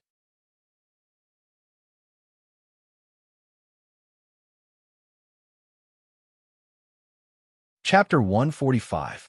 When Castella heard his subordinate's report, he sighed. They had been careless. Since the enemy had sent out a tamer, then it didn't matter if they were living in the sea or were treated as ornamental fish or fresh ingredients. All of them could be controlled by the tamer. At the same time, this also told Castella that the tamer was already very close to the manor. Otherwise, those sea creatures that were treated as ingredients and ornamental fish would not have such mobility. After all, they had avoided the eyes and ears of some people inside the manor, and this was not something they could do with their normal intellect. While Castella was issuing orders one after another, inside Tobo and the others' room, the three little fellows were glaring angrily at Tang Xianxia as they stared at the pierced crabs lying motionless on the ground. Although they did not know how the crabs had come out of the box in the first place, they were already dissatisfied with Tang Xianxia, and now they were even more furious. Tang Xianxia, what is the meaning of this? Emma was the first to jump out and point at Tang Xianxia and roared, "We went through a lot of trouble to catch them, and you dare shoot them? This is unforgivable." Tang Xianxia completely ignored her, because Scylla had told her that the ones who attacked Tobo did not necessarily have to be human. Tang Xianxia relied completely on her instincts to kill everything that posed a threat to Tobo. In that instant just now, Tang Xianxia suddenly felt an anomaly, and then she saw the crabs that were not moving as usual. It was still the same three crabs. Tang Xianxia had watched Tobo and the others catch the crabs. At the time, the three crabs gave her a rather dull feeling, and they were just things that could be used as food. However, in that instant, she suddenly felt a murderous intent. It was a very obscure murderous intent that the bodyguards outside could not sense at all. It was also thanks to the fact that Tang Xianxia had been brought out of the chaotic lands of Sector V and was able to capture that obscure murderous intent. Otherwise, she would have died 1,000 times over in Sector V. Luo, she was definitely biased towards his own people, condemning Tang Kikikiu's evil deeds together with Emma. But Tobo only frowned, his gaze sweeping back and forth between Crab and Tang Xianxia. There must be a surveillance camera in the room. After Tang Kikikiu opened fire, the people watching were afraid that these little brats would throw a tantrum and cause trouble. Moreover, the kid named Tang Xianxia was carrying a gun. The bodyguards outside the door opened and came in, especially the bodyguard from the Binger family. Because they were not familiar with Tang Xianxia, they all stood around Emma and Ross. However, after Fenier's and the two bodyguards from the Binger family glanced at each other, they ignored Emma and Ross' complaints and gestured to their subordinates to check the situation in the room. Just now, Castella had informed them to pay close attention to all marine creatures, be it prawns, crabs, fish, or sea snakes. It was very likely that they had already been controlled. Looking at the 3 crabs that Tang Xiuqiu had shot through, the 2 bodyguards could not help but sigh. It was fortunate that this little girl had noticed it, or there really was no telling what would have happened. At the same time, the Binger family's bodyguard was still guessing who on earth Tang Xiuqiu was, or was this just a blind cat running into a dead mouse? The bodyguards discovered a few more prawns and wriggling marine mollusks in a couple of hidden air vents. By now, even Emma and Rost had realized that something was wrong. After all, they still had a bit of a sense of crisis, and they were able to connect the dots a little. Therefore, they did not make a fuss right now, and quietly watched the bodyguards inspect everything inside the room. While the bodyguards were inspecting the room and observing Tang Xiuqiu at the same time, Tang Xiuqiu completely ignored them. When she felt that there was no threat, she sat down on a chair and started playing her game. She did not even look Tobo in the eye, angering him so much that he nearly flipped out again. Hui Mao could see what the surveillance cameras could see as well. Therefore, both Hui Mao and Silin were aware of all this. Xiuqiu is indeed an excellent hunter. At least, she's better than that bunch of bodyguards, said Hui Mao. She should be fine on her side, right? Probably. The bodyguard from the Feniers and Binger families aren't just for show. As long as they pay attention to the right direction, those marine creatures won't be able to get close to them. Silin looked at the sea outside the window. To be able to control these marine creatures with low intelligence inside the manor, I believe that the mastermind is about to come out soon. Although Warsaw had stalled those deep-sea giants, the shoals' attacks in the coastal areas were growing fiercer and fiercer. A layer of fish corpses floated on the surface of the sea, and fish bones were also deposited at the bottom of the sea. The overly dense mass of fish corpses was greatly disruptive to the Feniers family's movements, and some of the underwater bullets with low penetrative power were basically useless against them. However, they dared not use the more powerful torpedoes. It would be bad if they affected Warsaw, and if that happened, then they wouldn't just be facing these shoals, but the deep-sea overlords as well. Kirk was very anxious right now, and he couldn't help but feel uneasy. He clearly knew that the tamer was around, yet he could not find that cunning bastard. It was not a good idea to continue like this. He knew that the situation at the manor was probably very passive as well, and right now, he only regretted underestimating the Wiesen family's capabilities. If he thought about the worst-case scenario, Tobo might not be the only one who would be threatened this time. Even the entire Feniers family's arrangements on this planet would be severely affected. After all, the livable planets in Sector H were mainly dominated by the ocean. What a headache! While Warsaw was cautiously delaying the deep-sea overlords, Kirk was racking his brains for a solution, and Costello was commanding the people of the manor to strengthen the surveillance. Flat figures were approaching the coast under the cover of shoals of fish from the bottom of the sea near the shore.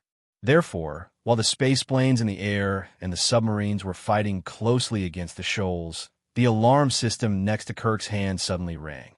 This was the first time it had sounded so fiercely since he reconfigured the surveillance program. What the hell is going on? Kirk looked at the display, and what he saw stunned him. Kirk, who had held an important position in the Feniers family for many years, had never thought he would see such a scene. What was the difference between a bird and a fish? One was in the sky, and the other was in the water. This was what most people, including Kirk, thought. What Kirk saw now, however, completely overturned his previous opinion. Fish that lived in the water might not necessarily be incapable of flight. It would be a lie to say that he was not shocked as he looked at the flat figures rushing out of the sea. Kirk did not know what kind of fish they were.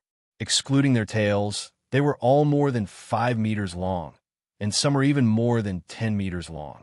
They looked a little like manta rays, but they were flatter and lighter than manta rays. Their specialized pectoral fins were elongated like wings, allowing them to fly at low altitudes out of the sea. It was one thing if there was only one of these things, but now there were hundreds and thousands of them, and they were even showing signs of increasing. They crashed into the space planes in the air as if they were unafraid of death, and seriously interfered with the space plane's ability to block the shoals in the sea. At the same time, because there were too many of them, some of them took the opportunity to charge towards the coast.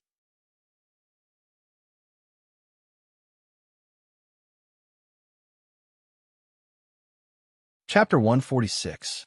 Stop them. Kirk knew that these fellows' target was the manor.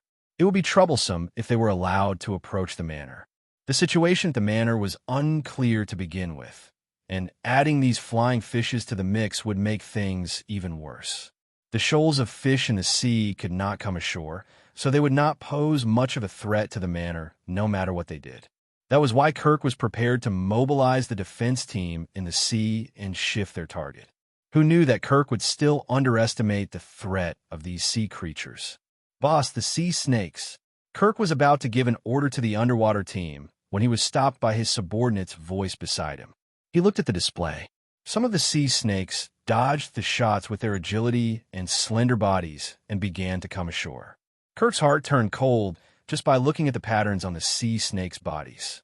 The venom that the sea snakes spat out was very corrosive, and this undoubtedly increased the difficulty of the defense battle. His subordinate also told him that there were some larger sea snakes and other terrestrial sea creatures in the sea. Kirk felt suffocated all over. This kind of restricted battle was so goddamn depressing. Fortunately, he had many years of experience. After Kirk quickly cooled down, he issued one order after another. A group of people retreated to the coast and targeted the sea creatures that came ashore. A group of people attacked the flying fishes in the air.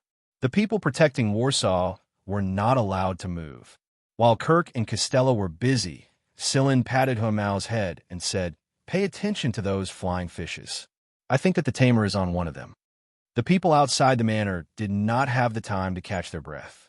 If it wasn't for their higher gene rank, they would have died a long time ago.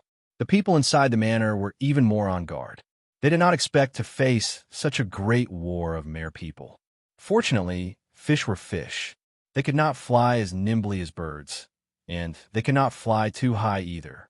Therefore, it was relatively easy to hit them. The manpower the Feniers family had mobilized from other parts of Sector H could not arrive immediately. Therefore, they could drag things out for as long as they could, and it would be better when they had sufficient manpower. The protective shield around the manor had been raised when the flying fishes appeared. However, it did not take long before they realized that there was a problem with the shield. The repair crews found some shrimp and crab corpses at the problematic spots. They had obviously died from touching high-energy circuits. It turned out that the main target of the missing seafood that was supposed to be a dish on the dining table was not Tobo, but the shield. Costella, who was watching everything from inside the manor, now truly felt the powerful influence of a trainer. With just his own strength, he could make all the marine creatures on the entire planet go crazy. The entire planet? Suddenly, Costella shuddered. No, it was impossible that there was only one trainer. If a single tamer could command so many shoals of fish in so many places at the same time, then it would be way too heaven-defying. If the ancient tamer could achieve such an effect on his own, then there was no way he would have fallen from Sector H. The information Costella received stated that the coastal areas were being attacked by shoals of fish. The shoals of fish control covered almost all of the important coastal areas of the entire planet. Otherwise, they would have been able to mobilize manpower. Although Warsaw said that the Wiesen family only had one ancient tamer, but what if they actually had more than one ancient tamer? There should be more than one ancient tamer controlling shoals of fish in so many areas. But why did they only target this place? Although the Feniers family's young Master Tobo, the Feniers family's Sector H CEO Kirk, and the Binger family's people were all at the manor was just a private residence. The other places on land were the real management hub zones that were in charge of Sector H's business. If those zones were destroyed, then the management of Sector H would run into trouble.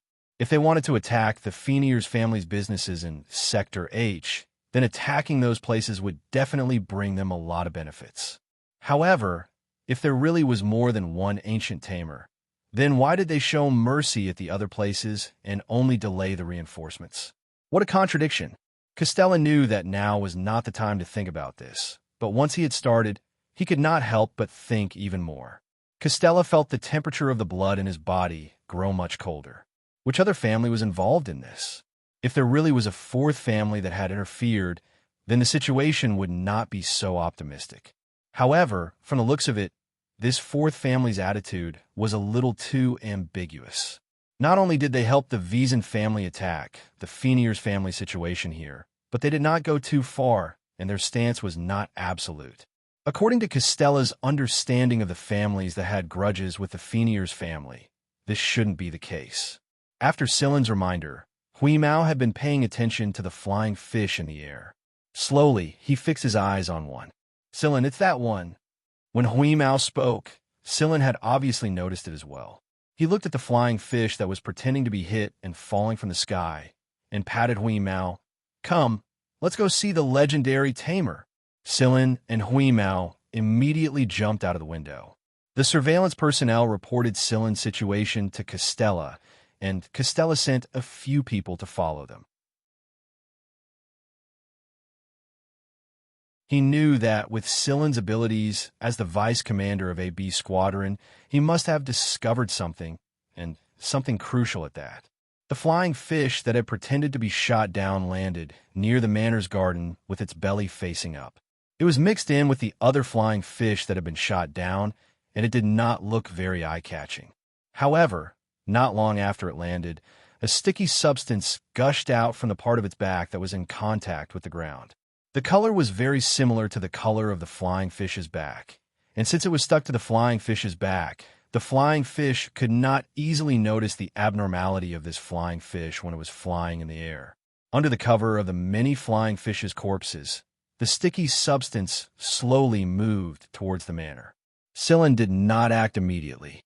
Instead, he pulled back the people Costella had sent to follow behind him. They were not too surprised that Silen had discovered that they were tailing them, and they were not embarrassed either. However, Silen's words had indeed shocked them. Silen pointed in a direction and said, "The tamer is over there, but you guys need to notify Costella first." Many of the flying fish that have fallen to the ground are still able to move. Send someone to finish them off. Many of the flying fish that have fallen to the ground were indeed heavily injured, and they looked like they were covered in blood. However, they were still alive, and if one were to examine them with a life detector, they would discover that a third of the flying fish that had fallen to the ground were still alive. If the tamer used them again before they were completely dead, then the manor would probably receive quite a bit of damage. Just like a decapitated snake, even if it was just a snake's head, it could still attack due to its nervous inertia. These people naturally knew about these things, and after hearing Silen's explanation, they immediately reported it to Costella. When Costella heard about it, he immediately sent someone to take action. These were all matters related to the Fenier's family. The reason why Silen was interested in the tamer was not just because of his miraculous ability to control sea creatures, but also because of these flying fish. Silen had never seen this kind of flying fish in some of the books regarding the special species of fishes in Sector H. Silen suspected that the tamer or the Xian family had secretly bred them through genetic modification. The sticky substance seemed to realize that it had been discovered, so it condensed into a human form and revealed its true appearance. It was only in its human form that it could move more nimbly. A shapeshifter. That tamer was actually an extremely rare shapeshifter. Now that they had finally discovered the tamer's tracks, it was only natural that the Fenier's family would expend a great amount of manpower to deal with him. While the Fenier's family was fighting the tamer, Silen and Hui Mao continued to gather information nearby. Silen discovered that he felt a sense of familiarity from this tamer.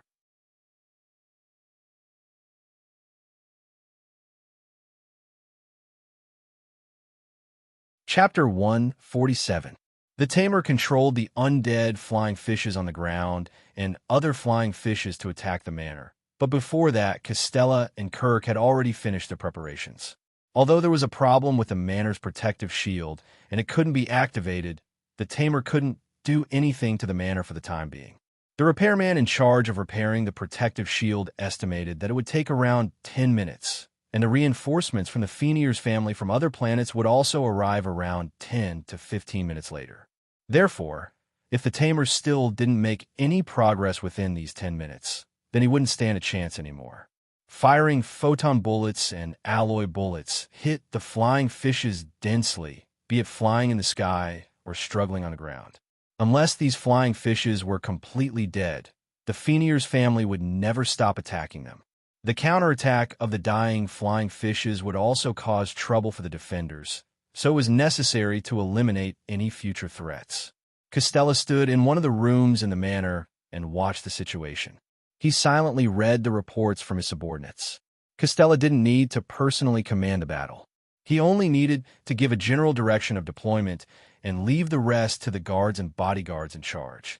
These people were talents that the Fenrir's family had painstakingly trained, so they couldn't possibly need Costella's instructions for every battle. The guards certainly cooperated well. At the critical moment, the advantage of the talents nurtured by the great families was revealed. If it were the guards of planet Brown Earth instead, it would definitely be a mess. Because the tamer was a shapeshifter, normal metal bullets and cold weapons had no real effect on him. The Fenrir's family guards had chosen some firing energy weapons. To avoid affecting Warsaw's control, they didn't even use any high-energy density weapons. However, judging from the current situation, 10 minutes was something they could hold on for. This tamer didn't expect the other party to discover him so quickly. The entire plan should have been perfect, but first, the Echo Conches were discovered ahead of time. Then, Mermaid Princess Warsaw, who possessed the bloodline of the new Europeans, came to hold back those giant deep-sea beasts. There was no progress on Tobo's side either. Even if the tamer could control tens of thousands of fishes, his helpers on land were indeed limited. The sea snakes, prawns, and crabs that had come ashore were blocked by a group of Fenrir's family members, so they couldn't help the tamer. Knowing that he wouldn't have the slightest chance if this dragged on, the tamer began to grow impatient. "Strange wave spectrum," said Hui Mao, who was squatting nearby and collecting information. Sillin had also vaguely sensed the spectrum, but right now Sillin was paying more attention to the strange sense of familiarity he felt. Celine was sure that he did not know this trainer, but this trainer did give him an inexplicable sense of familiarity. It was just that Celine could not put a finger on this sense of familiarity. This sense of familiarity was real and not an illusion. Sillin was willing to bet that he had met someone who gave him a similar feeling before. The strange thing was that Sillin's memory was clearly very good, but he couldn't capture this feeling at all.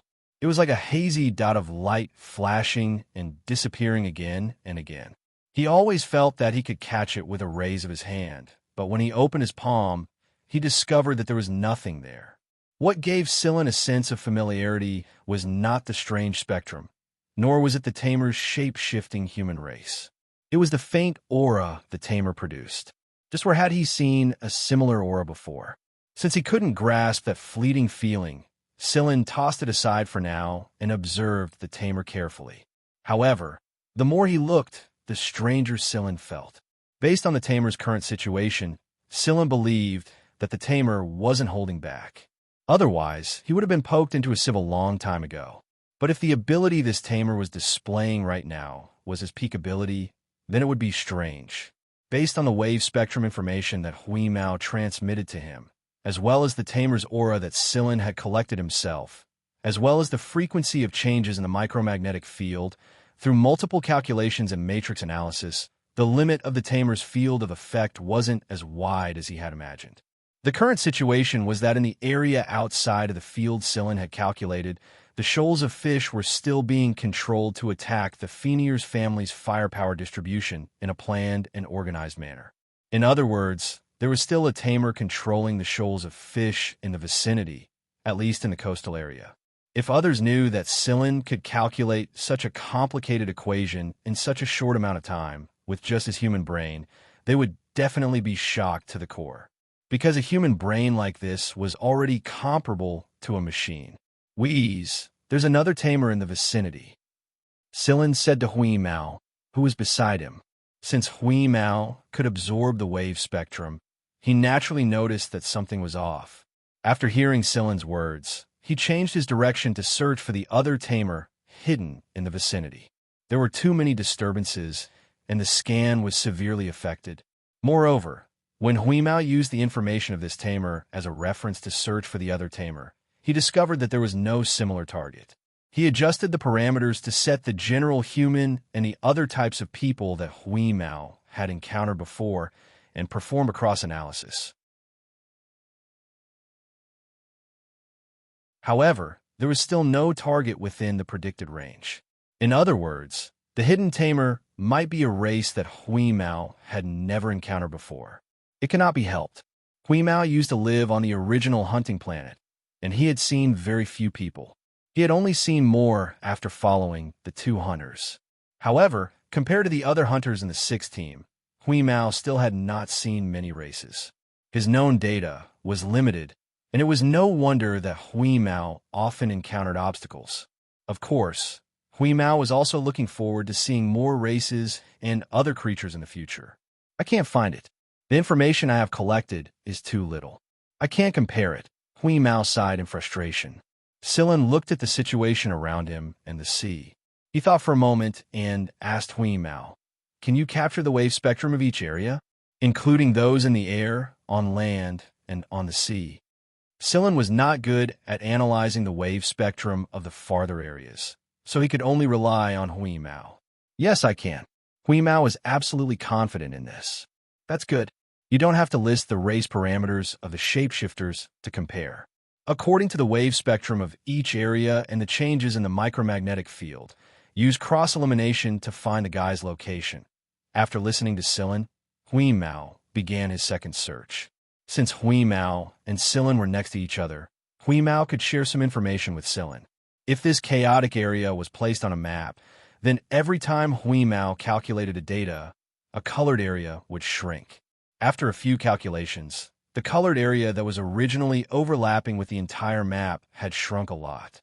10 seconds later, Huimao and Sillin were shocked at the same time. Found it!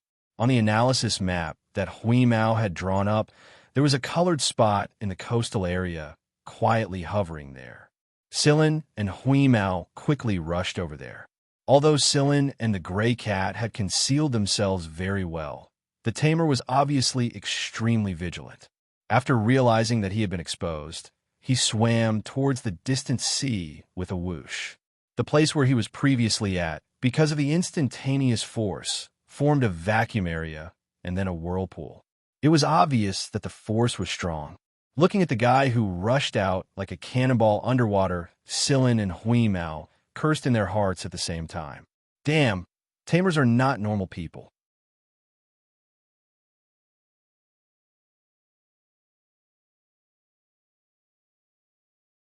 Chapter 148. Sillin and Huimao both charged into the sea to chase after the tamer. Although they had only seen a brief glimpse of the tamer's back, both Sillin and Huimao knew that it wasn't an average human. What average human would grow a few tentacles? And that tamer's speed was like a fish that lived in the sea to begin with. He wasn't any slower than those black marlin fish from before. Since the tamer had fled far out into the sea after realizing that he had been exposed, he no longer cared about those shoals of fish. Therefore, the shoals of fish that had lost control in the coastal region were instantly thrown into chaos. The shoals of fish began attacking each other, without the Fenier's family needing to do anything. Thousands upon thousands of fish of different species and factions began attacking one another. For a time, a shoal war broke out in the coastal region.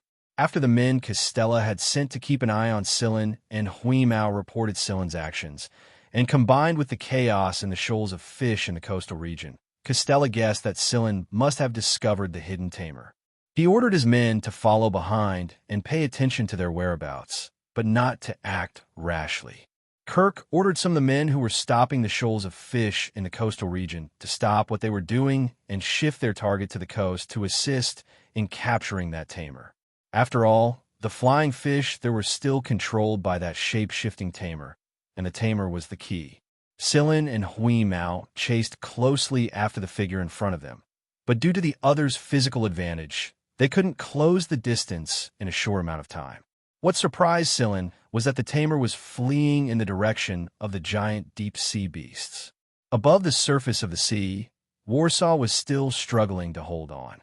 Looking at the dark mass of gigantic figures before him, Scylla thought to himself, "What is this tamer trying to do?" Very soon, Scylla found out why. As the tamer approached, the sea beasts that Warsaw had calmed down began to stir.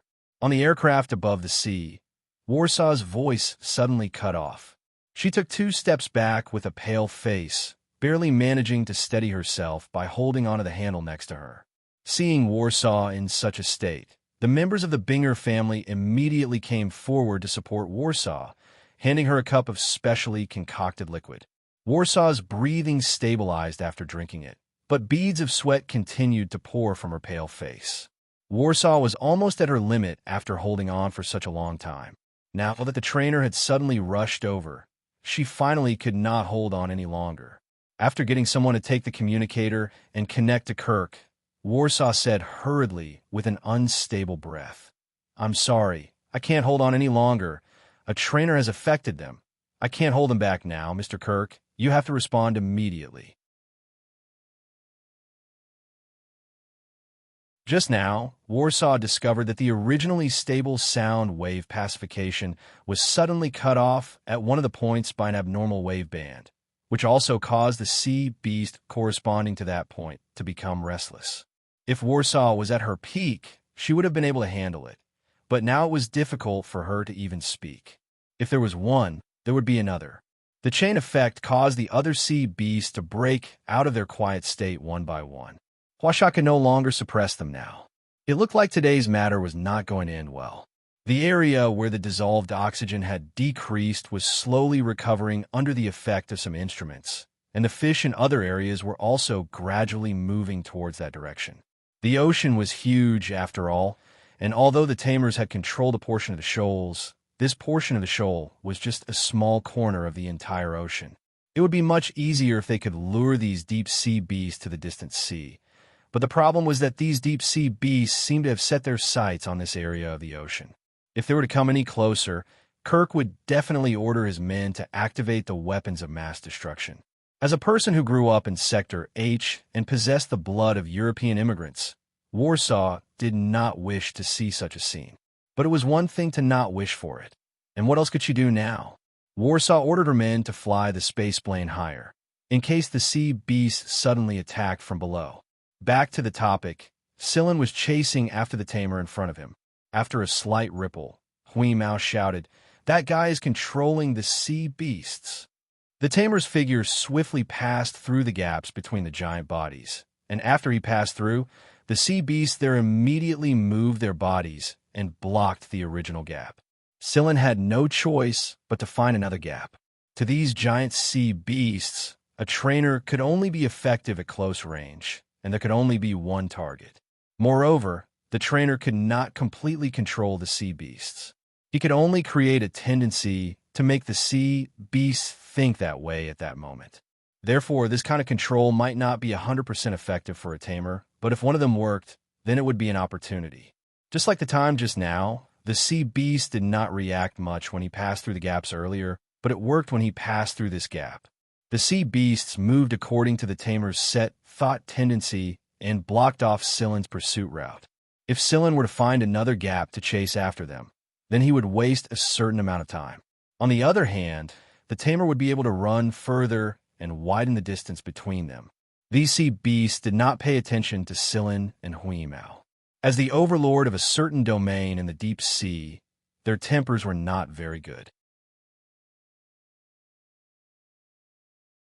Previously, when they gathered here, everyone had nothing to do with each other and did not fight for the time being. Or perhaps before they started fighting, Warsaw appeared. But now, Warsaw no longer had the ability to persevere and pacify them. In addition, the tamer had the intention to anger these sea beasts. As long as one of the deep-sea giant beasts was successfully angered and attacked the other sea beasts, the waves raised by the angry deep-sea giant beasts could form a tsunami and engulf the manor over there. More than 10 deep-sea giant beasts, after the commotion, some half emerged from the surface of the sea, revealing their mountain-like dorsal fins. Some looked like multi-legged sea beasts, flinging their thick and long tentacles out of the sea. The surface of the sea was set off by waves. The shoals of fish in the coastal area were either dead or scattered. The tamer had also been captured. Without the tamer's control, those sea beasts would not attack in an organized manner now. They could not even escape. Kirk withdrew his men and ordered, if those big fellows crossed the coastal area's warning line, attack immediately. Before the men sent by Castella to tail Cylin could approach the area, the sea beasts had already gone berserk. It could not be helped. They could only keep a distance away and make plans later. Hui Mao, who was chasing after the tamer with Cylin, was carelessly whipped by the thick tentacles of a large sea beast next to him. He was flung far away and rolled far away, like a spinning top. Meow my ass. Cylin, you go after them first. I'm going to teach this blind fellow a lesson, said Hui Mao, who had swam back in the blink of an eye. Before this, Hui Mao had always felt that he was putting business first. But now that he was being whipped, how could he not be angry? Don't let them get close to the coastal area. Xianxia is still in the manor. If there's a way, lure these big fellows to the distant sea. Cylin knew that Hui Mao had a sense of propriety, so he did not say much. The tamer in front ran further and further away.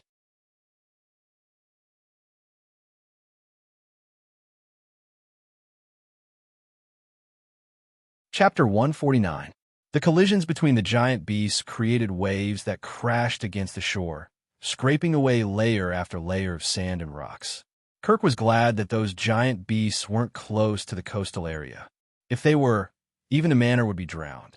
The roars of the giant beasts were either as deep as thunder or as sharp as a whistle. The roars of the giant beasts caused the people on the shore to feel apprehensive.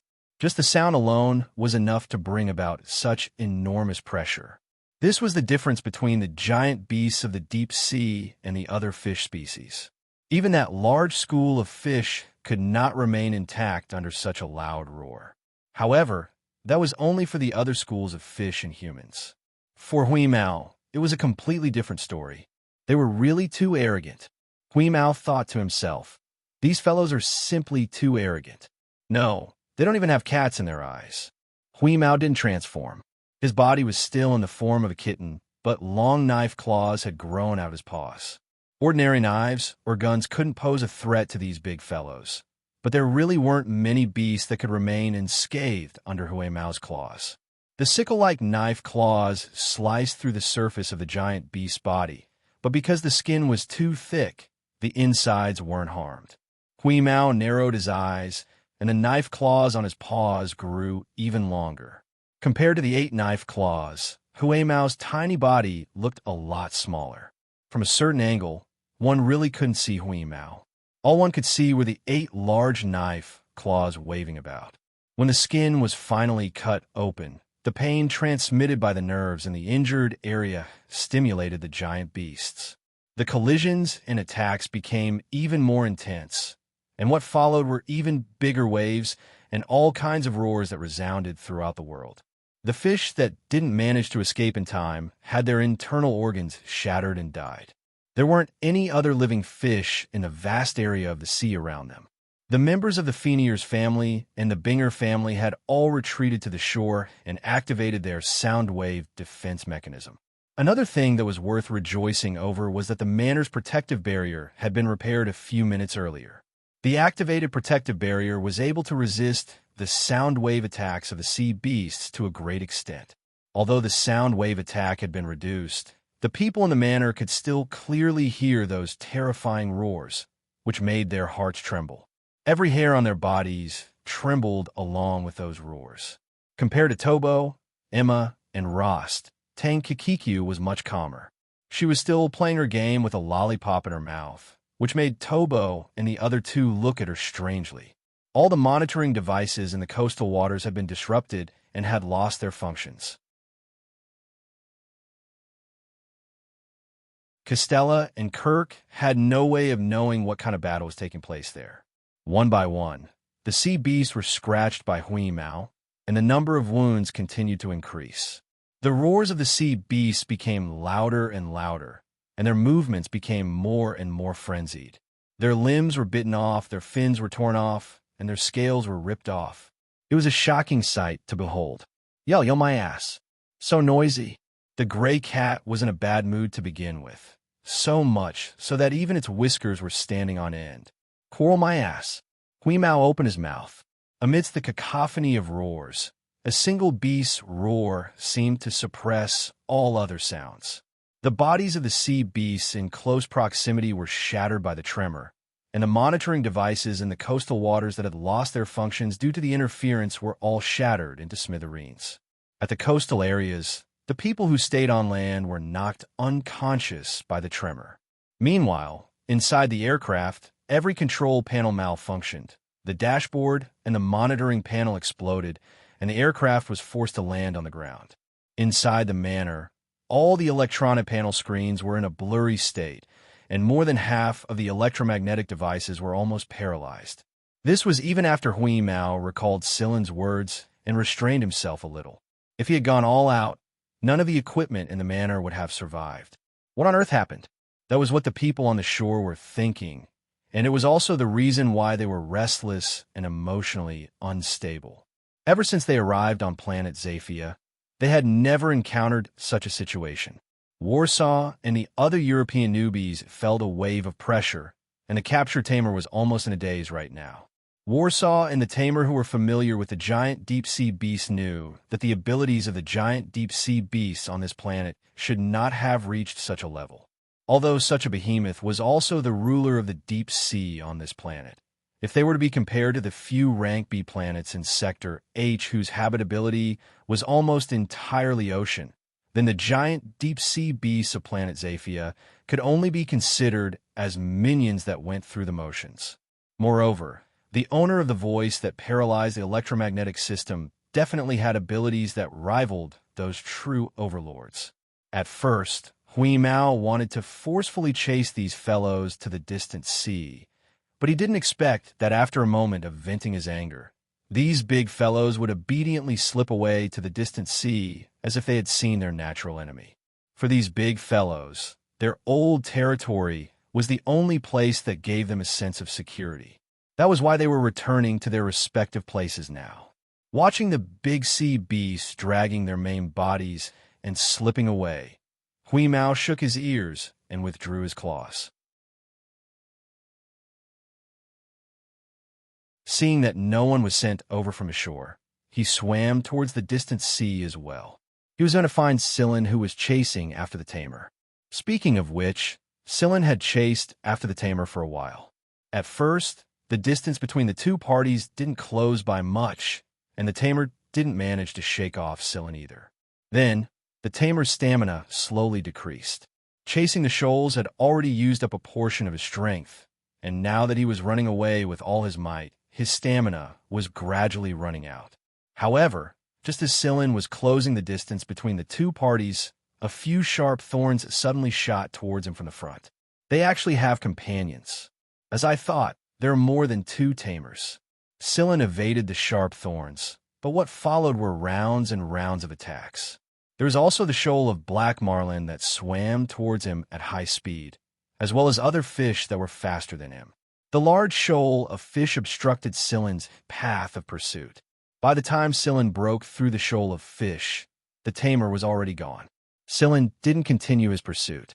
Since another tamer had appeared, then there might be a fourth, a fifth, or even more.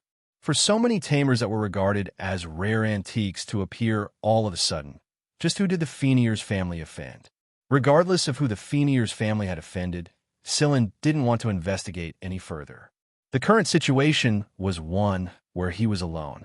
Since the other party was able to mobilize so many tamers, then their hidden strength was definitely not limited to this.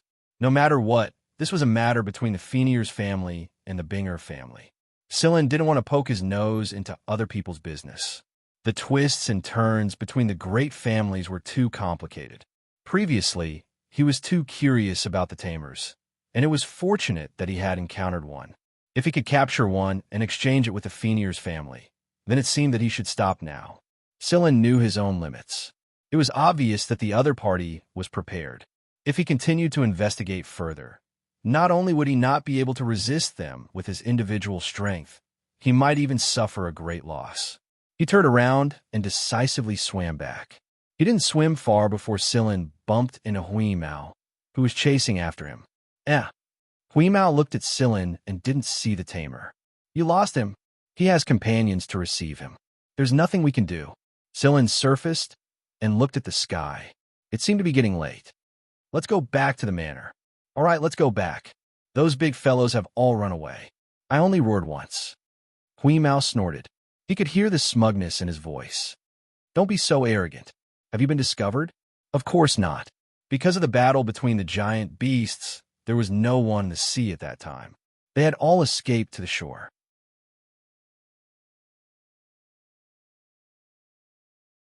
Moreover, all the surveillance cameras in the surroundings have been destroyed. With those big fellows acting as cover, there's no way we would have been discovered. Hui Mao said with certainty. That's good. Let's go back. While you're at it, think of a way to extort more money from that old fox, Costella. Of course. We have to ask for more compensation no matter what. All right, I saw that there's dried fish on the manor's dining table. I'll ask for more when we get back to the manor.